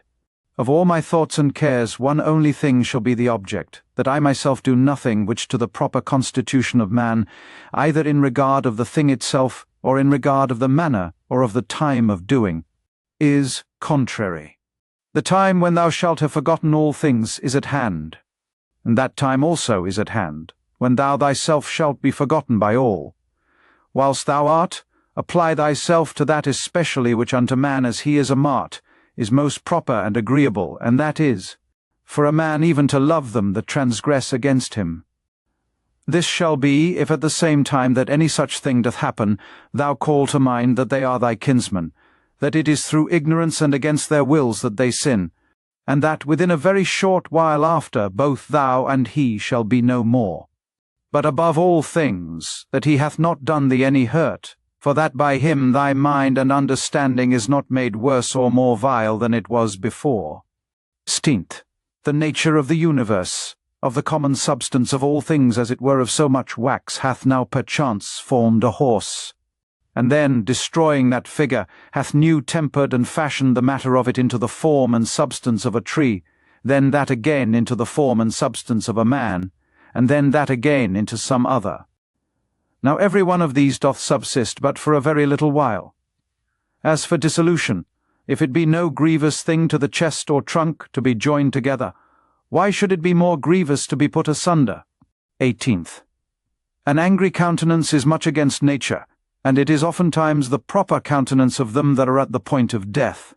But were it so, that all anger and passion were so thoroughly quenched in thee, that it were altogether impossible to kindle it any more, yet herein must not thou rest satisfied, but further endeavour by good consequence of true ratiocination perfectly to conceive and understand that all anger and passion is against reason.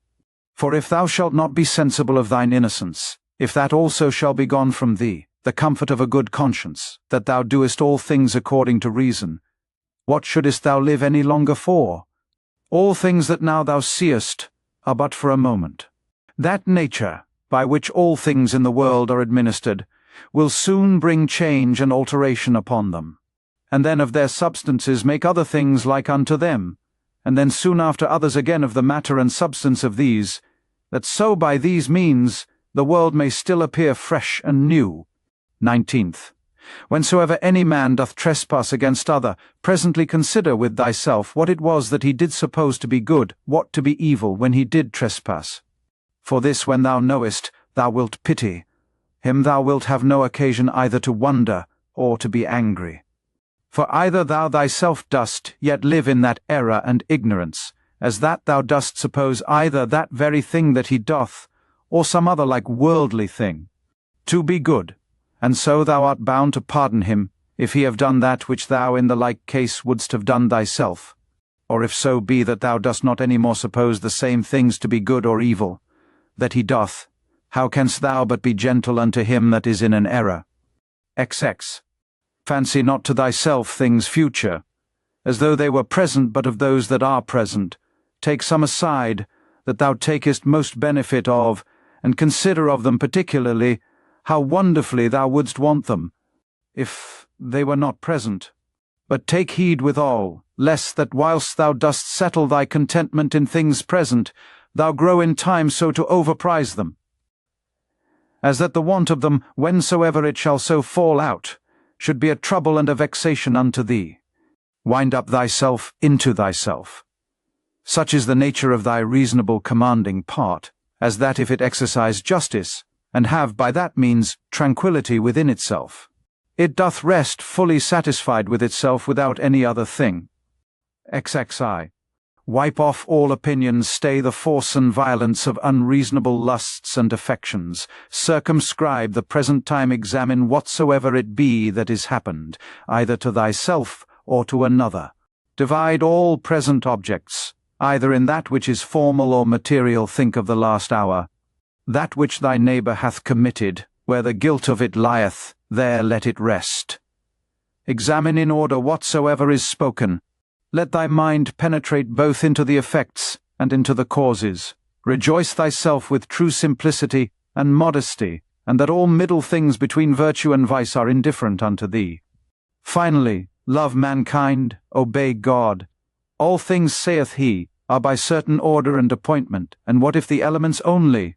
It will suffice to remember that all things in general are by certain order and appointment, or if it be but few. And as concerning death, that either dispersion, or the atoms, or annihilation, or extinction, or translation will ensue. And as concerning pain, that that which is intolerable is soon ended by death, and that which holds long must needs be tolerable. And that the mind in the meantime, which is all in all, may by way of interclusion, or interception, by stopping all manner of commerce and sympathy with the body, still retain its own tranquility. Thy understanding is not made worse by it. As for those parts that suffer, let them, if they can, declare their grief themselves. As for praise and commendation, view their mind and understanding, what estate they are in, what kind of things they fly, and what things they seek after. And that as in the seaside whatsoever was before to be seen, is by the continual succession of new heaps of sand cast up one upon another, soon hid and covered. So in this life, all former things by those which immediately succeed. 23rd, out of Plato. He then whose mind is endowed with true magnanimity, who hath accustomed himself to the contemplation both of all times, and of all things in general, can this mortal life, thinkest thou, seem any great matter unto him? It is not possible, answered he. Then neither will such a one account death a grievous thing? By no means. Examen. Out of Antisthenes. It is a princely thing to do well, and to be ill spoken of. It is a shameful thing that the face should be subject unto the mind, to be put into what shape it will, and to be dressed by it as it will, and that the mind should not bestow so much care upon herself, as to fashion herself and to dress herself as best becometh her. Taxic V. Out of several poets and comics. It will but little avail thee, to turn thine anger and indignation upon the things themselves that have fallen across unto thee. For as for them, they are not sensible of it, Unc. Thou shalt but make thyself a laughing-stock, both unto the gods and men, Uncs. Our life is reaped like a ripe ear of corn, one is yet standing and another is down, and see. But if so be that I and my children be neglected by the gods, there is some reason even for that, and see. As long as right and equity is of my side, and see. Not to lament with them, not to tremble, and see. Mopton. Out of Plato. My answer, full of justice and equity, should be this. Thy speech is not right, O man, if thou supposest that he that is of any worth at all should apprehend either life or death, as a matter of great hazard and danger, and should not make this rather his only care, to examine his own actions, whether just or unjust, whether actions of a good or of a wicked man, seek. For thus in very truth stands the case, O ye men of Athens, what place or station soever a man either hath chosen to himself, judging it best for himself, or is by lawful authority put and settled in, therein do I think all appearance of danger notwithstanding, that he should continue, as one who feareth neither death nor anything else, so much as he feareth to commit anything that is vicious and shameful, anx. But, O noble sir, consider, I pray, whether true generosity and true happiness do not consist in somewhat else rather than in the preservation either of our or other men's lives. For it is not the part of a man that is a man indeed, to desire to live long or to make much of his life whilst he liveth, but rather he that is such will in these things wholly refer himself unto the gods, and believing that which every woman can tell him, that no man can escape death. The only thing that he takes thought and care for is this, that what time he liveth, he may live as well and as virtuously as he can possibly, to look about, and with the eyes to follow the course of the stars and planets as though thou wouldst run with them, and to mind perpetually the several changes of the elements one into another. For such fancies and imaginations help much to purge away the dross and filth of this our earthly life. And see, that also is a fine passage of Plato's, where he speaketh of worldly things in these words, Thou must also, as from some higher place, look down, as it were, upon the things of this world, as flocks, armies, husbandmen's labours, marriages, divorces, generations, deaths, the tumults of courts and places of judicatures, desert places, the several nations of barbarians, public festivals, mournings, fairs, markets, how all things upon earth are pell-mell, and how miraculously things contrary one to another concur to the beauty and perfection of this universe. To extend, to look back upon things of former ages, as upon the manifold changes and conversions of several monarchies and commonwealths. We may also foresee things future, for they shall all be of the same kind, neither is it possible that they should leave the tune, or break the concert that is now begun, as it were, by these things that are now done and brought to pass in the world. It comes all to one, therefore, whether a man be a spectator of the things of this life but 40 years, or whether he see them 10,000 years together, for what shall he see more? And as for those parts that came from the earth, they shall return unto the earth again, and those that came from heaven, they also shall return unto those heavenly places. Whether it be a mere dissolution and unbinding of the manifold intricacies and entanglements of the confused atoms, or some such dispersion of the simple and incorruptible elements. With meats and drinks and divers charms, they seek to divert the channel, that they might not die. Yet must we needs endure that blast of wind that cometh from above, though we toil and labour never so much. We 10th. He hath a stronger body, and is a better wrestler than I. What then? Is he more bountiful? Is he more modest? Doth he bear all adverse chances with more equanimity, or with his neighbour's offences with more meekness and gentleness than I? XXX, where the matter may be effected agreeably to that reason which both unto the gods and men is common, there can be no just cause of grief or sorrow. For where the fruit and benefit of an action well begun and prosecuted according to the proper constitution of man may be reaped and obtained, or is sure and certain, it is against reason that any damage should there be suspected. In all places, and at all times, it is in thy power religiously to embrace whatsoever by God's appointment is happened unto thee, and justly to converse with those men whom thou hast to do with, and accurately to examine every fancy that presents itself, that nothing may slip and steal in, before thou hast rightly apprehended the true nature of it. 30th. Look not about upon other men's minds and understandings, but look right on forwards with a nature, both that of the universe, in those things that happen unto thee, and thine in particular, in those things that are done by thee, doth lead and direct thee. Now every one is bound to do that, which is consequent and agreeable to that end which by his true natural constitution he was ordained unto. As for all other things, they are ordained for the use of reasonable creatures, as in all things we see that that which is worse and inferior is made for that which is better. Reasonable creatures they are ordained one for another. That therefore which is chief in every man's constitution is, that he intend the common good. The second is, that he yield not to any lusts and motions of the flesh, for it is the part and privilege of the reasonable and intellective faculty, that she can so bound herself, as that neither the sensitive, nor the appetitive faculties may not anyways prevail upon her. For both these are brutish, and therefore over both she challengeth mastery, and cannot anyways endure, if in her right temper, to be subject unto either. And this indeed most justly, for by nature she was ordained to command all in the body. The third thing proper to man by his constitution is, to avoid all rashness and precipitancy, and not to be subject to error. To these things then, let the mind apply herself and go straight on without any distraction about other things, and she hath her end, and by consequent her happiness. XXI, as one who had lived, and were now to die by right, whatsoever is yet remaining, bestow that wholly as a gracious overplus upon a virtuous life. Love and affect that only, whatsoever it be that happeneth, and is by the fates appointed unto thee. For what can be more reasonable, and as anything doth happen unto thee by way of cross or calamity, call to mind presently and set before thine eyes the examples of some other men, to whom the self-same thing did once happen likewise.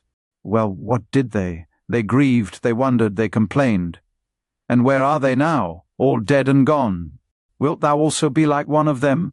Or rather leaving to men of the world, whose life both in regard of themselves and them that they converse with is nothing but mere mutability, or men of as fickle minds, as fickle bodies, ever changing and soon changed themselves, let it be thine only care and study how to make a right use of all such accidents. For there is good use to be made of them, and they will prove fit matter for thee to work upon, if it shall be both thy care and thy desire, that whatsoever thou doest, thou thyself mayst like and approve thyself for it. And both these see that thou remember well, according as the diversity of the matter of the action that thou art about shall require. Look within. Within is the fountain of all good. Such a fountain, where springing waters can never fail, so thou dig still deeper and deeper. Thou must use thyself also to keep thy body fixed and steady, free from all loose fluctuant, either motion or posture. And as upon thy face and looks, thy mind hath easily power over them, to keep them to that which is grave and decent, so let it challenge the same power over the whole body also. But so observe all things in this kind, as that it be without any manner of affectation. Ex quon. The art of true living in this world is more like a wrestler's than a dancer's practice. For in this they both agree, to teach a man whatsoever falls upon him, that he may be ready for it, and that nothing may cast him down. XXI. Thou must continually ponder and consider with thyself what manner of men they be, and for their minds and understandings what is their present estate, whose good word and testimony thou dost desire.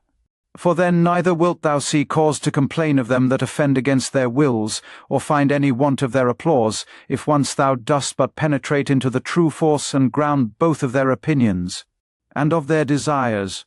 No soul, saith he, is willingly bereft of the truth, and by consequent neither of justice or temperance or kindness and mildness, nor of anything that is of the same kind. It is most needful that thou shouldst always remember this, for so shalt thou be far more gentle and moderate towards all men. XX. What pain soever thou art in, let this presently come to thy mind, that it is not a thing whereof thou needest to be ashamed, neither is it a thing whereby thy understanding, that hath the government of all, can be made worse. For neither in regard of the substance of it, nor in regard of the end of it, which is to intend the common good, can it alter and corrupt it. This also of Epicurus mayst thou in most pains find some help of, that it is neither intolerable nor eternal, so thou keep thyself to the true bounds and limits of reason and give not way to opinion. This also thou must consider, that many things there be, which oftentimes unsensibly trouble and vex thee, as not armed against them with patience, because they go not ordinarily under the name of pains, which in very deed are of the same nature as pain, as to slumber unquietly, to suffer heat, to want appetite, when therefore any of these things make thee discontented. Check thyself with these words, now hath pain given thee the foil, thy courage hath failed thee. XXX. Emai. Take heed lest at any time thou stand so affected, though towards unnatural evil men, as ordinary men are commonly one towards another.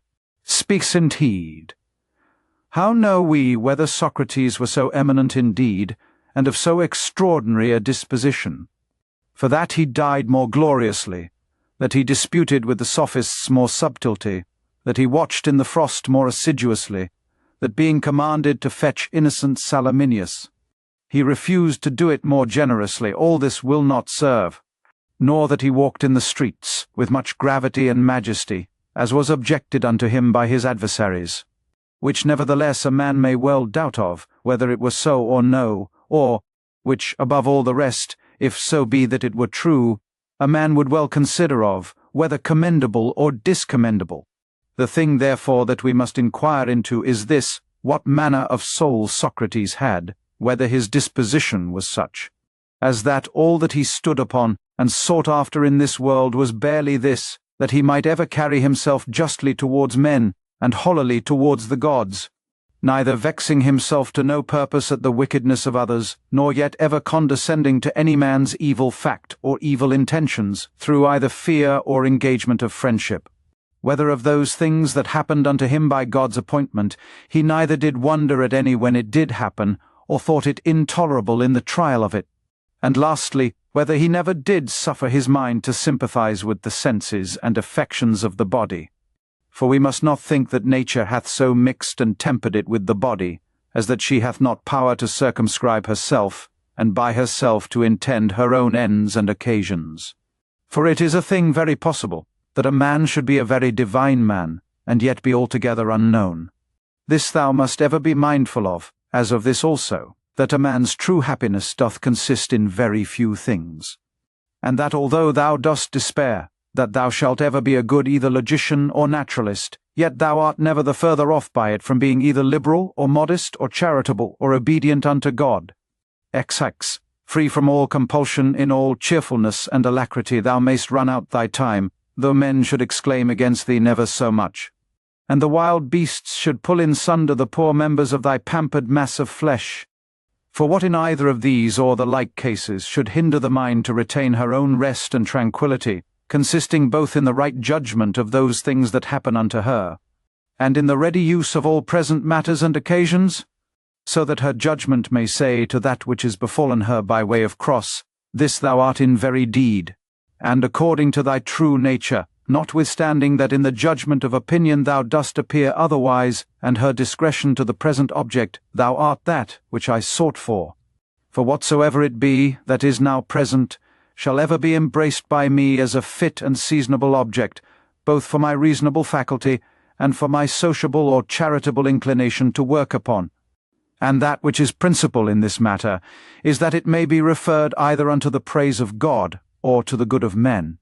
For either unto God or man, whatsoever it is that doth happen in the world hath in the ordinary course of nature its proper reference. Neither is there anything that in regard of nature is either new or reluctant and intractable, but all things both usual and easy. XL.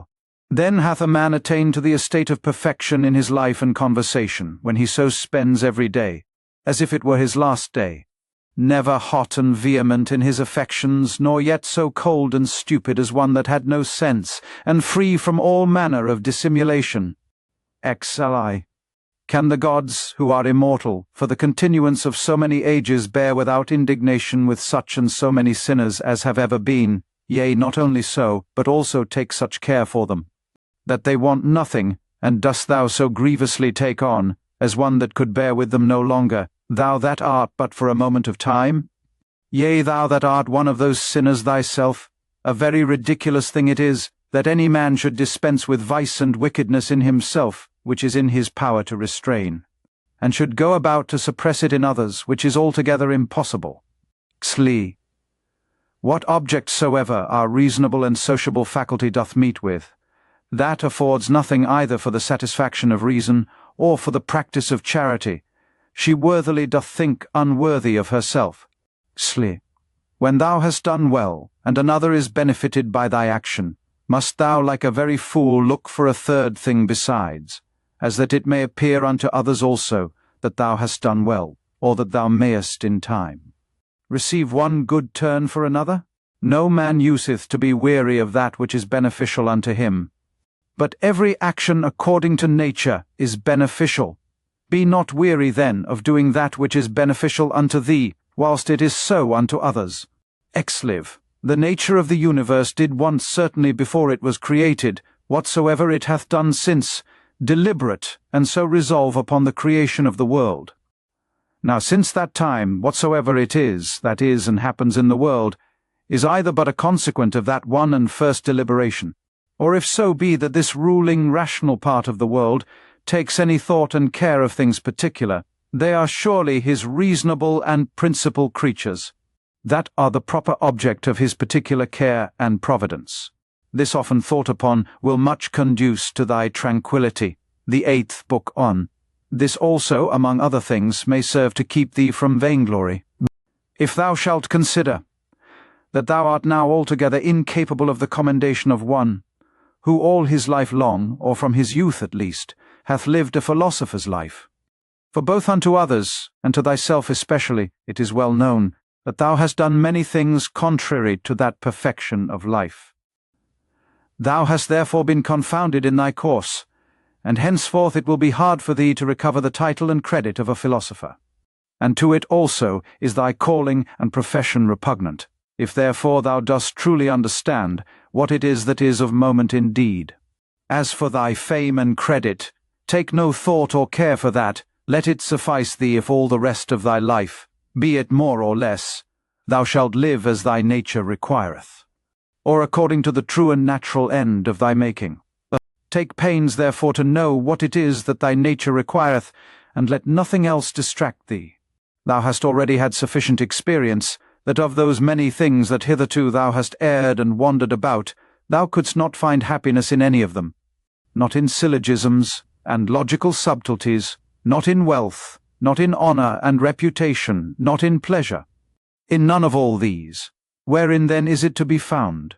In the practice of those things which the nature of man, as he is a man, doth require. How then shall he do those things? If his dogmata, or moral tenets and opinions from which all motions and actions do proceed, be right and true, which be those dogmata? Those that concern that which is good or evil, as that there is nothing truly good and beneficial unto man, but that which makes him just, temperate, courageous, liberal, and that there is nothing truly evil and hurtful unto man, but that which causeth the contrary effects. Second, upon every action that thou art about, put this question to thyself, how will this, when it is done, agree with me? Shall I have no occasion to repent of it? Yet a very little while, and I am dead and gone, and all things are at end. What then do I care for more than this, that my present action, whatsoever it be, may be the proper action of one that is reasonable, whose end is the common good, who in all things is ruled and governed by the same law of right and reason by which God himself is. Third, Alexander, Caius, Pompeius, what are these to Diogenes, Heraclitus, and Socrates? These penetrated into the true nature of things, into all causes and all subjects, and upon these did they exercise their power and authority. But as for those, as the extent of their error was, so far did their slavery extend. Fourth, what they have done, they will still do, although thou shouldst hang thyself. First, let it not trouble thee. For all things both good and evil come to pass according to the nature and general condition of the universe, and within a very little while. All things will be at an end, no man will be remembered, as now of Africanus, for example, and Augustus it is already come to pass. Then, secondly, fix thy mind upon the thing itself, look into it, and remembering thyself, that thou art bound nevertheless to be a good man, and what it is that thy nature requireth of thee as thou art a man. Be not diverted from what thou art about, and speak that which seemeth unto thee most just, only speak it kindly, modestly, and without hypocrisy. Fifth, that which the nature of the universe doth busy herself about, is that which is here, to transfer it thither, to change it, and thence again to take it away, and to carry it to another place. So that thou needest not fear any new thing, for all things are usual and ordinary, and all things are disposed by equality. Sixth, every particular nature hath content, when in its own proper course it speeds. A reasonable nature doth then speed, when first in matter of fancies and imaginations. It gives no consent to that which is either false uncertain.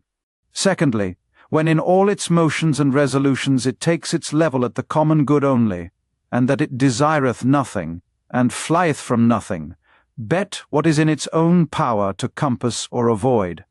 And lastly, when it willingly and gladly embraceth whatsoever is dealt and appointed unto it by the common nature, for it is part of it, even as the nature of any one leaf is part of the common nature of all plants and trees.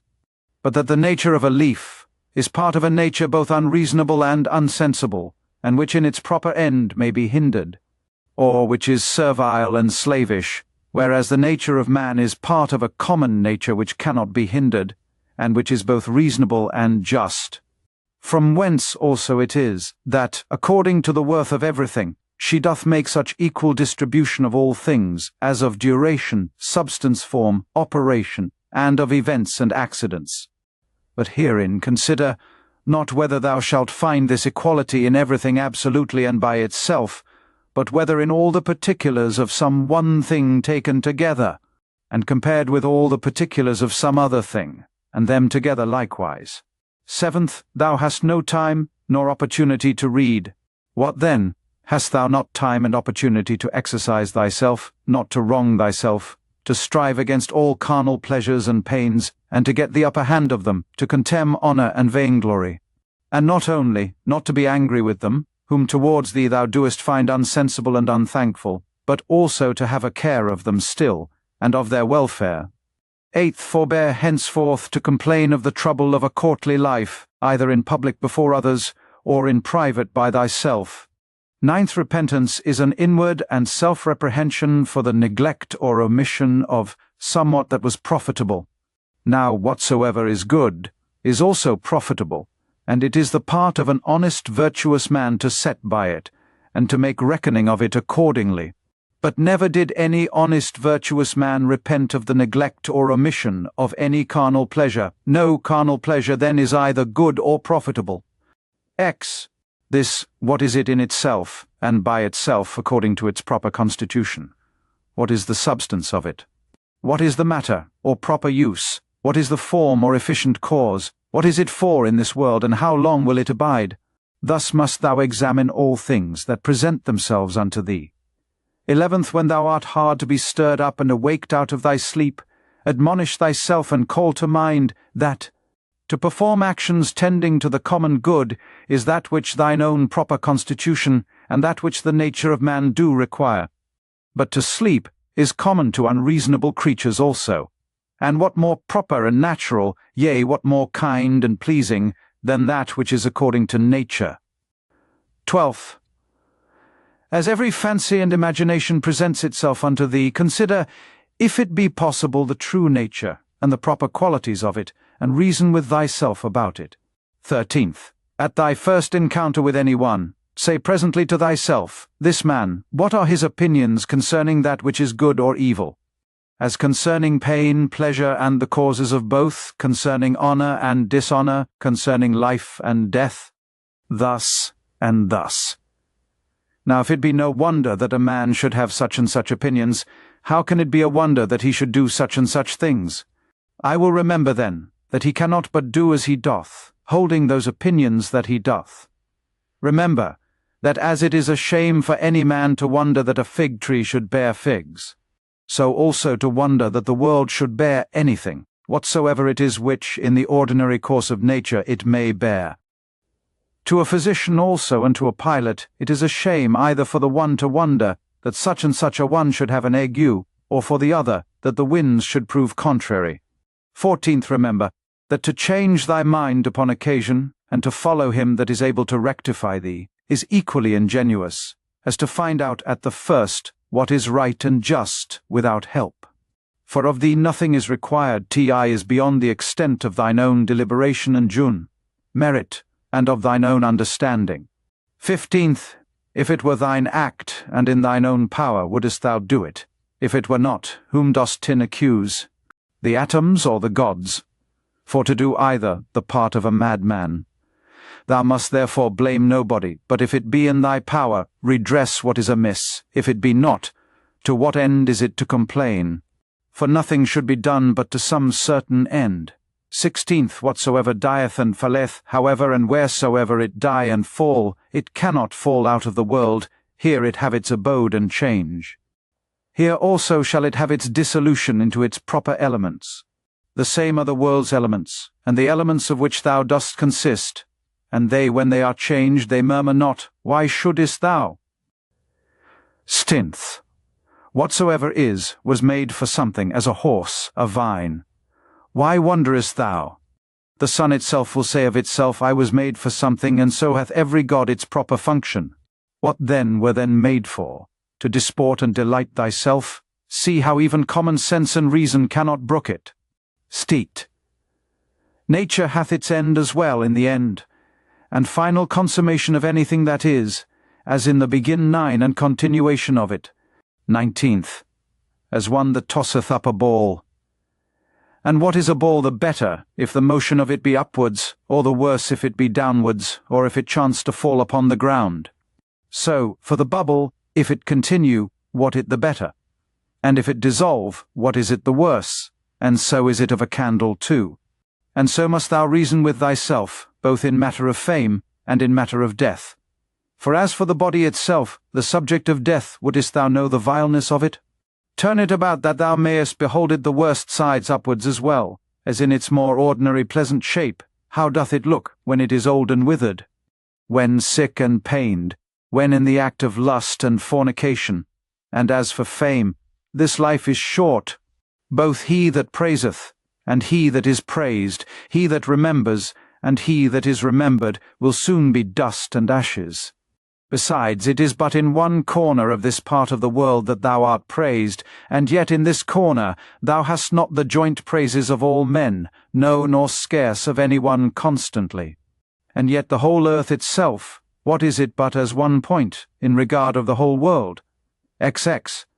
That which must be the subject of thy consideration is either the matter itself, or the dogma, or the operation, or the true sense and signification. Most justly have these things happened unto thee, why dost not thou amend? Oh, but thou hadst rather become good tomorrow, than to be so today. Swanchan, shall I do it?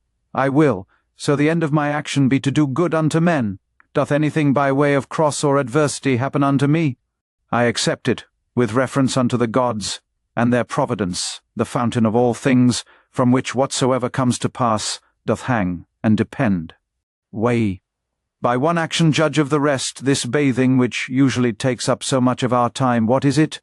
Oil, sweat, filth, or the swords of the body, an excrementitious viscosity, the excrements of oil and other ointments used about the body, and mixed with the swords of the body, all base and loathsome. And such almost is every part of our life, and every worldly object. Sexive. Lucilla buried Verus, then was Lucilla herself buried by others. So Secunda Maximus, then Secunda herself. So Epitencanus, Diotimus, then Epitencanus himself. So Antoninus Pius, Faustina his wife, then Antoninus himself. This is the course of the world. First Sella, Adrianus, then Adrianus himself. And those austere ones, those that foretold other men's deaths, those that were so proud and stately, where are they now? Those austere ones, I mean, such as were Charax, and Demetrius the Platonic, and Eudaemon, and others like unto those. They were all but for one day, all dead and gone long since. Some of them no sooner dead than forgotten. Others soon turned into fables. Of others, even that which was fabulous is now long since forgotten. This thereafter thou must remember, that whatsoever thou art compounded of shall soon be dispersed, and that thy life and breath, or thy soul, shall either be no more, or shall translated spe, and appointed to some certain place and station. XXV. The true joy of a man is to do that which properly belongs unto a man. That which is most proper unto a man is, first, to be kindly affected towards them that are of the same kind and nature as he is himself, to contemn all sensual motions and appetites, to discern rightly all plausible fancies and imaginations, to contemplate the nature of the universe, both it and things that are done in it, in which kind of contemplation three several relations are to be observed: the first, to the apparent secondary cause; the second, to the first original cause, God, from whom originally proceeds whatsoever doth happen in the world; the third and last, to them that we live and converse with, what use may be made of it, to their use and benefit. If pain be an evil, either it is in regard of the body, and that cannot be, because the body of itself is altogether insensible, or in regard of the soul, but it is in the power of the soul to preserve her own peace and tranquility, and not to suppose that pain is evil. For all judgment and deliberation, all prosecution or aversion is from within, whither the sense of evil, except it be let in by opinion, cannot penetrate. XX. Wipe off all idle fancies, and say unto thyself incessantly, Now, if I will, it is in my power to keep out of this my soul all wickedness, all lust and concupiscences, all trouble and confusion. But on the contrary, to behold and consider all things according to their true nature, and to carry myself towards everything according to its true worth. Remember then this thy power that nature hath given thee. X 8. Whether thou speak in the Senate, or whether thou speak to any particular, let thy speech in always grave and modest. But thou must not openly and vulgarly observe that sound and exact form of speaking concerning that which is truly good and truly civil. The vanity of the world, and of worldly men, which otherwise truth and reason doth prescribe. XX. Augustus his court, his wife, his daughter, his nephews, his sons-in-law, his sister, Agrippa, his kinsmen, his domestics, his friends, Aurelius, Maecenas, his slayers of beasts for sacrifice and divination, there thou hast the death of a whole court together. Proceed now on to the rest that have been since that of Augustus. Hath death dwelt with them otherwise, though so many and so stately whilst they lived, than it doth use to deal with any one particular man? Consider now the death of a whole kindred and family, as of that of the Pompeys, as that also that useth to be written upon some monuments. He was the last of his own kindred. O what care did his predecessors take, that they might leave a successor, yet behold at last one or other must of necessity be the last. Here again therefore consider the death of a whole kindred. XXX. Contract thy whole life to the measure and proportion of one single action. And if in every particular action thou dost perform what is fitting to the utmost of thy power, let it suffice thee. And who can hinder thee but that thou mayest perform what is fitting? But there may be some outward let and impediment, not any that can hinder thee, but that whatsoever thou dost, thou may do it justly, temperately, and with the praise of God. Yea, but there may be somewhat, whereby some operation or other of thine may be hindered. And then, with that very thing that doth hinder, thou mayest be well pleased, and so by this gentle and equanimous conversion of thy mind unto that which may be, instead of that which at first thou didst intend. In the room of that former action there succeedeth another, which agrees as well with this contraction of thy life that we now speak of. XXXI. Receive temporal blessings without ostentation when they are sent, and thou shalt be able to part with them with all readiness and facility when they are taken from thee again. Squunts.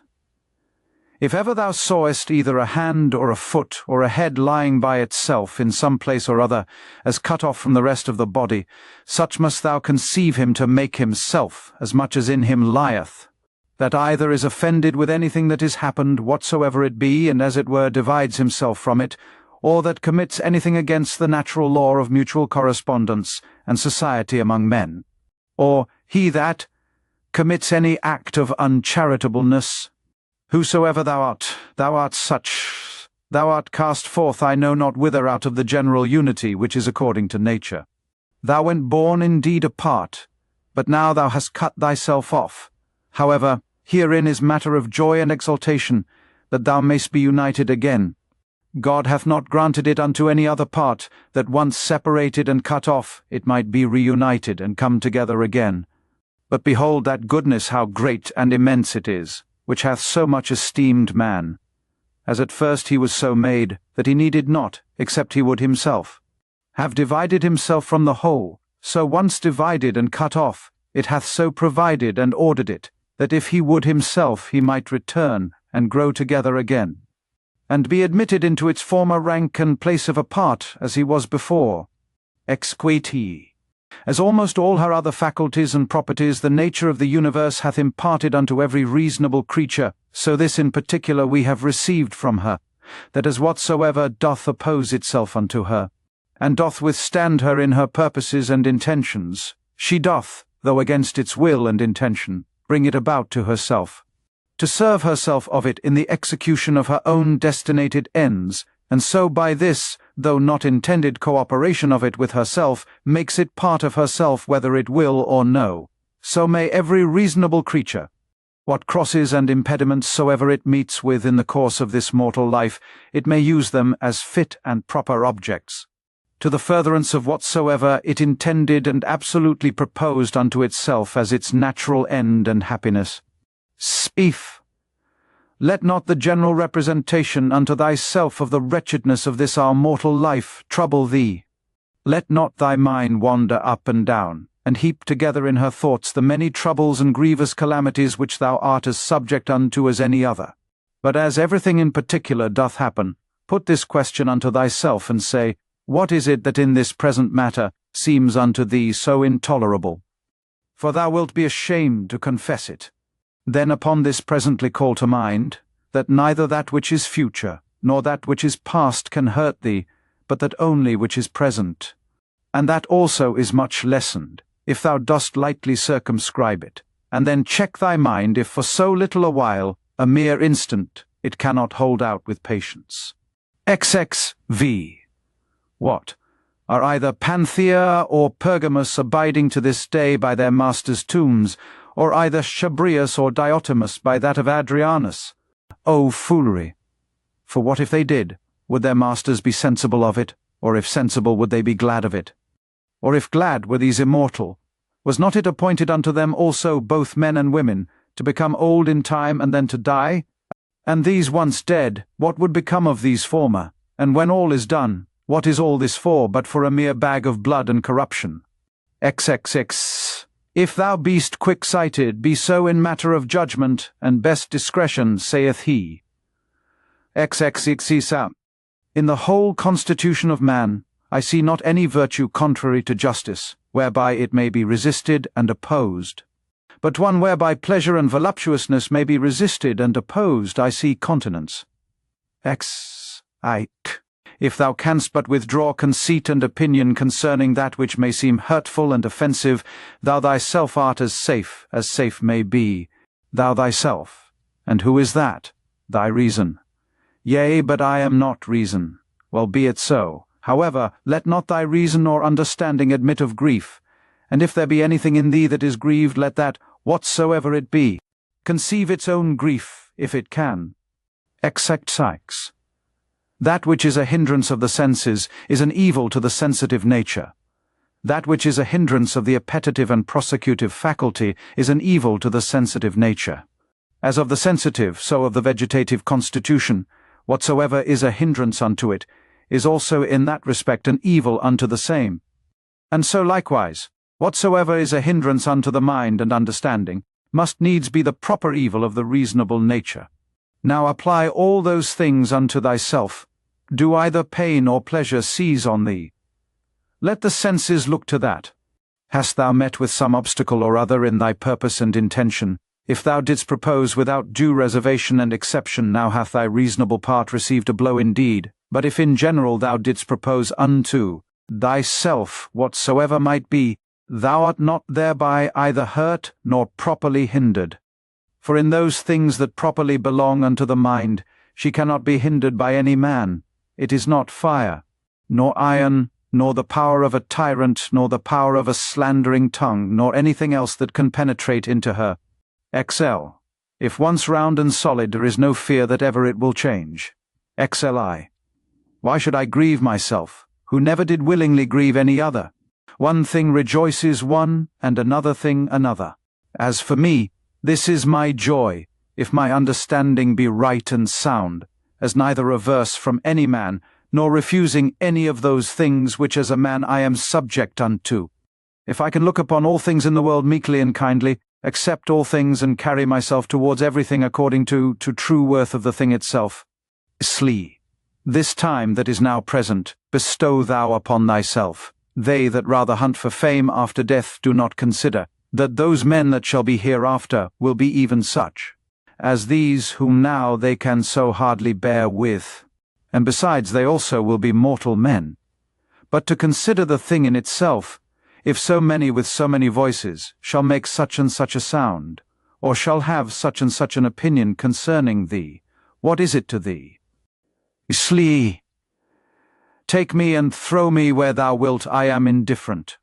For there also I shall have that spirit which is within me propitious, that is well pleased and fully contented both in that constant disposition and with those particular actions, which to its own proper constitution are suitable and agreeable. Exlive. Is this then a thing of that worth, that for it my soul should suffer, and become worse than it was, as either basely dejected or disordinately affected or confounded within itself, or terrified? What can there be that thou shouldest so much esteem? XLV. Nothing can happen unto thee, which is not incidental unto thee, as thou art a man. As nothing can happen either to an ox, a vine, or to a stone, which is not incidental unto them, unto every one in his own kind. If therefore nothing can happen unto anything, which is not both usual and natural, why art thou displeased? Sure, the common nature of all would not bring anything upon any that were intolerable. If therefore it be a thing external that causes thy grief, know that it is not that properly that doth cause it, but thine own conceit and opinion concerning the thing, which thou mayest rid thyself of when thou wilt. But if it be somewhat that is amiss in thine own disposition, that doth grieve thee, mayest thou not rectify thy moral tenets and opinions? But if it grieve thee, that thou doest not perform that which seemeth unto thee right and just, why doest not thou choose rather to perform it than to grieve? But somewhat that is stronger than thyself doth hinder thee. Let it not grieve thee then, if it be not thy fault that the thing is not performed. Yea, but it is a thing of that nature, as that thy life is not worth the while, except it may be performed. If it be so, upon condition that thou be kindly and lovingly disposed towards all men, thou mayest be gone. For even then, as much as at any time, art thou in a very good estate of performance, when thou doest die in charity with those that are an obstacle unto thy performance. XLV.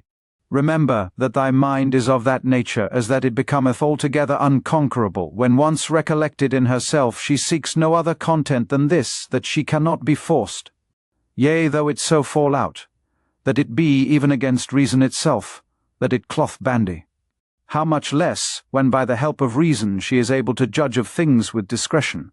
And therefore let thy chief fort and place of defence be a mind free from passions.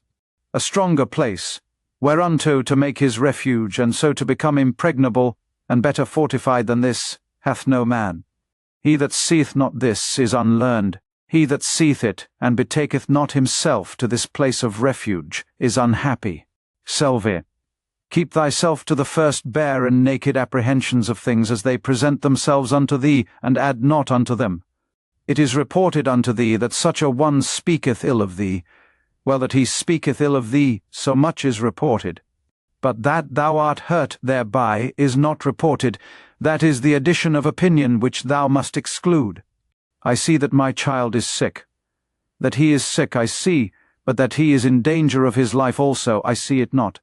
Thus thou must use to keep thyself to the first motions and apprehensions of things, as they present themselves outwardly, and add not unto them from within thyself through mere conceit and opinion.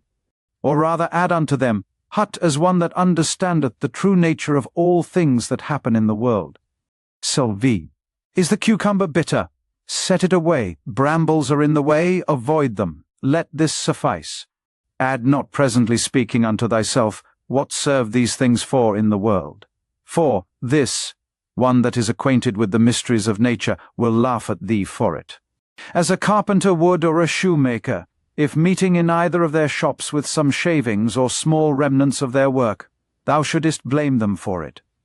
And yet those men, it is not for want of a place where to throw them, that they keep them in their shops for a while. But the nature of the universe hath no such outplace, but herein doth consist the wonder of her art and skill, that she having once circumscribed herself within some certain bounds and limits, whatsoever is within her that seems either corrupted, or old, or unprofitable, she can change it into herself. And of these very things can make new things, so that she needeth not to seek elsewhere out of herself, either for a new supply of matter and substance, or for a place where to throw out whatsoever is irrecoverably putrid and corrupt. Thus she, as for place, so for matter and art, is herself sufficient unto herself. Exlix. Not to be slack and negligent, or loose and wanton in thy actions, nor contentious, and troublesome in thy conversation, nor to rove and wander in thy fancies and imaginations. Not basely to contract thy soul, nor boisterously to sally out with it, or furiously to launch out as it were, nor ever to want employment. L. They kill me, they cut my flesh, they persecute my person with curses. What then? May not thy mind for all this continue pure, prudent, temperate, just, as a fountain of sweet and clear water, though she be cursed by some stander by, Yet do her springs nevertheless still run as sweet and clear as before. Yea, though either dirt or dung be thrown in, yet is it no sooner thrown than dispersed and she cleared. She cannot be dyed or infected by it. What then must I do, that I may have within myself an overflowing fountain, and not a well? Beget thyself by continual pains, and endeavours to true liberty with charity, and true simplicity, and modesty. Lee. He that knoweth not what the world is, knoweth not where he himself is. And he that knoweth not what the world was made for, cannot possibly know either what are the qualities, or what is the nature of the world. Now he that in either of these is to seek, for what he himself was made is ignorant also. What then dost thou think of that man, who proposeth unto himself, as a matter of great moment, the noise and applause of men, who both where they are, and what they are themselves, are altogether ignorant? Dost thou desire to be commended of that man, who thrice in 1 hour perchance doth himself curse himself? Dost thou desire to please him, who pleaseth not himself? Or dost thou think that he pleaseth himself, who doth use to repent himself almost of everything that he doth? Lee. Not only now henceforth to have a common breath, or to hold correspondency of breath, with that air that compasseth us about, but to have a common mind, or to hold correspondency of mind also with that rational substance which compasseth all things. For that also is of itself, and of its own nature, if a man can but draw it in as he should, everywhere diffused, and passeth through all things no less than the air doth, if a man can but suck it in. Lee. Wickedness in general doth not hurt the world. Particular wickedness doth not hurt any other, only unto him it is hurtful, whosoever he be that offends, unto whom in great favour and mercy it is granted, that whensoever he himself shall but first desire it, he may be presently delivered of it. Unto my free will, my neighbour's free will, whoever he be, as his life or his bode, is altogether indifferent. For though we are all made one for another, yet have our minds and understandings each of them their own proper and limited jurisdiction. For else another man's wickedness might be my evil which God would not have, that it might not be in another man's power to make me unhappy, which nothing now can do but mine own wickedness. Live. The sun seemeth to be shed abroad, and indeed it is diffused but not effused, for that diffusion of it is or an extension. For therefore are the beams of it called kapatonu, from the word epsilon sigma theta alpha iota, to be stretched out and extended. Now what a sunbeam is, thou mayest know if thou observe the light of the sun, when through some narrow hole it pierceth into some room that is dark. For it is always in a direct line, and as by any solid body that it meets with in the way that is not penetrable by air, it is divided and abrupted, and yet neither slides off or falls down, but stayeth there nevertheless. Such must the diffusion in the mind be, not an effusion, but an extension. What obstacles and impediments soever she meeteth within her way, she must not violently, and by way of an impetuous onset light upon them, neither must she fall down. But she must stand, and give light unto that which doth admit of it. For as for that which doth not, it is its own fault and loss, if it bereave itself of her light. L.V. He that feareth death, either feareth that he shall have no sense at all, or that his senses will not be the same. Whereas he should rather comfort himself, that either no sense at all, and so no sense of evil, or if any sense, then another life, and so no death properly. L.V.I. All men are made one for another, either then teach them better, or bear with them. L.V. The motion of the mind is not as the motion of a dart, for the mind when it is wary and cautelous, and by way of diligent circumspection turneth herself many ways, may then as well be said to go straight on to the object, as when it useth no such circumspection. Livy. To pierce and penetrate into the estate of every one's understanding that thou hast to do with, as also to make the estate of thine own open and penetrable to any other. The 9th Book 1. He that is unjust is also impious, for the nature of the universe having made all reasonable creatures one for another, to the end that they should do one another good, more or less according to the several persons and occasions, but in no wise hurt one another. It is manifest that he that doth transgress against this her will is guilty of impiety towards the most ancient and venerable of all the deities. For the nature of the universe is the nature the common parent of all, and therefore piously to be observed of all things that are, and that which now is, to whatsoever first was, and gave it its being, hath relation of blood and kindred. She is also called truth, and is the first cause of all truths. He therefore that willingly and wittingly doth lie, is impious in that he doth receive, and so commit injustice. But he that against his will, in that he disagreeth from the nature of the universe, and in that striving with the nature of the world he doth in his particular, violate the general order of the world. For he doth no better than strive and war against it, who contrary to his own nature applieth himself to that which is contrary to truth. For nature had before furnished him with instincts and opportunities sufficient for the attainment of it, which he having hitherto neglected, is not now able to discern that which is false from that which is true. He also that pursues after pleasures, as that which is truly good, and flies from pains, as that which is truly evil, is impious. For such a one must of necessity oftentimes accuse that common nature, as distributing many things both unto the evil and unto the good, not according to the deserts of either. As unto the bad oftentimes pleasures, and the causes of pleasures, so unto the good pains and the occasions of pains. Again, he that feareth pains and crosses in this world, feareth some of those things which some time or other must needs happen in the world, and that we have already showed to be impious. And he that pursueth after pleasures will not spare to compass his desires, to do that which is unjust, and that is manifestly impious. Now those things which unto nature are equally indifferent, for she had not created both pain and pleasure, if both had not been unto her equally indifferent. They that will live according to nature must in those things, as being of the same mind and disposition that she is, be as equally indifferent. Whosoever therefore in either matter of pleasure and pain, death and life, honour and dishonour, which things nature in the administration of the world indifferently doth make use of, is not as indifferent. It is apparent that he is impious. When I say that common nature doth indifferently make use of them, my meaning is, that they happen indifferently in the ordinary course of things, which by a necessary consequence, whether as principal or accessory, come to pass in the world, according to that first and ancient deliberation of Providence, by which she from some certain beginning did resolve upon the creation of such a world, conceiving then in her womb, as it were, some certain rational generative seeds and faculties of things future, whether subjects, changes, successions, both such and just so many.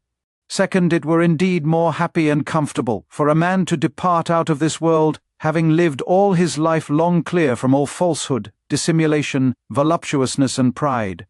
But if this cannot be, yet it is some comfort for a man joyfully to depart as weary, and out of love with those, rather than to desire to live, and to continue long in those wicked courses. Hath not yet experience taught thee to fly from the plague? For a far greater plague is the corruption of the mind, than any certain change and distemper of the common air can be. This is a plague of creatures, as they are living creatures, but that of men, as they are men or reasonable. Third, thou must not in matter of death carry thyself scornfully, but as one that is well pleased with it, as being one of those things that nature hath appointed. For what thou dost conceive of these, of a boy to become a young man, to wax old, to grow, to ripen, to get teeth, or a beard, or grey hairs to beget, to bear, or to be delivered, or what other action soever it be, that is natural unto man according to the several seasons of his life, such a thing is it also to be dissolved. It is therefore the part of a wise man, in matter of death, not in any wise to carry himself either violently or proudly, but patiently to wait for it, as one of nature's operations, that with the same mind as now thou dost expect when that which yet is but an embryo in thy wife's belly shall come forth, thou mayst expect also when thy soul shall fall off from that outward coat or skin, wherein as a child in the belly it lieth involved and shut up. But thou desirest a more popular, and though not so direct and philosophical, yet a very powerful and penetrative recipe against the fear of death. Nothing can make thee more willing to part with thy life, than if thou shalt consider both what the subjects themselves are that thou shalt part with, and what manner of disposition thou shalt no more have to do with. True it is, that, offended with them, thou must not be by no means, but take care of them, and meekly bear with them however. This thou mayst remember, that whensoever it happens that thou depart, it shall not be from men that held the same opinions that thou dost. For that indeed, if it were so, is the only thing that might make thee averse from death, and willing to continue here, if it were thy hap to live with men, that had obtained the same belief that thou hast. But now, what a toil it is for thee to live with men of different opinions, thou seest, so that thou hast rather occasion to say, Hasten, I thee pray, O death, lest I also in time forget myself. Forth he that sinneth, sinneth unto himself. He that is unjust hurts himself, in that he makes himself worse than he was before. Not he only that committeth, but he also that omitteth something is oftentimes unjust. Fifth, if my present apprehension of the object be right, and my present action charitable, and this, towards whatsoever doth proceed from God, be my present disposition, to be well pleased with it, it sufficeth. Sixth, to wipe away fancy, to use deliberation, to quench concupiscence, to keep the mind free to herself. 7. Of all unreasonable creatures, there is but one unreasonable soul, and of all that are reasonable, but one reasonable soul, divided betwixt them all. As of all earthly things there is but one earth, and but one light that we see by, and but one air that we breathe in, as many as either breathe or see. Now whatsoever partakes of some common thing, naturally affects and inclines unto that whereof it is part, being of one kind and nature with it. Whatsoever is earthly presseth downwards to the common earth. Whatsoever is liquid would flow together, and whatsoever is airy would be together likewise. So that without some obstacle, and some kind of violence, they cannot well be kept asunder. Whatsoever is fiery, doth not only by reason of the elementary fire tend upwards, but here also is so ready to join and to burn together, that whatsoever doth want sufficient moisture to make resistance, is easily set on fire.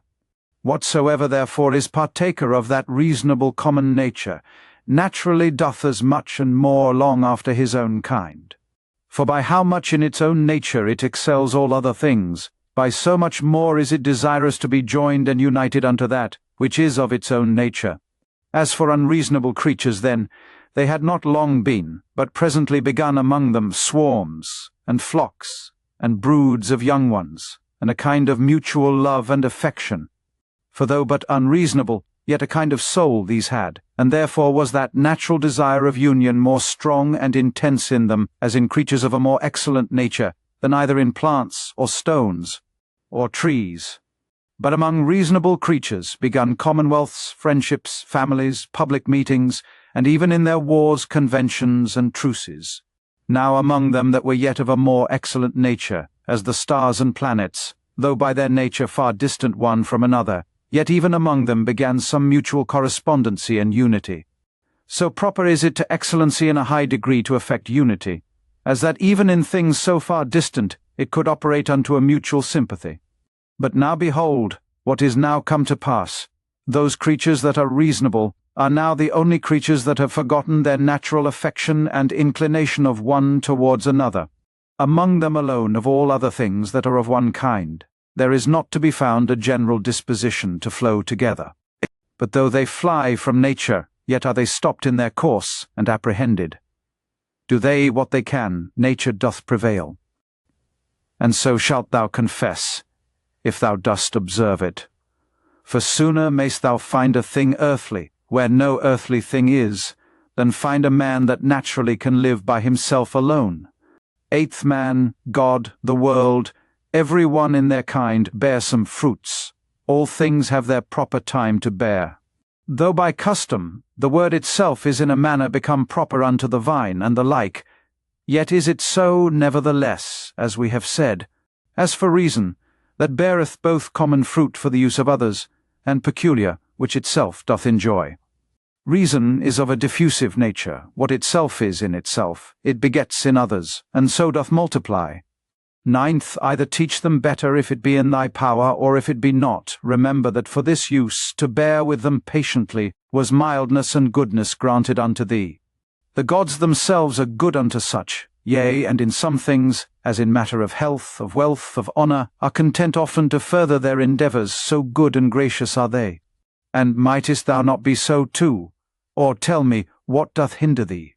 10th, labour not as one to whom it is appointed to be wretched, nor as one that either would be pitied or admired, but let this be thine only care and desire, so always and in all things to prosecute or to forbear, as the law of charity or mutual society doth require. 11th, this day I did come out of all my trouble. Nay, I have cast out all my trouble. It should rather be for that which troubled thee, whatsoever it was not without anywhere that thou shouldest come out of it, but within, in thine own opinions. From whence it must be cast out, before thou canst truly and constantly be at ease. 12th, all those things, for matter of experience, are usual and ordinary, for their continuance but for a day, and for their matter, most base and filthy. As they were in the days of those whom we have buried, so are they now also, and no otherwise. 13th, the things themselves that affect us, they stand without doors, neither knowing anything themselves, nor able to utter anything unto others concerning themselves. What then is it that passeth verdict on them? The understanding. 14th, as virtue and wickedness consist not in passion, but in action. So neither doth the true good or evil of a reasonable charitable man consist in passion, but in operation and action. XV. To the stone that is cast up, when it comes down it is no hurt unto it, as neither benefit, when it doth ascend. 16th, sift their minds and understandings, and behold what men they be, whom thou dost stand in fear of what they shall judge of thee, what they themselves judge of themselves. Extent. All things that are in the world are always in the estate of alteration. Thou also art in a perpetual change, yea, and under corruption too, in some part, and so is the whole world. 18th. It is not thine, but another man's sin. Why should it trouble thee? Let him look to it whose sin it is. 19th. Of an operation and of a purpose there is an ending, or of an action and of a purpose we say commonly, that it is at an end. From opinion also there is an absolute cessation, which is as it were the death of it. In all this there is no hurt. Apply this now to a man's age, as first a child, then a youth, then a young man, then an old man. Every change from one age to another is a kind of death, and all this while here no matter of grief yet. Pass now unto that life first, that which thou livedst under thy grandfather, then under thy mother, then under thy father. And thus when through the whole course of thy life, hitherto thou hast found and observed many alterations, many changes, many kinds of endings and cessations. Put this question to thyself: what matter of grief or sorrow dost thou find in any of these? Or what doest thou suffer through any of these? If in none of these, then neither in the ending and consummation of thy whole life, which is also but a cessation and change. XX. As occasion shall require, either to thine own understanding, or to that of the universe, or to his whom thou hast now to do with, let thy refuge be with all speed. To thine own, that it resolve upon nothing against justice. To that of the universe, that thou mayest remember, part of whom thou art. Of his, that thou mayest consider whether in the estate of ignorance or of knowledge. And then also must thou call to mind, that he is thy kinsman, XXI, as thou thyself, whoever thou art, were made for the perfection and consummation, being a member of it. Of a common society, so must every action of thine tend to the perfection and consummation of a life that is truly sociable. What action soever of thine, therefore, that either immediately or afar off, hath not reference to the common good, that is an exorbitant and disorderly action, yea, it is seditious, as one among the people who from such and such a consent and unity should factiously divide and separate himself. Children's anger, mere babels, wretched souls bearing up dead bodies, that they may not have their fall so soon, even as it is in that common dirge song. 23rd. Go to the quality of the cause from which the effect doth proceed. Behold it by itself bare and naked, separated from all that is material. Then consider the utmost bounds of time that that cause, thus and thus qualified, can subsist and abide. XXV. Infinite are the troubles and miseries that thou hast already been put to, by reason of this only, because that for all happiness it did not suffice thee, or that thou didst not account it sufficient happiness. That thy understanding did operate according to its natural constitution. XXV. When any shall either impeach thee with false accusations, or hatefully reproach thee, or shall use any such carriage towards thee, get thee presently to their minds and understandings, and look in them, and behold what manner of men they be. Thou shalt see that there is no such occasion why it should trouble thee, what such as they are think of thee. Yet must thou love them still, for by nature they are thy friends. And the gods themselves, in those things that they seek from them as matters of great moment, are well content, all manner of ways as by dreams and oracles, to help them as well as others. Meek. Up and down from one age to another go the ordinary things of the world, being still the same, and either of everything in particular before it come to pass. The mind of the universe doth consider with itself and deliberate, and if so, then submit for shame unto the determination of such an excellent understanding. Or once for all it did resolve upon all things in general, and since that whatsoever happens, happens by a necessary consequence, and all things indivisibly in a manner and inseparably hold one of another. In sum, either there is a God, and then all is well, or if all things go by chance and fortune, yet mayest thou use thine own providence in those things that concern thee properly, and then art thou well. XXX. Within a while the earth shall cover us all, and then she herself shall have her change. And then the course will be, from one period of eternity unto another, and so a perpetual eternity. Now can any man that shall consider with himself in his mind the several rollings or successions of so many changes and alterations, and the swiftness of all these rulings, can he otherwise but contemn in his heart and despise all worldly things? The cause of the universe is as it were a strong torrent, it carrieth all away. And these your professed politicians, the only true practical philosophers of the world, as they think of themselves so full of affected gravity, or such professed lovers of virtue and honesty, what wretches be they in very deed, how vile and contemptible in themselves? O man, what ado doest thou keep? Do what thy nature doth now require. Resolve upon it if thou mayest, and take no thought, whether anybody shall know it or no. Yea, but sayest thou, I must not expect of Plato's commonwealth. If they profit, though never so little, I must be content, and think much even of that little progress. Doth then any of them forsake their former false opinions that I should think they profit? For without a change of opinions, alas, what is all that ostentation but mere wretchedness of slavish minds, that groan privately, and yet would make a show of obedience to reason and truth? Go to now and tell me of Alexander and Philippus, and Demetrius Phalereus, whether they understood what the common nature requireth, and could rule themselves or no. They know best themselves. But if they kept a life and swaggered, I, God be thanked, am not bound to imitate them. The effect of true philosophy is unaffected simplicity and modesty. Persuade me not to ostentation and vainglory, XX, from some high place as it were to look down, and to behold here flocks, and there sacrifices without number, and all kind of navigation, some in a rough and stormy sea, and some in a calm, the general differences, or different estates of things, some that are now first upon being, the several and mutual relations of those things that are together, and some other things that are at their last. Their lives also who were long ago, and theirs who shall be hereafter, and the present estate and life of those many nations of barbarians that are now in the world, thou must likewise consider in thy mind. And how many there be, who never so much as heard of thy name, how many that will soon forget it, how many who but even now did commend thee, within a very little while perchance will speak ill of thee. So that neither fame, nor honour, nor anything else that this world doth afford, is worth the while. The sum then of all, whatsoever doth happen unto thee, whereof God is the cause, to accept it contentedly, whatsoever thou doest, whereof thou thyself art the cause, to do it justly, which will be, if both in thy resolution and in thy action thou have no further end, than to do good unto others, as being that, which by thy natural constitution, as a man, thou art bound unto. XXX.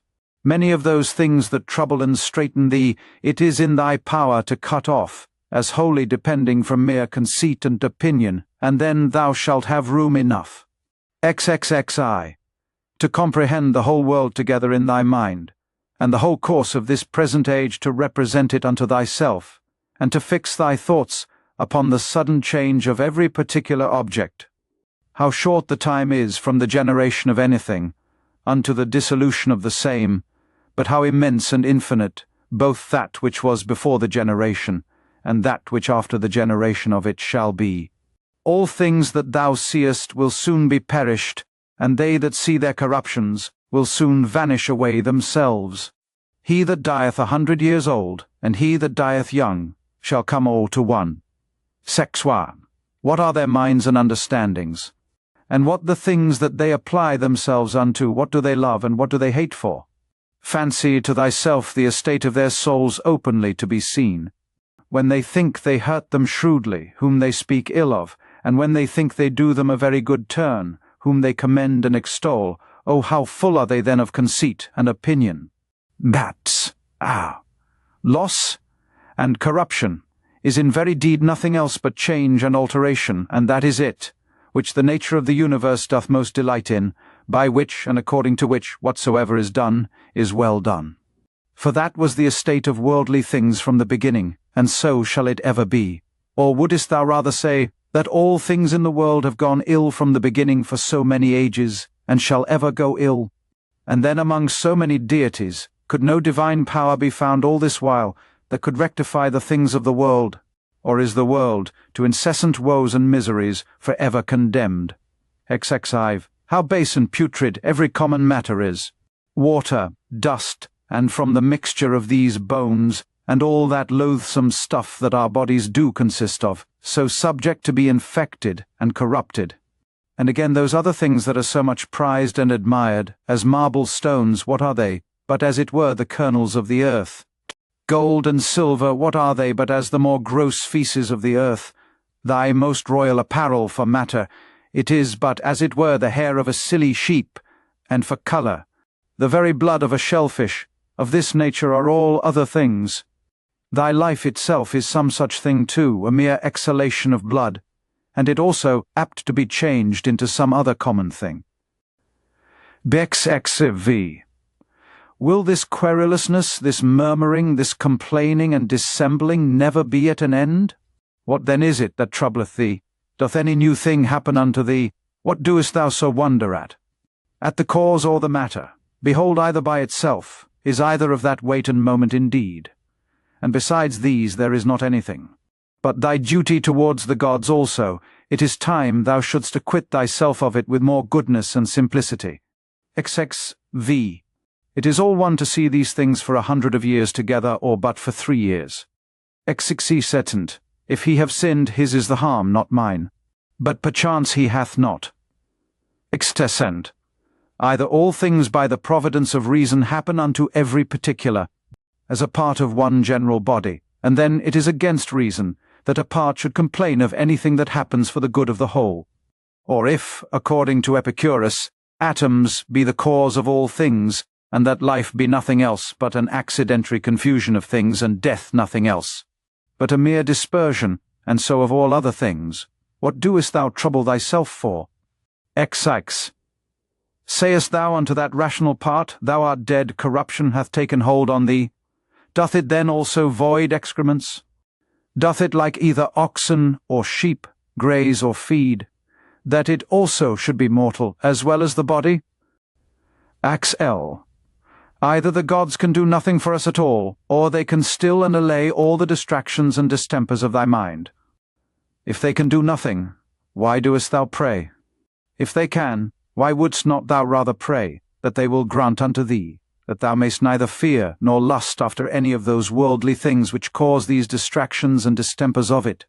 Why not rather, that thou mayst not at either their absence or presence be grieved and discontented, than either that thou mayst obtain them, or that thou mayst avoid them? For certainly it must needs be, that if the gods can help us in anything, they may in this kind also. But thou wilt say perchance, in those things the gods have given me my liberty, and it is in mine own power to do what I will. But if thou mayst use this liberty rather to set thy mind at true liberty, then wilfully with baseness and servility of mind to affect those things, which either to compass or to avoid is not in thy power, wert not thou better? And as for the gods, who hath told thee, that they may not help us up even in those things that they have put in our own power, whether it be so or no, thou shalt soon perceive, if thou wilt but try thyself and pray. One prayeth that he may compass his desire to lie with such or such a one, pray thou that thou mayst not lust to lie with her. Another how he may be rid of such a one, pray thou that thou mayst so patiently bear with him, as that thou have no such need to be rid of him. Another, that he may not lose his child, pray thou that thou mayst not fear to lose him. To this end and purpose let all thy prayer be, and see what will be the event. XLI. In my sickness, saith Epicurus of himself, my discourses were not concerning the nature of my disease, neither was that to them that came to visit me, the subject of my talk, but in the consideration and contemplation of that, which was of especial weight and moment, was all my time bestowed and spent, and among others in this very thing, how my mind, by a natural and unavoidable sympathy partaking in some sort with the present indisposition of my body, might nevertheless keep herself free from trouble, and in present possession of her own proper happiness. Neither did I leave the ordering of my body to the physicians altogether to do with me what they would, as though I expected any great matter from them, or as though I thought it a matter of such great consequence. By their means to recover my health, for my present estate, methought, liked me very well, and gave me good content. Whether therefore in sickness, if thou chance to sicken, or in what other kind of extremity soever, endeavour thou also to be in thy mind so affected, as he doth report of himself, not to depart from thy philosophy for anything that can befall thee, nor to give ear to the discourses of silly people, and mere naturalists. XLI. It is common to all trades and professions to mind and intend that only which now they are about, and the instrument whereby they work. SLI. When at any time thou art offended with any one's impudency, put presently this question to thyself, What? Is it then possible that there should not be any impudent men in the world? Certainly it is not possible. Desire not then that which is impossible. For this one, thou must think whosoever he be, is one of those impudent ones, that the world cannot be without. So of the subtile and crafty, so of the perfidious, so of every one that offendeth, must thou ever be ready to reason with thyself. For whilst in general thou dost thus reason with thyself, that the kind of them must needs be in the world, thou wilt be the better able to use meekness towards every particular. This also thou shalt find of very good use, upon every such occasion presently to consider with thyself what proper virtue nature hath furnished man with against such a vice, or to encounter with a disposition vicious in this kind. As for example, against the unthankful, it hath given goodness and meekness, as an antidote, and so against another vicious, in another kind some other peculiar faculty. And generally is it not in thy power to instruct him better that is in an error? For whosoever sinneth doth in that decline from his purposed end, and is certainly deceived, and again, what art thou the worse for his sin? For thou shalt not find that any one of these, against whom thou art incensed, hath in very deed done anything whereby thy mind, the only true subject of thy hurt and evil, can be made worse than it was. And what a matter of either grief or wonder is this, if he that is unlearned do the deeds of one that is unlearned? Should not thou rather blame thyself, who, when upon very good grounds of reason, thou mightst have thought it very probable that such a thing would by such a one be committed, didst not only not foresee it, but moreover dost wonder at it, that such a thing should be? But then especially when thou dost find fault with either an unthankful or a false man, must thou reflect upon thyself. For without all question thou thyself art much in fault, if either of one that were of such a disposition thou didst expect that he should be true unto thee, or when unto any thou didst a good turn, thou didst not there bound thy thoughts, as one that had obtained his end, nor didst not think that from the action itself thou hadst received a full reward of the good that thou hadst done. For what wouldst thou have more? Unto him that is a man, thou hast done a good turn, doth not that suffice thee? What thy nature required that hast thou done, Must thou be rewarded for it, as if either the eye for that it seeth, or the feet that they go, should require satisfaction? For as these being by nature appointed for such an use, can challenge no more than that they may work according to their natural constitution. So man being born to do good unto others whensoever he doth a real good unto any, by helping them out of error. Although but in middle things, as in matter of wealth, life, preferment, and the like, doth help to further their desires, he doth that for which he was made, and therefore can require no more. The 10th Book. Why, O my soul, the time I trust will be, when thou shalt be good, simple, single, more open and visible than that body by which it is enclosed. Thou wilt one day be sensible of their happiness, whose end is love, and their affections dead to all worldly things. Thou shalt one day be full, and in want of no external thing, not seeking pleasure from anything, either living or insensible, that this world can afford, neither wanting time for the continuation of thy pleasure, nor place and opportunity, nor the favour either of the weather or of men. When thou shalt have content in thy present estate, and all things present shall add to thy content, when thou shalt persuade thyself that thou hast all things, all for thy good, and all by the providence of the gods, and of things future also shalt be as confident, that all will do well, as tending to the maintenance and preservation in some sort, of his perfect welfare and happiness, who is perfection of life, of goodness and beauty, who begets all things and containeth all things in himself, and in himself doth recollect all things from all places that are dissolved, that of them he may beget others again like unto them. Such one day shall be thy disposition, that thou shalt be able, both in regard of the gods and in regard of men, so to fit and order thy conversation, as neither to complain of them at any time, for anything that they do, nor to do anything thyself, for which thou mayest justly be condemned. Second, as one who is altogether governed by nature, let it be thy care to observe what it is that thy nature in general doth require. That done, if thou find not that thy nature, as thou art a living, sensible creature, will be the worse for it, thou mayest proceed. Next, then, thou must examine what thy nature, as thou art a living, sensible creature, doth require, and that, whatsoever it be, thou mayest admit of and do it, if thy nature, as thou art a reasonable living creature, will not be the worse for it. Now whatsoever is reasonable is also sociable. Keep thyself to these rules, and trouble not thyself about idle things. Third, whatsoever doth happen unto thee, thou art naturally by thy natural constitution either able or not able to bear. If thou beest able, be not offended, but bear it according to thy natural constitution, or as nature hath enabled thee.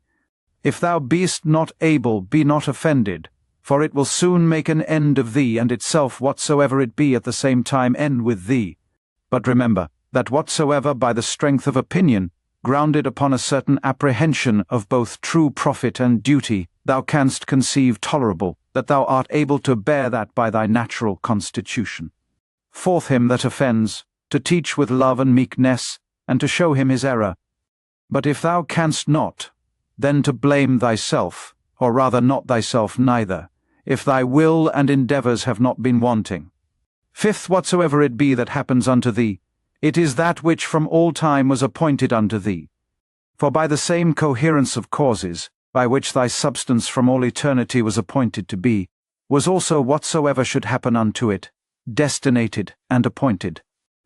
Either with Epicurus we must fondly imagine the atoms to be the cause of all things, or we must needs grant a nature. Let this then be thy first ground, that thou art part of that universe which is governed by nature. Then secondly, that to those parts that are of the same kind and nature as thou art, thou hast relation of kindred. For of these, if I shall always be mindful, first as I am a part, I shall never be displeased with anything that falls to my particular share of the common chances of the world. For nothing that is behoveful unto the whole can be truly hurtful to that which is part of it. For this being the common privilege of all natures, that they contain nothing in themselves that is hurtful unto them, it cannot be that the nature of the universe, whose privilege beyond other particular natures is, that she cannot against her will by any higher external cause be constrained, should beget anything and cherish it in her bosom that should tend to her own hurt and prejudice. As then I bear in mind that I am a part of such an universe, I shall not be displeased with anything that happens. And as I have relation of kindred to those parts that are of the same kind and nature that I am, so I shall be careful to do nothing that is prejudicial to the community. But in all my deliberations shall they that are of my kind ever be, and the common good, that which all my intentions and resolutions shall drive unto, as that which is contrary unto it, I shall by all means endeavour to prevent and avoid. These things once so fixed and concluded, as thou wouldst think him a happy citizen, whose constant study and practice were for the good and benefit of his fellow citizens, and the carriage of the city such towards him, that he were well pleased with it, so must it needs be with thee, that thou shalt live a happy life. 7th, all parts of the world, all things I mean that are contained within the whole world, must of necessity at some time or other come to corruption. Alteration, I should say, to speak truly and properly, but that I may be the better understood, I am content at this time to use that more common word. Now say I, if so be that this be both hurtful unto them, and yet unavoidable, would not, thinkest thou, the whole itself be in a sweet case, all the parts of it being subject to alteration? Yea, and by their making itself fitted for corruption, as consisting of things different and contrary? And did nature then either of herself thus project and purpose the affliction and misery of her parts, and therefore of purpose so made them, not only that haply they might, but of necessity that they should fall into evil, or did not she know what she did when she made them? For either of these two to say is equally absurd, but to let pass nature in general, and to reason of things particular according to their own particular natures. How absurd and ridiculous is it, first to say that all parts of the whole are, by their proper natural constitution, subject to alteration, and then when any such thing doth happen, as when one doth fall sick and dieth, to take on and wonder as though some strange thing had happened, though this besides might move not so grievously to take on when any such thing doth happen, that whatsoever is dissolved, it is dissolved into those things, whereof it was compounded. For every dissolution is either a mere dispersion of the elements into those elements again whereof everything did consist, or a change of that which is more solid into earth, and of that which is pure and subtile or spiritual into air, so that by this means nothing is lost, but all resumed again into those rational generative seeds of the universe. And this universe, either after a certain period of time to lie consumed by fire, or by continual changes to be renewed, and so for ever to endure. Now that solid and spiritual that we speak of, thou must not conceive it to be that very same which at first was, when thou wert born. For alas, all this that now thou art in either kind, either for matter of substance or of life, hath but 2 or 3 days ago partly from meats eaten, and partly from air breathed in, received all its influx. Being the same then in no other respect than a running river, maintained by the perpetual influx and new supply of waters, is the same. That therefore which thou hast since received, not that which came from thy mother, is that which comes to change and corruption. But suppose that for the general substance, and more solid part of it, should still cleave unto thee never so close, yet what is that to the proper qualities and affections of it, by which persons are distinguished, which certainly are quite different? 8th, now that thou hast taken these names upon thee of good, modest, true, of muferhu meganu, sigma, take heed lest at any times, by doing anything that is contrary, thou be but improperly so called, and lose thy right to these appellations. Or if thou do, return unto them again with all possible speed, and remember that the word muferhu meganu notes unto thee an intent and intelligent consideration of every object that presents itself unto thee, without distraction. And the word sigma muferhu meganu, a ready and contented acceptation of whatsoever by the appointment of the common nature happens unto thee.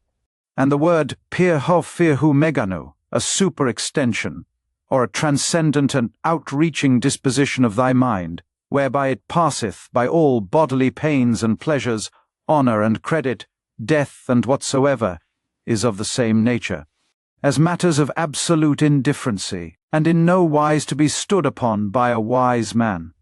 These then, if inviolably thou shalt observe, and shalt not be ambitious to be so called by others, both thou thyself shalt become a new man, and thou shalt begin a new life. For to continue such as hitherto thou hast been, to undergo those distractions and distempers as thou must needs for such a life as hitherto thou hast lived, is the part of one that is very foolish, and is overfond of his life, whom a man might compare to one of those half-eaten wretches, matched in the amphitheatre with wild beasts, who as full as they are, all the body over with wounds and blood, desire for a great favour, that they may be reserved till the next day, then also, and in the same estate to be exposed to the same nails and teeth as before. Away therefore ship thyself, and from the troubles and distractions of thy former life convey thyself as it were unto these few names. And if thou canst abide in them, or be constant in the practice and possession of them, continue there, as glad and joyful as one that were translated unto some such place of bliss and happiness as that which by Hesiod and Plato is called the Islands of the Blessed, by others called the Elysian Fields. And whensoever thou findest thyself, that thou art in danger of a relapse, and that thou art not able to master and overcome those difficulties and temptations that present themselves in thy present station, get thee into any private corner, where thou mayst be better able, or if that will not serve, forsake even thy life rather, but so that it be not in passion but in a plain, voluntary, modest way, this being the only commendable action of thy whole life, that thus thou art departed, or this having been the main work and business of thy whole life, that thou mightest thus depart. Now for the better remembrance of those names that we have spoken of, thou shalt find it a very good help, to remember the gods as often as may be, and that, the thing which they require at our hands of as many of us, as are by nature reasonable creation, is not that with fair words, and outward show of piety and devotion we should flatter them, but that we should become like unto them, and that as all other natural creatures, the fig tree, for example, the dog, the bee, both do, all of them, and apply themselves unto that which by their natural constitution is proper unto them, so man likewise should do that, which by his nature, as he is a man, belongs unto him. 9th, toys and fooleries at home, wars abroad, sometimes terror, sometimes torpor, or stupid sloth, this is thy daily slavery. By little and little, if thou doest not better look to it, those sacred dogmata will be blotted out of thy mind. How many things be there which, when as a mere naturalist, thou hast barely considered of according to their nature, thou doest let pass without any further use, whereas thou shouldst in all things so join action and contemplation, that thou mightest both at the same time attend all present occasions, to perform everything duly and carefully, and yet so intend the contemplative part too, that no part of that delight and pleasure, which the contemplative knowledge of everything according to its true nature doth of itself afford, might be lost, or that the true and contemplative knowledge of everything according to its own nature might of itself, action being subject to many lets and impediments, afford unto thee sufficient pleasure and happiness, not apparent indeed, but not concealed. And when shalt thou attain to the happiness of true simplicity and unaffected gravity? When shalt thou rejoice in the certain knowledge of every particular object according to its true nature, as what the matter and substance of it is? What use it is for in the world, how long it can subsist, what things it doth consist of, who they be that are capable of it, and who they that can give it and take it away. 10th, as the spider, when it hath caught the fly that it hunted after, is not little proud, nor meanly conceited of herself, as he likewise that hath caught an hare, or hath taken a fish with his net, as another for the taking of a boar, and another of a bear, so may they be proud, and applaud themselves for their valiant acts against the Sarmatai, or northern nations lately defeated. For these also, these famous soldiers and warlike men, if thou dost look into their minds and opinions, what do they for the most part but hunt after prey? 11th, to find out, and set to thyself some certain way and method of contemplation, whereby thou mayest clearly discern and represent unto thyself the mutual change of all things, the one into the other. Bear it in thy mind evermore, and see that thou be truly well exercised in this particular, for there is not anything more effectual to beget true magnanimity. Chui, he hath got loose from the bonds of his body, and perceiving that within a very little while he must of necessity bid the world farewell, and leave all these things behind him, he wholly applied himself. As to righteousness in all his actions, so to the common nature in all things that should happen unto him. And contenting himself with these two things, to do all things justly, and whatsoever God doth send to like well of it. What others shall either say or think of him, or shall do against him, he doth not so much as trouble his thoughts with it.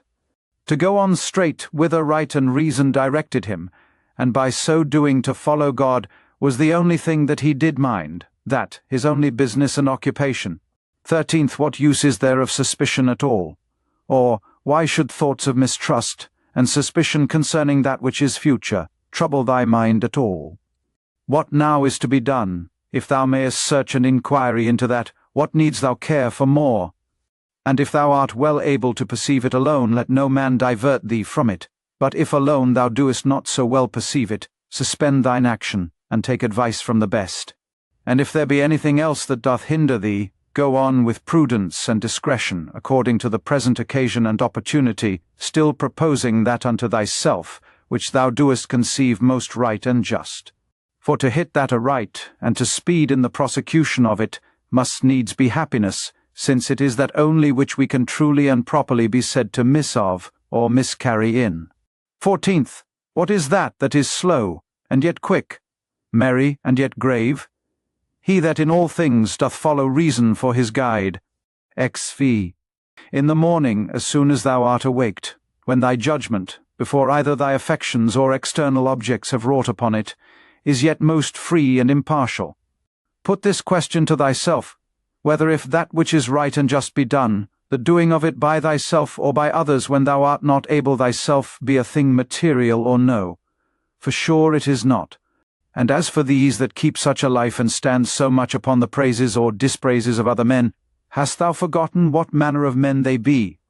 That such and such upon their beds, and such at their board, what their ordinary actions are, what they pursue after, and what they fly from, what thefts and rapines they commit, if not with their hands and feet, yet with that more precious part of theirs, their minds, which, would it but admit of them, might enjoy faith, modesty, truth, justice, a good spirit. 16th. Give what thou wilt, and take away what thou wilt, saith he that is well taught and truly modest to him that gives and takes away. And it is not out of a stout and peremptory resolution that he saith it, but in mere love and humble submission. So live as indifferent to the world and all worldly objects, as one who liveth by himself alone upon some desert hill. For whether here or there, if the whole world be but as one town, it matters not much for the place. Let them behold and see a man, that is a man indeed, living according to the true nature of man. If they cannot bear with me, let them kill me. For better were it to die, than so to live as they would have thee. 18th. Make it not any longer a matter of dispute or discourse, what are the signs and proprieties of a good man, but really and actually to be such. 19th. Ever to represent unto thyself, and to set before thee both the general age and time of the world, and the whole substance of it, and how all things particular in respect of these are for their substance, as one of the least seeds that is, and for their duration, as the turning of the pestle in the mortar once about.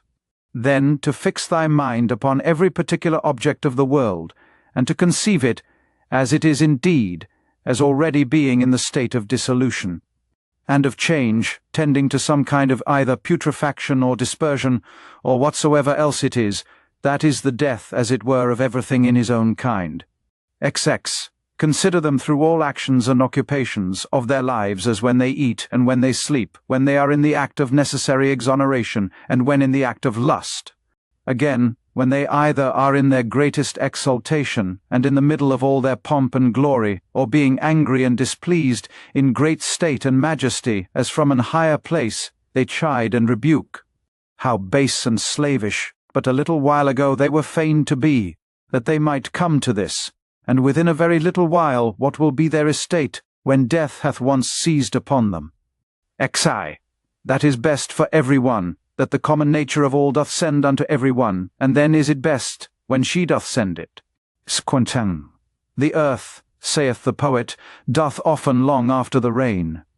So is the glorious sky often as desirous to fall upon the earth, which argues a mutual kind of love between them, And so, say I, doth the world bear a certain affection of love, to whatsoever shall come to pass with thine affections shall mine concur, O world. The same, and no other, shall the object of my longing be which is of thine. Now that the world doth love it is true indeed, so is it as commonly said, and acknowledged alleged, when, according to the Greek phrase, imitated by the Latins, of things that used to be, we say commonly, that they love to be. Third, either thou dost continue in this kind of life, and that is it, which so long thou hast been used unto, and therefore tolerable, or thou doest retire, or leave the world, and that of thine own accord, and then thou hast thy mind, or thy life is cut off, and then mayst thou rejoice that thou hast ended thy charge. One of these must needs be. Be therefore of good comfort. Let it always appear and be manifest unto thee that solitariness and desert places, by many philosophers so much esteemed of and affected, are of themselves but thus and thus, and that all things are them to them that live in towns, and converse with others as they are the same nature everywhere to be seen and observed. To them that have retired themselves to the top of mountains, and to desert havens, or what other desert and inhabited places soever. For anywhere it thou wilt mayest thou quickly find and apply that to thyself, which Plato saith of his philosopher, in a place, as private and retired, saith he, as if he were shut up and enclosed about in some shepherd's lodge on the top of a hill. There by thyself to put these questions to thyself, or to enter in these considerations, what is my chief and principal part, which hath power over the rest? What is now the present estate of it, as I use it, and what is it that I employ it about? Is it now void of reason? No. Is it free and separated, or so affixed, so congealed and grown together as it were with the flesh, that it is swayed by the motions and inclinations of it? XXV. He that runs away from his master is a fugitive, but the law is every man's master. He therefore that forsakes the law is a fugitive. So is he, whosoever he be, that is either sorry, angry, or afraid, or for anything that either hath been, is, or shall be by his appointment, who is the Lord and Governor of the universe. For he truly and properly is numio omicron, or the law, as the only numio meganu, or distributor and dispenser of all things that happen unto any one in his lifetime. Whatsoever then is either sorry, angry, or afraid is a fugitive. 6v. From man is the seed, that once cast into the womb man hath no more to do with it. Another cause succeedeth, and undertakes the work, and in time brings a child, that wonderful effect from such a beginning, to perfection. Again, man lets food down through his throat, and that once down, he hath no more to do with it. Another cause succeedeth, and distributeth this food into the senses and the affections, into life and into strength, and doth with it those other many and marvellous things that belong unto man. These things therefore that are so secretly and invisibly wrought and brought to pass, thou must use to behold and contemplate, and not the things themselves only, but the power also by which they are effected, that thou mayst behold it, though not with the eyes of the body, yet as plainly and visibly as thou canst see and discern the outward efficient cause of the depression and elevation of anything. Ever to mind and consider with thyself how all things that now are have been heretofore much after the same sort, and after the same fashion that now they are, and so to think of those things which shall be hereafter also. Moreover, whole dramata and uniform scenes, or scenes that comprehend the lives and actions of men of one calling and profession, as many as either in thine own experience thou hast known, or by reading of ancient histories, as the whole court of Adrianus, the whole court of Antoninus Pius, the whole court of Philippus, that of Alexander, that of Croesus, to set them all before thine eyes. For thou shalt find that they are all but after one sort and fashion, only that the actors were others. 16. As a pig that cries and flings when his throat is cut, fancy to thyself every one to be, that grieves for any worldly thing and takes on. Such a one is he also who upon his bed alone doth bewail the miseries of this our mortal life. And remember this, that unto reasonable creatures only it is granted that they may willingly and freely submit unto providence, but absolutely to submit is a necessity imposed upon all creatures equally. Exikes. Whatsoever it is that thou goest about, consider of it by thyself, and ask thyself, what, because I shall do this no more when I am dead, should therefore death seem grievous unto me. XXX. When thou art offended with any man's transgression, presently reflect upon thyself, and consider what thou thyself art guilty of in the same kind, as that thou also perchance dost think it a happiness either to be rich or to live in pleasure, or to be praised and commended, and so of the rest in particular. For this if thou shalt call to mind, thou shalt soon forget thine anger, especially when at the same time this also shall concur in thy thoughts, that he was constrained by his error and ignorance so to do, for how can he choose as long as he is of that opinion? Do thou therefore, if thou canst, take away that from him, that forceth him to do as he doth. Sax I. When thou seest Satiro, think of Socraticus and Eutyches, or Hymen, and when Euphrates, think of Eutychio and Silvanus, when Alciphron of Tropaeophorus, when Xenophon of Crito, or Severus. And when thou doest look upon thyself, fancy unto thyself some one or other of the Caesars, and so for every one, some one or other that hath been for estate and profession answerable unto him. Then let this come to thy mind at the same time, and where now are they all? Nowhere or anywhere, for so shalt thou at all time be able to perceive how all worldly things are but as the smoke that vanisheth away, or indeed mere nothing. Especially when thou shalt call to mind this also, that whatsoever is once changed shall never be again as long as the world endureth. And thou then, how long shalt thou endure? And why doth it not suffice thee, if virtuously and as becometh thee thou mayest pass that portion of time, how little soever it be that is allotted unto thee? What a subject, and what a course of life is it, that thou doest so much desire to be rid of? For all these things, what are they, but fit objects for an understanding, that beholdeth everything according to its true nature, to exercise itself upon?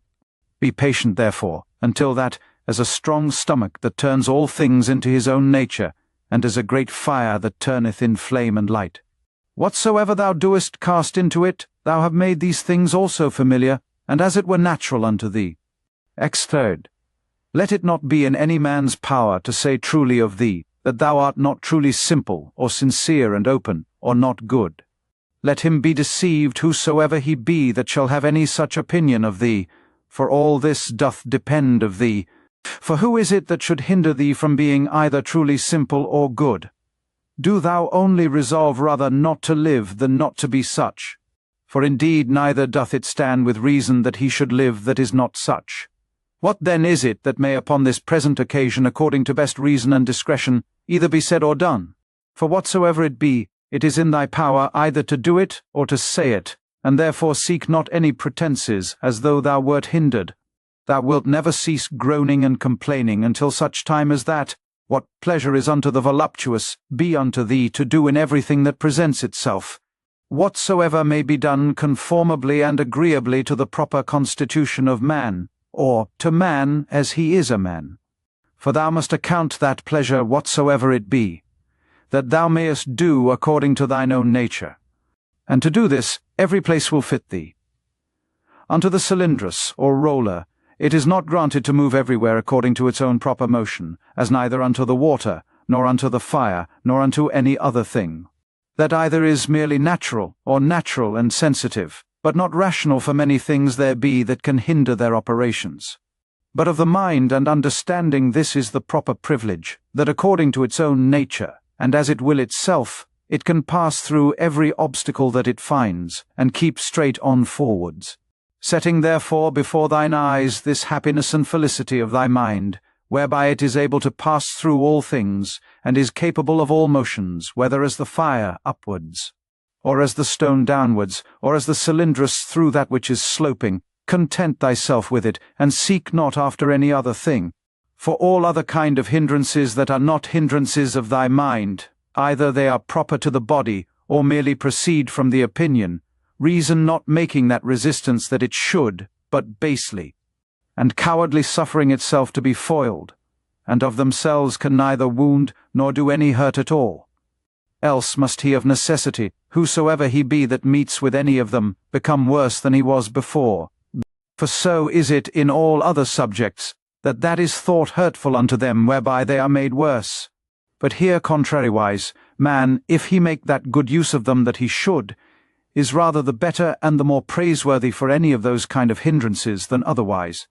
But generally remember that nothing can hurt a natural citizen that is not hurtful unto the city itself, nor anything hurt the city that is not hurtful unto the law itself.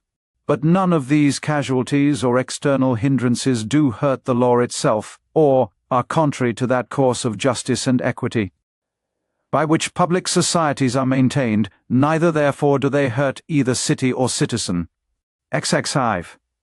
As he that is bitten by a mad dog is afraid of everything almost that he seeth, so unto him, whom the dogmata have once bitten, or in whom true knowledge hath made an impression, everything almost that he sees or reads, be it never so short or ordinary, doth afford a good memento, to put him out of all grief and fear, as that of the poet, the winds blow upon the trees, and their leaves fall upon the ground.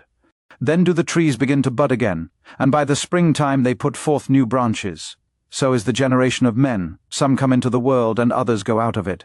Of these leaves then thy children are, and they also that applaud thee so gravely, or that applaud thy speeches with that their usual acclamation, Sio te omicron pis sigma tau omega. O wisely spoken I, and speak well of thee, as on the other side, they that stick not to curse thee. They that privately and secretly dispraise and deride thee, they also are but leaves. And they also that shall follow, in whose memories the names of men famous after death is preserved, they are but leaves neither. For even so is it of all these worldly things, their spring comes, and they are put forth, then blows the wind, and they go down. And then in lieu of them grow others out of the wood or common matter of all things like unto them. But to endure but for a while is common unto all. Why then shouldest thou so earnestly either seek after these things or fly from them, as though they should endure for ever? Yet a little while, and thine eyes will be closed up, and for him that carries thee to thy grave shall another mourn within a while after. XX. A good eye must be good to see whatsoever is to be seen, and not green things only, for that is proper to sore eyes. So must a good ear and a good smell be ready for whatsoever is either to be heard or smelt, and a good stomach as indifferent to all kinds of food as a millstone is, to whatsoever she was made for to grind. As ready therefore must a sound understanding be for whatsoever shall happen.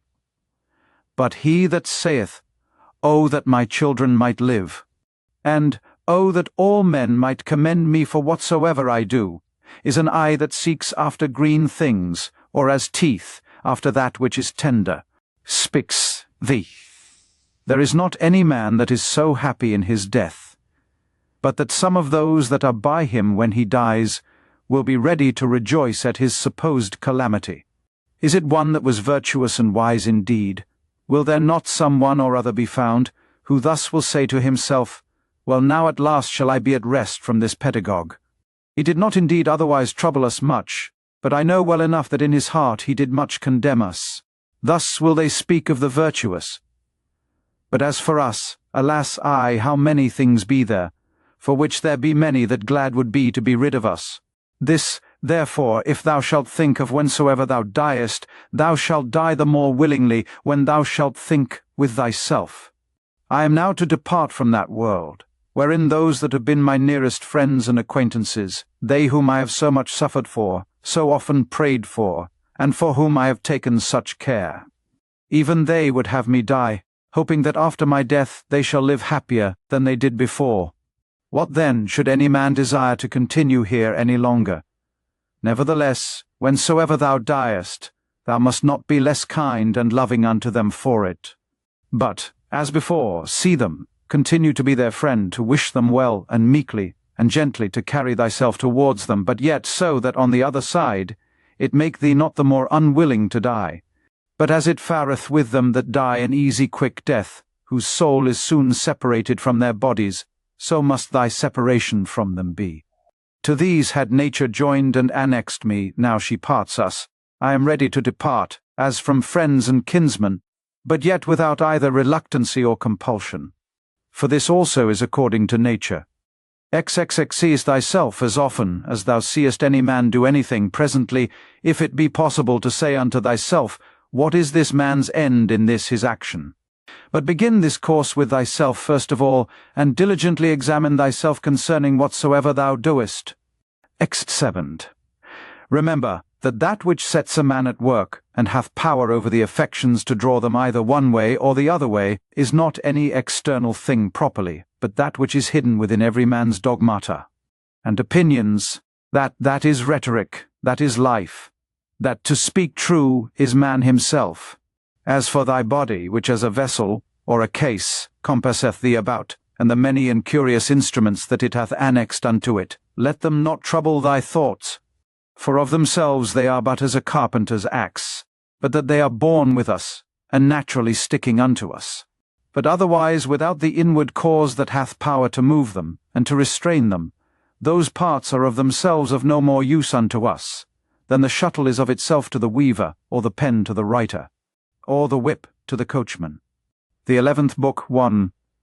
The natural properties and privileges of a reasonable soul are, that she seeth herself, that she can order and compose herself, that she makes herself as she will herself, that she reaps her own fruits whatsoever, whereas plants, trees, unreasonable creatures, what fruit soever, be it either fruit properly, or analogically only they bear them unto others and not to themselves.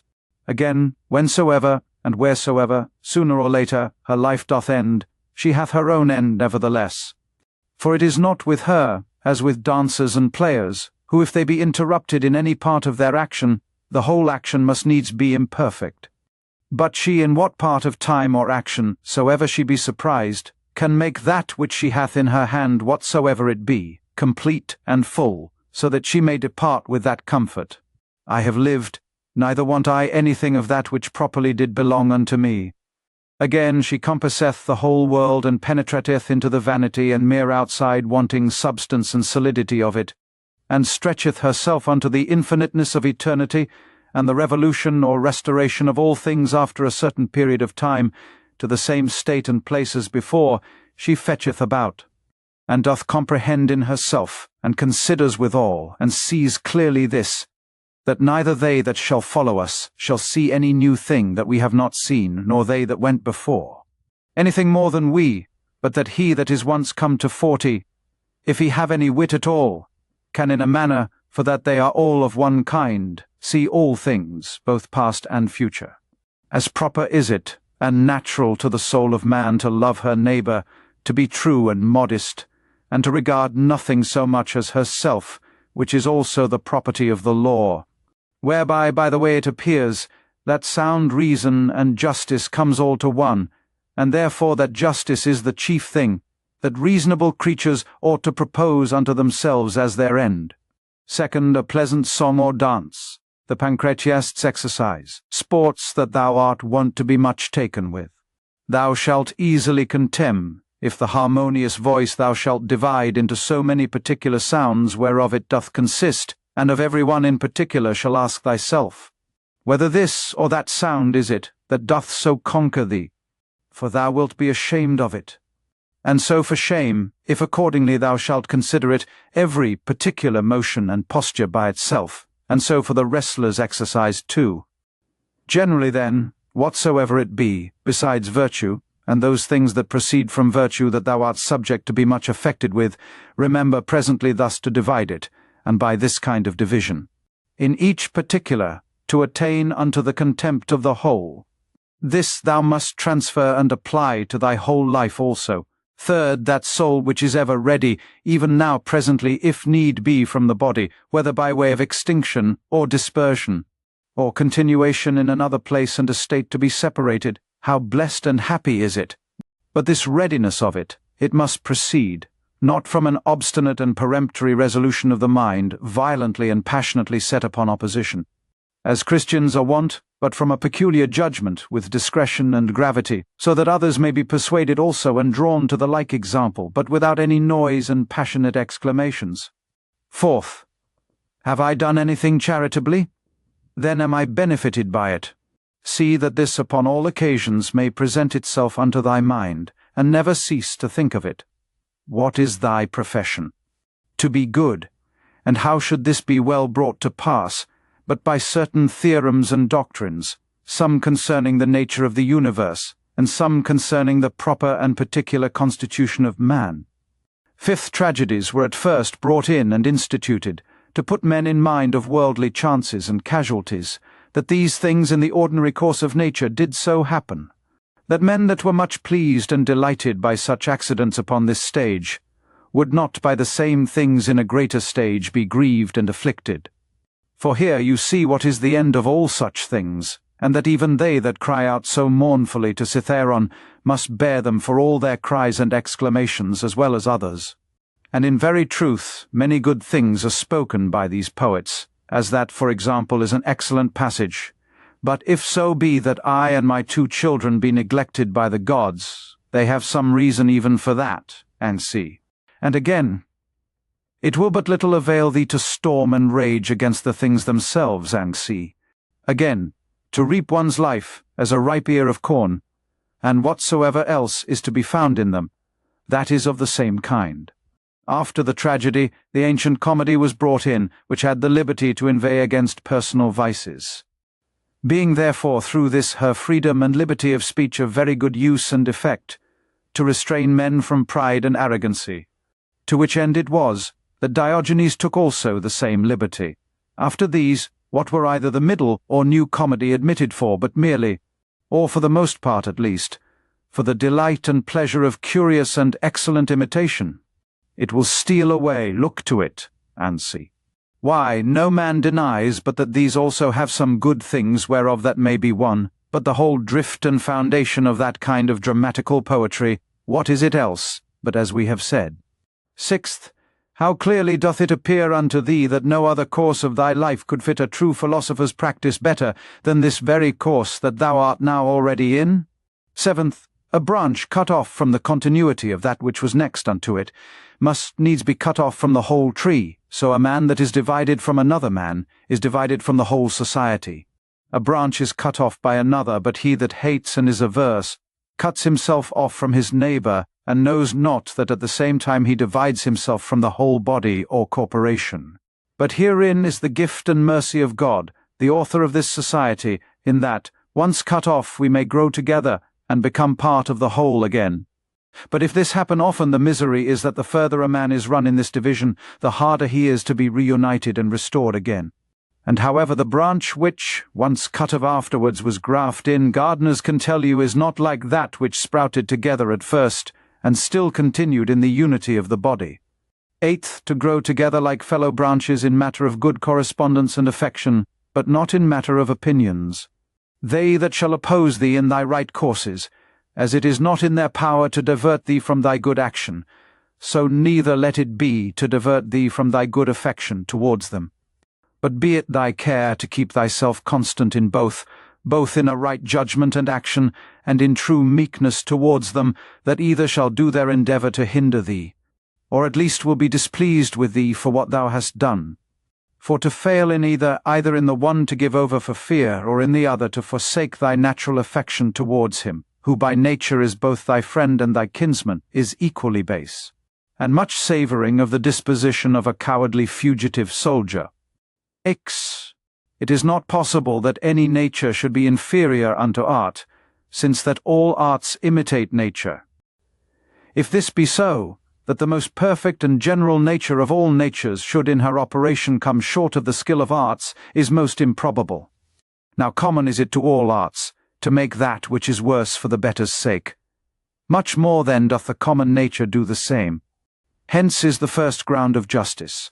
From justice all other virtues have their existence, for justice cannot be preserved, if either we settle our minds and affections upon worldly things, or be apt to be deceived, or rash, and inconstant. Tenth, the things themselves, which either to get or to avoid thou art put to so much trouble, come not unto thee themselves, but thou in a manner goest unto them. Let then thine own judgment and opinion concerning those things be at rest, and as for the things themselves, they stand still and quiet, without any noise or stir at all, and so shall all pursuing and flying cease. She, then, is the soul, as Empedocles doth liken it, like unto a sphere or globe, when she is all of one form and figure, when she neither greedily stretcheth out herself unto anything, nor basely contracts herself, or lies flat and dejected, but shineth all with light, whereby she does see and behold the true nature, both that of the universe and her own in particular. 12th, will any contemn me? Let him look to that, upon what grounds he does it. My care shall be that I may never be found either doing or speaking anything that doth truly deserve contempt. Will any hate me? Let him look to that. I for my part will be kind and loving unto all, and even unto him that hates me, whomsoever he be, will I be ready to show his error. Not by way of exprobation nor ostentation of my patience, but ingenuously and meekly, such as was that famous Phocion, if so be that he did not dissemble. For it is inwardly that these things must be, that the gods who look inwardly, and not upon the outward appearance, may behold a man truly free from all indignation and grief. For what hurt can it be unto thee whatsoever any man else doth, as long as thou mayest do that which is proper and suitable to thine own nature? Wilt not thou, a man wholly appointed to be both what, and as the common good shall require, accept of that which is now seasonable to the nature of the universe? 13th, they contemn one another, and yet they seek to please one another, and whilst they seek to surpass one another in worldly pomp and greatness, they most debase and prostitute themselves in their better part one to another. 14th, how rotten and insincere is he that saith, I am resolved to carry myself hereafter towards you with all ingenuity and simplicity. O man, what doest thou mean? What needs this profession of thine? The thing itself will show it. It ought to be written upon thy forehead. No sooner thy voice is heard than thy countenance must be able to show what is in thy mind, even as he that is loved knows presently by the looks of his sweetheart what is in her mind. Such must he be for all the world, that is truly simple and good, as he whose armholes are offensive, that whosoever stands by, as soon as ever he comes near him, may as it were smell him whether he will or no. But the affectation of simplicity is nowise laudable. There is nothing more shameful than perfidious friendship. Above all things, that must be avoided. However, true goodness, simplicity, and kindness cannot so be hidden. But that, as we have already said, in the very eyes and countenance they will show themselves. 15th, to live happily is an inward power of the soul, when she is affected with indifferency, towards those things that are by their nature indifferent. To be thus affected, she must consider all worldly objects both divided and whole, remembering withal that no object can of itself beget any opinion in us, neither can come to us, but stands without still and quiet, but that we ourselves beget, and as it were print in ourselves opinions concerning them. Now it is in our power not to print them, and if they creep in and lurk in some corner, it is in our power to wipe them off. Remembering, moreover, that this care and circumspection of thine is to continue but for a while, and then thy life will be at an end. And what should hinder, but that thou mayest do well with all these things? For if they be according to nature, rejoice in them, and let them be pleasing and acceptable unto thee. But if they be against nature, seek thou that which is according to thine own nature, and whether it be for thy credit or no, use all possible speed for the attainment of it. For no man ought to be blamed, for seeking his own good and happiness. 16th, of everything thou must consider from whence it came, of what things it doth consist, and into what it will be changed. What will be the nature of it, or what it will be like unto when it is changed, and that it can suffer no hurt by this change. And as for other men's either foolishness or wickedness, that it may not trouble and grieve thee, first generally thus, what reference have I unto these? And that we are all born for one another's good, then more particularly after another consideration, as a ram is first in a flock of sheep, and a bull in a herd of cattle, so am I born to rule over them. Begin yet higher, even from this. If atoms be not the beginning of all things, than which to believe nothing can be more absurd, then must we needs grant that there is a nature that doth govern the universe. If such a nature, then are all worse things made for the better's sake, and all better for one another's sake. Secondly, what manner of men they be, at board, and upon their beds, and so forth. But above all things, how they are forced by their opinions that they hold to do what they do, and even those things that they do, with what pride and self-conceit they do them. Thirdly, that if they do these things rightly, thou hast no reason to be grieved, But if not rightly, it must needs be that they do them against their wills, and through mere ignorance. For as, according to Plato's opinion, no soul doth willingly err, so by consequent neither doth it anything otherwise than it ought, but against her will. Therefore are they grieved whensoever they hear themselves charged, either of injustice, or unconscionableness, or covetousness, or in general, of any injurious kind of dealing towards their neighbours. Fourthly, that thou thyself doest transgress in many things, and art even such another as they are.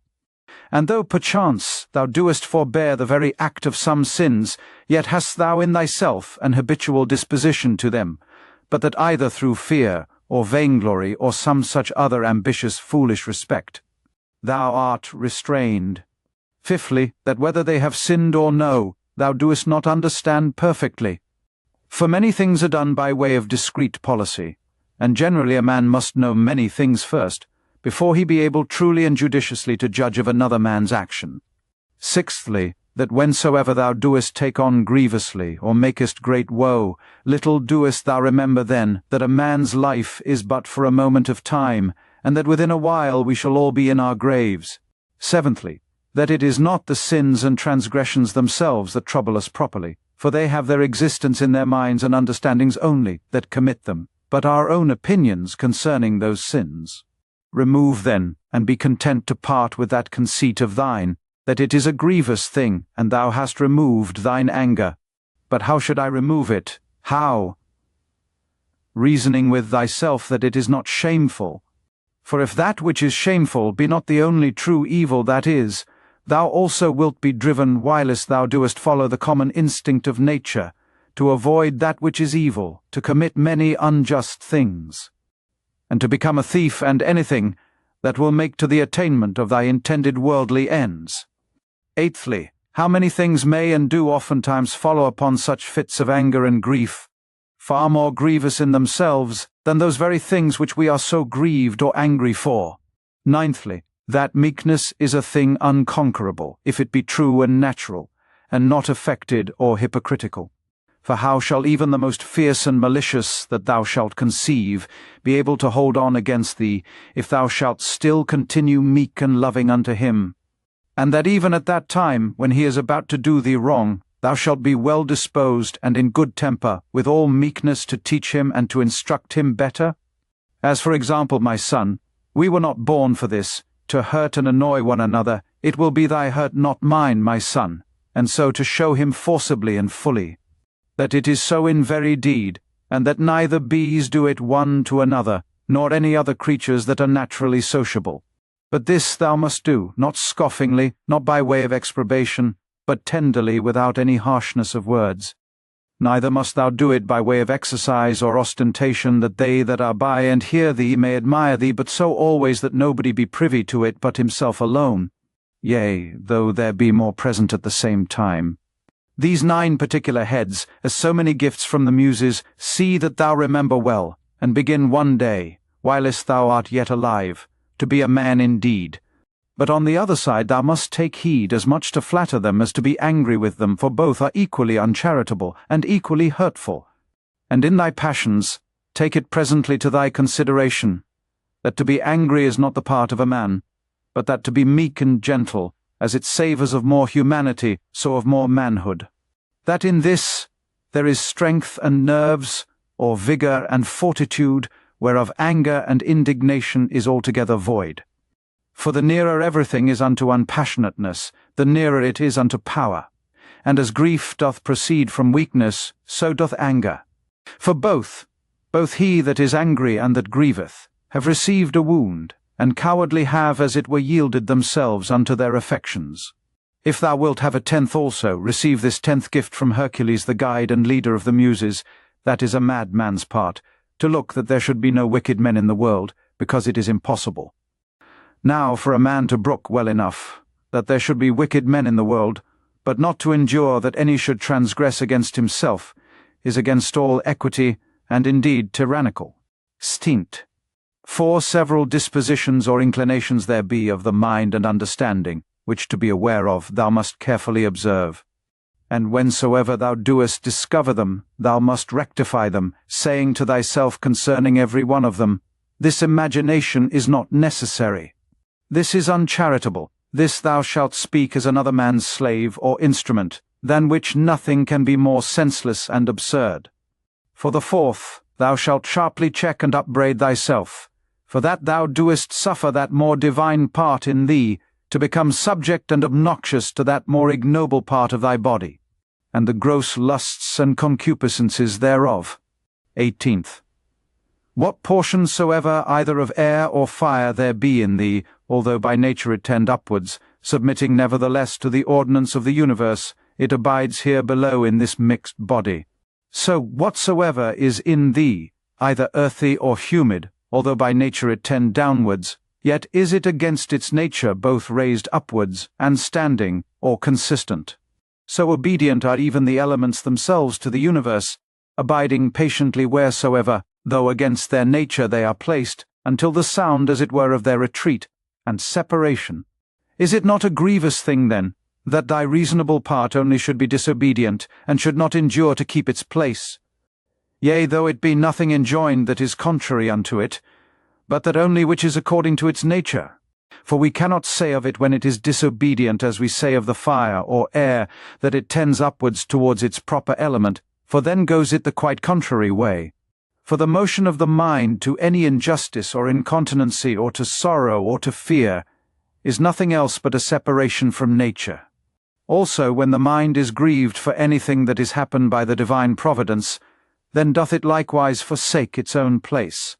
For it was ordained unto holiness and godliness, which specially consist in an humble submission to God and his providence in all things, as well as unto justice, these also being part of those duties, which as naturally sociable we are bound unto, and without which we cannot happily converse one with another, yea, and the very ground and fountain indeed of all just actions.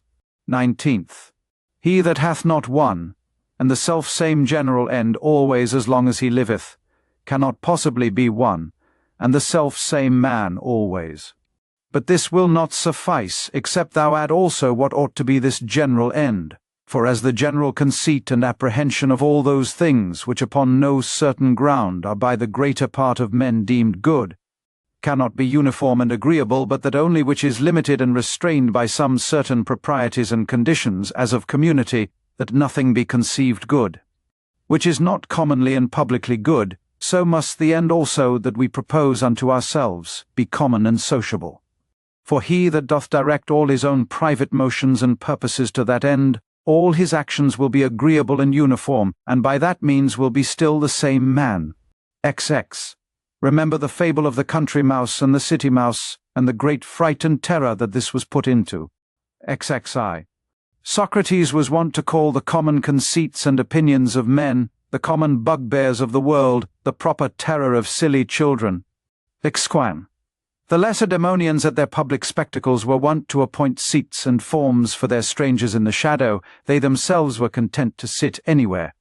What Socrates answered unto Perdiccas, why he did not come unto him, lest of all deaths I should die the worst kind of death, said he, that is, not able to requite the good that hath been done unto me. XX. In the ancient mystical letters of the Ephesians there was an item, that a man should always have in his mind some one or other of the ancient worthies.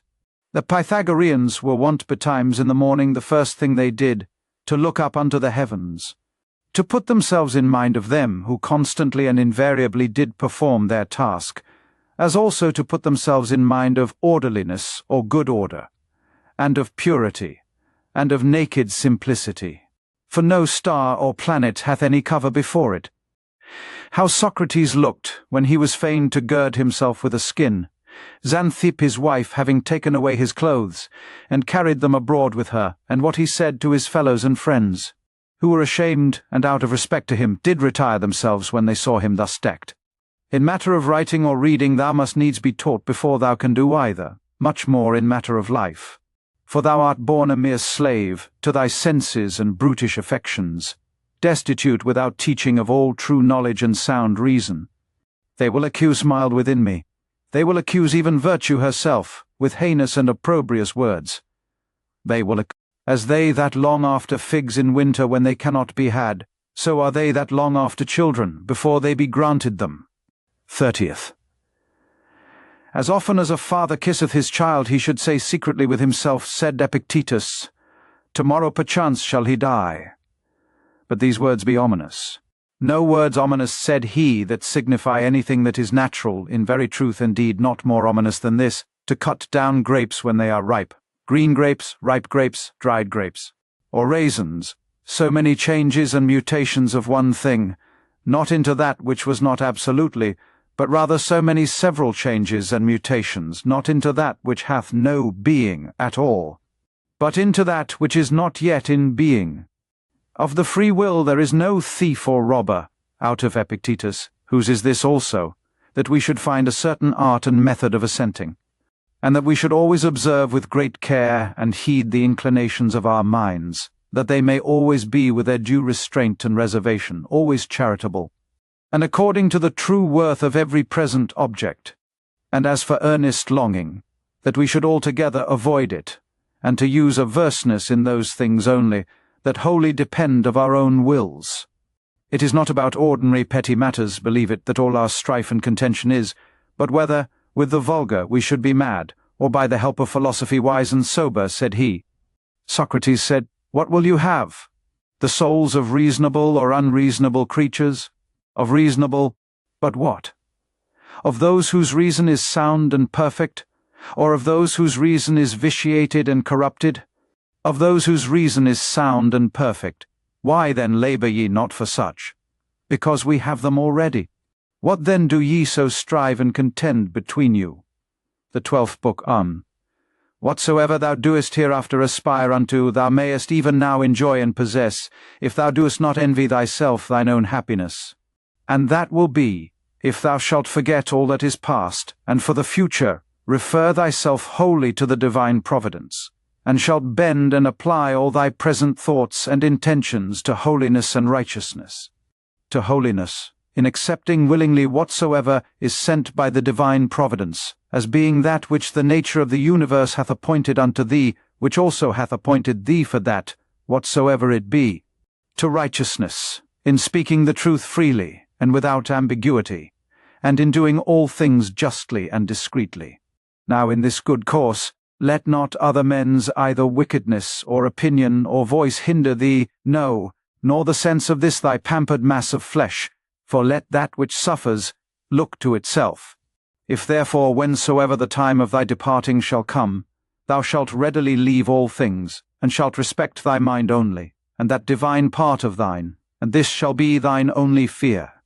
Not that some time or other thou shalt cease to live, but thou shalt never begin to live according to nature. Then shalt thou be a man indeed, worthy of that world, from which thou hadst thy beginning. Then shalt thou cease to be a stranger in thy country, and to wonder at those things that happen daily, as things strange and unexpected, and anxiously to depend of divers things that are not in thy power. Second, God beholds our minds and understandings, bare and naked from these material vessels and outsides and all earthly dross. For with his simple and pure understanding he pierceth into our inmost and purest parts, which from his, as it were by a water-pipe and channel, first flowed and issued. This, if thou also shalt use to do, thou shalt rid thyself of that manifold luggage, wherewith thou art round about encumbered. For he that does regard neither his body, nor his clothing, nor his dwelling, nor any such external furniture, must needs gain unto himself great rest and ease. 3 things there be in all, which thou doest consist of, thy body, thy life, and thy mind. Of these the 2 former are so far forth thine, as that thou art bound to take care for them. But the 3rd alone is that which is properly thine. If then thou shalt separate from thyself, that is from thy mind, whatsoever other men either do or say, or whatsoever thou thyself hast heretofore either done or said, and all troublesome thoughts concerning the future, and whatsoever, as either belonging to thy body or life, is without the jurisdiction of thine own will, and whatsoever in the ordinary course of human chances and accidents doth happen unto thee, so that thy mind, keeping herself loose and free from all outward coincidental entanglements, always in a readiness to depart, shall live by herself, and to herself, doing that which is just, accepting whatsoever doth happen, and speaking the truth always.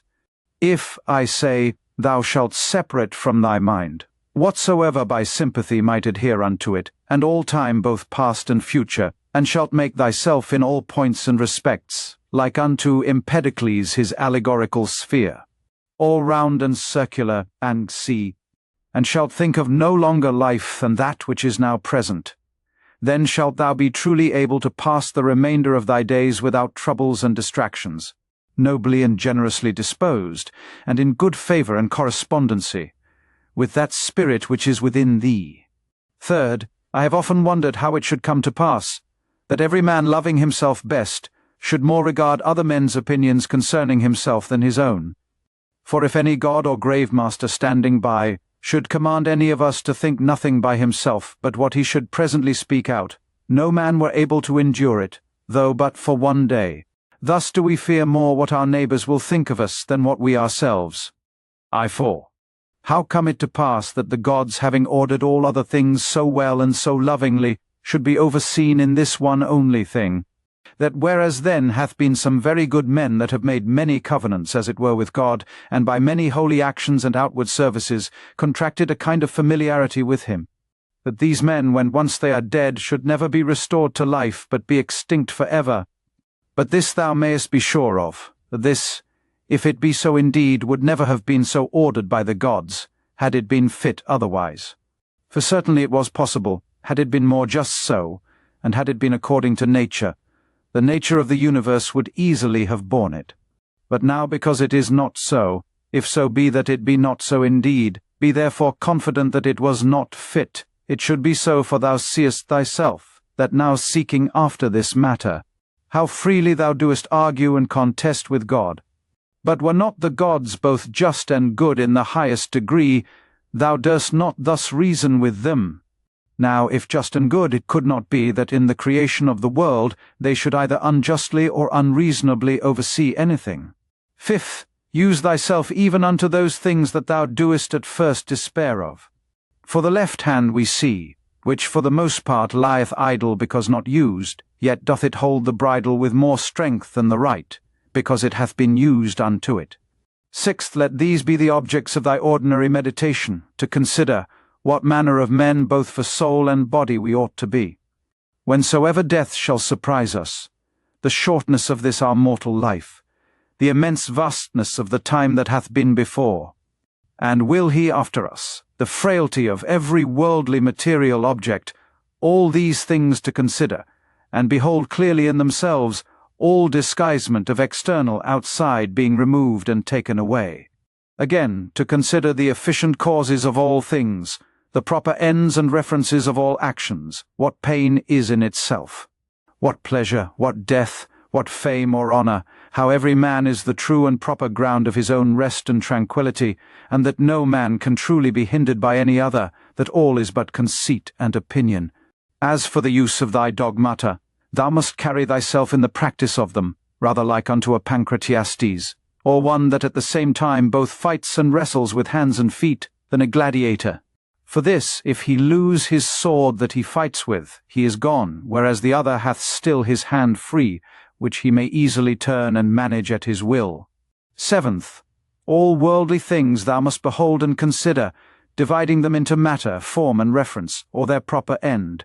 Eighth, how happy is man in this his power that hath been granted unto him, that he needs not do anything but what God shall approve, and that he may embrace contentedly whatsoever God doth send unto him. Ninth, whatsoever doth happen in the ordinary course and consequence of natural events, neither the gods, for it is not possible that they either wittingly or unwittingly should do anything amiss, nor men. For it is through ignorance, and therefore against their wills, that they do anything amisses must be accused. None then must be accused. X. How ridiculous and strange is he, that wonders at anything that happens in this life in the ordinary course of nature. 11th, either fate, and that either an absolute necessity and unavoidable decree, or a placable and flexible providence, or all is a mere casual confusion, void of all order and government. If an absolute and unavoidable necessity, why doest thou resist? If a placable and exorable providence, make thyself worthy of the divine help and assistance.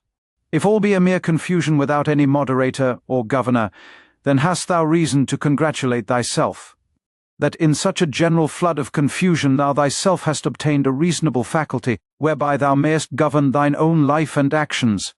But if thou beest carried away with the flood, it must be thy body perchance, or thy life, or some other thing that belongs unto them that is carried away. Thy mind and understanding cannot.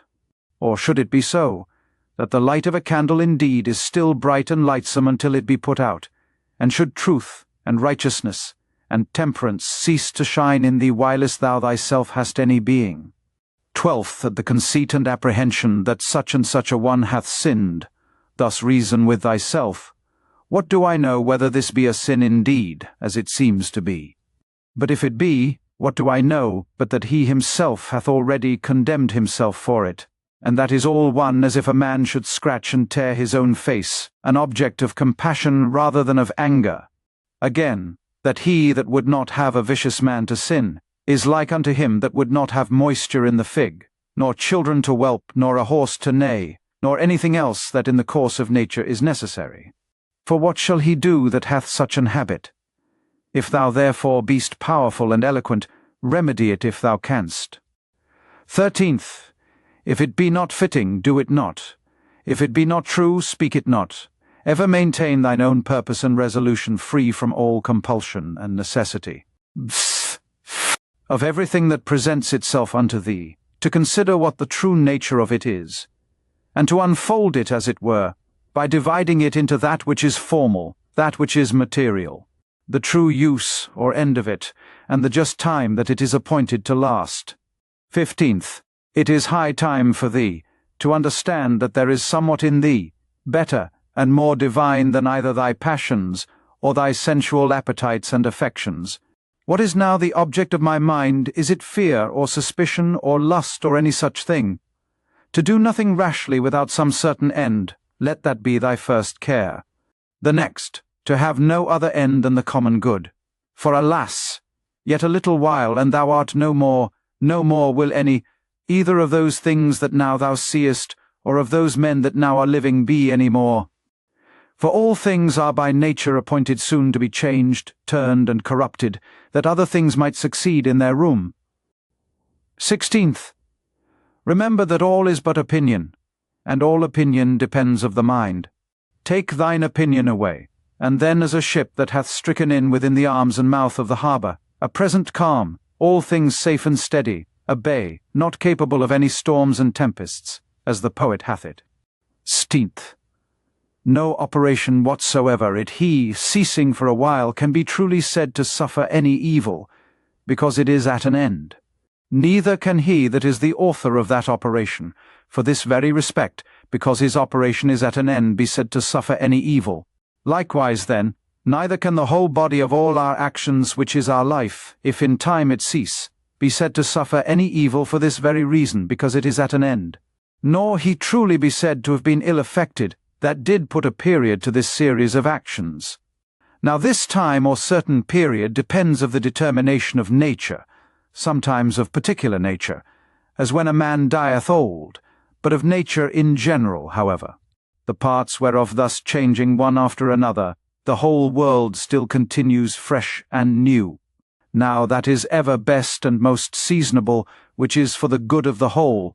Thus it appears that death of itself can neither be hurtful to any in particular, because it is not a shameful thing, for neither is it a thing that depends of our own will, nor of itself contrary to the common good, and generally, as it is both expedient and seasonable to the whole, that in that respect it must needs be good. It is that also which is brought unto us by the order and appointment of the divine providence, so that he whose will and mind in these things runs along with the divine ordinance, and by this concurrence of his will and mind with the divine providence, is led and driven along, as it were by God himself, may truly be termed and esteemed the thetapsilonomicron phia hoetatawomicron, or divinely led and inspired. 18th. These three things thou must have always in a readiness. First, concerning thine own actions, whether thou doest nothing either idly or otherwise. Then justice and equity do require, and concerning those things that happen unto thee externally, that either they happen unto thee by chance, or by providence, of which two to accuse either, is equally against reason. Secondly, what like unto our bodies are vilest yet rude and imperfect, until they be animated, and from their animation, until their expiration. Of what things they are compounded, and into what things they shall be dissolved. Thirdly, how vain all things will appear unto thee when, from on high as it were, looking down thou shalt contemplate all things upon earth, and the wonderful mutability that they are subject unto.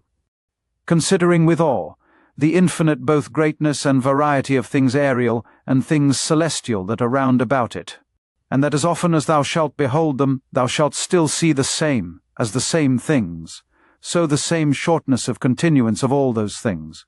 And behold, these be the things that we are so proud and puffed up for.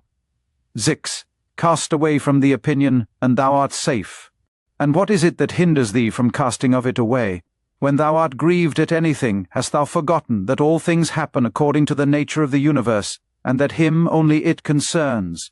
Who is in fault, and moreover, that what is now done is that which from ever hath been done in the world, and will ever be done, and is now done everywhere, how nearly all men are allied one to another by a kindred not of blood nor of seed, but of the same mind. Thou hast also forgotten that every man's mind partakes of the deity, and issueth from thence, and that no man can properly call anything his own, no, not his son, nor his body, nor his life, for that they all proceed from that one who is the giver of all things, that all things are but opinion, that no man lives properly, but that very instant of time which is now present, and therefore that no man whensoever he dieth can properly be said to lose any more than an instant of time. XX. Let thy thoughts ever run upon them, who once for some one thing or other were moved with extraordinary indignation, who were once in the highest pitch of either honour, or calamity, or mutual hatred and enmity, or of any other fortune or condition whatsoever. Then consider what's now become of all those things. All is turned to smoke, all to ashes, and a mere fable, and perchance not so much as a fable. As also whatsoever is of this nature, as Fabius Catulinus in the field, Lucius Lupus, and Stertinius, at Baia Tiberius at Capri, and Velius Rufus. And all such examples of vehement prosecution in worldly matters, let these also run in thy mind at the same time, and how vile every object of such earnest and vehement prosecution is, and how much more agreeable to true philosophy it is, for a man to carry himself in every matter that offers itself justly and moderately, as one that followeth the gods with all simplicity. For a man to be proud and high-conceited, that he is not proud and high-conceited, is of all kind of pride and presumption the most intolerable. Chexai. To them that ask thee, where hast thou seen the gods, or how knowest thou certainly that there be gods, that thou art so devout in their worship? I answer first of all, that even to the very eye they are in some manner visible and apparent. Secondly, neither have I ever seen mine own soul, and yet I respect and honour it. So then, for the gods, by the daily experience that I have of their power and providence towards myself and others, I know certainly that they are, and therefore worship them. Herein doth consist happiness of life, for a man to know thoroughly the true nature of everything, what is the matter, and what is the form of it, with all his heart and soul, ever to do that which is just, and to speak the truth. What then remaineth but to enjoy thy life in a course and coherence of good actions, one upon another immediately succeeding, and never interrupted, though for never so little a while? There is but one light of the sun, though it be intercepted by walls and mountains, and other 1,000 objects. There is but one common substance of the whole world, though it be concluded and restrained into several different bodies, in number infinite. There is but one common soul, though divided into innumerable particular essences and natures. So is there but one common intellectual soul, though it seem to be divided. And as for all other parts of those generals which we have mentioned, as either sensitive souls or subjects, these of themselves as naturally irrational, have no common mutual reference one unto another, though many of them contain a mind or reasonable faculty in them, whereby they are ruled and governed. But of every reasonable mind, this the particular nature, that it hath reference to whatsoever, is of her own kind, and desireth to be united. Neither can this common affection, or mutual unity and correspondency, be here intercepted or divided, or confined to particulars as those other common things are. XXV. What doest thou desire? To live long. What? To enjoy the operations of a sensitive soul or of the appetitive faculty? Or wouldst thou grow, and then decrease again? Wouldst thou long be able to talk, to think, and reason with thyself? Which of all these seems unto thee a worthy object of thy desire? Now if of all these thou doest find that they be but little worth in themselves, proceed on unto the last, which is in all things to follow God and reason. But for a man to grieve that by death he shall be deprived of any of these things, is both against God and reason. XXV. What a small portion of vast and infinite eternity it is that is allowed unto every one of us, and how soon it vanisheth into the general age of the world, of the common substance, and of the common soul also what a small portion is allotted unto us, and in what a little clod of the whole earth, as it were, it is that thou doest crawl. After thou shalt rightly have considered these things with thyself, fancy not anything else in the world any more to be of any weight and moment but this, to do that only which thine own nature doth require, and to conform thyself to that which the common nature doth afford. XX. What is the present estate of my understanding? For herein lieth all indeed. As for all other things, they are without the compass of mine own will. And if without the compass of my will, then are they as dead things unto me, and as it were mere smoke. Second, to stir up a man to the contempt of death, this among other things, is of good power and efficacy, that even they who esteemed pleasure to be happiness, and pain misery, did nevertheless many of them contemn death as much as any.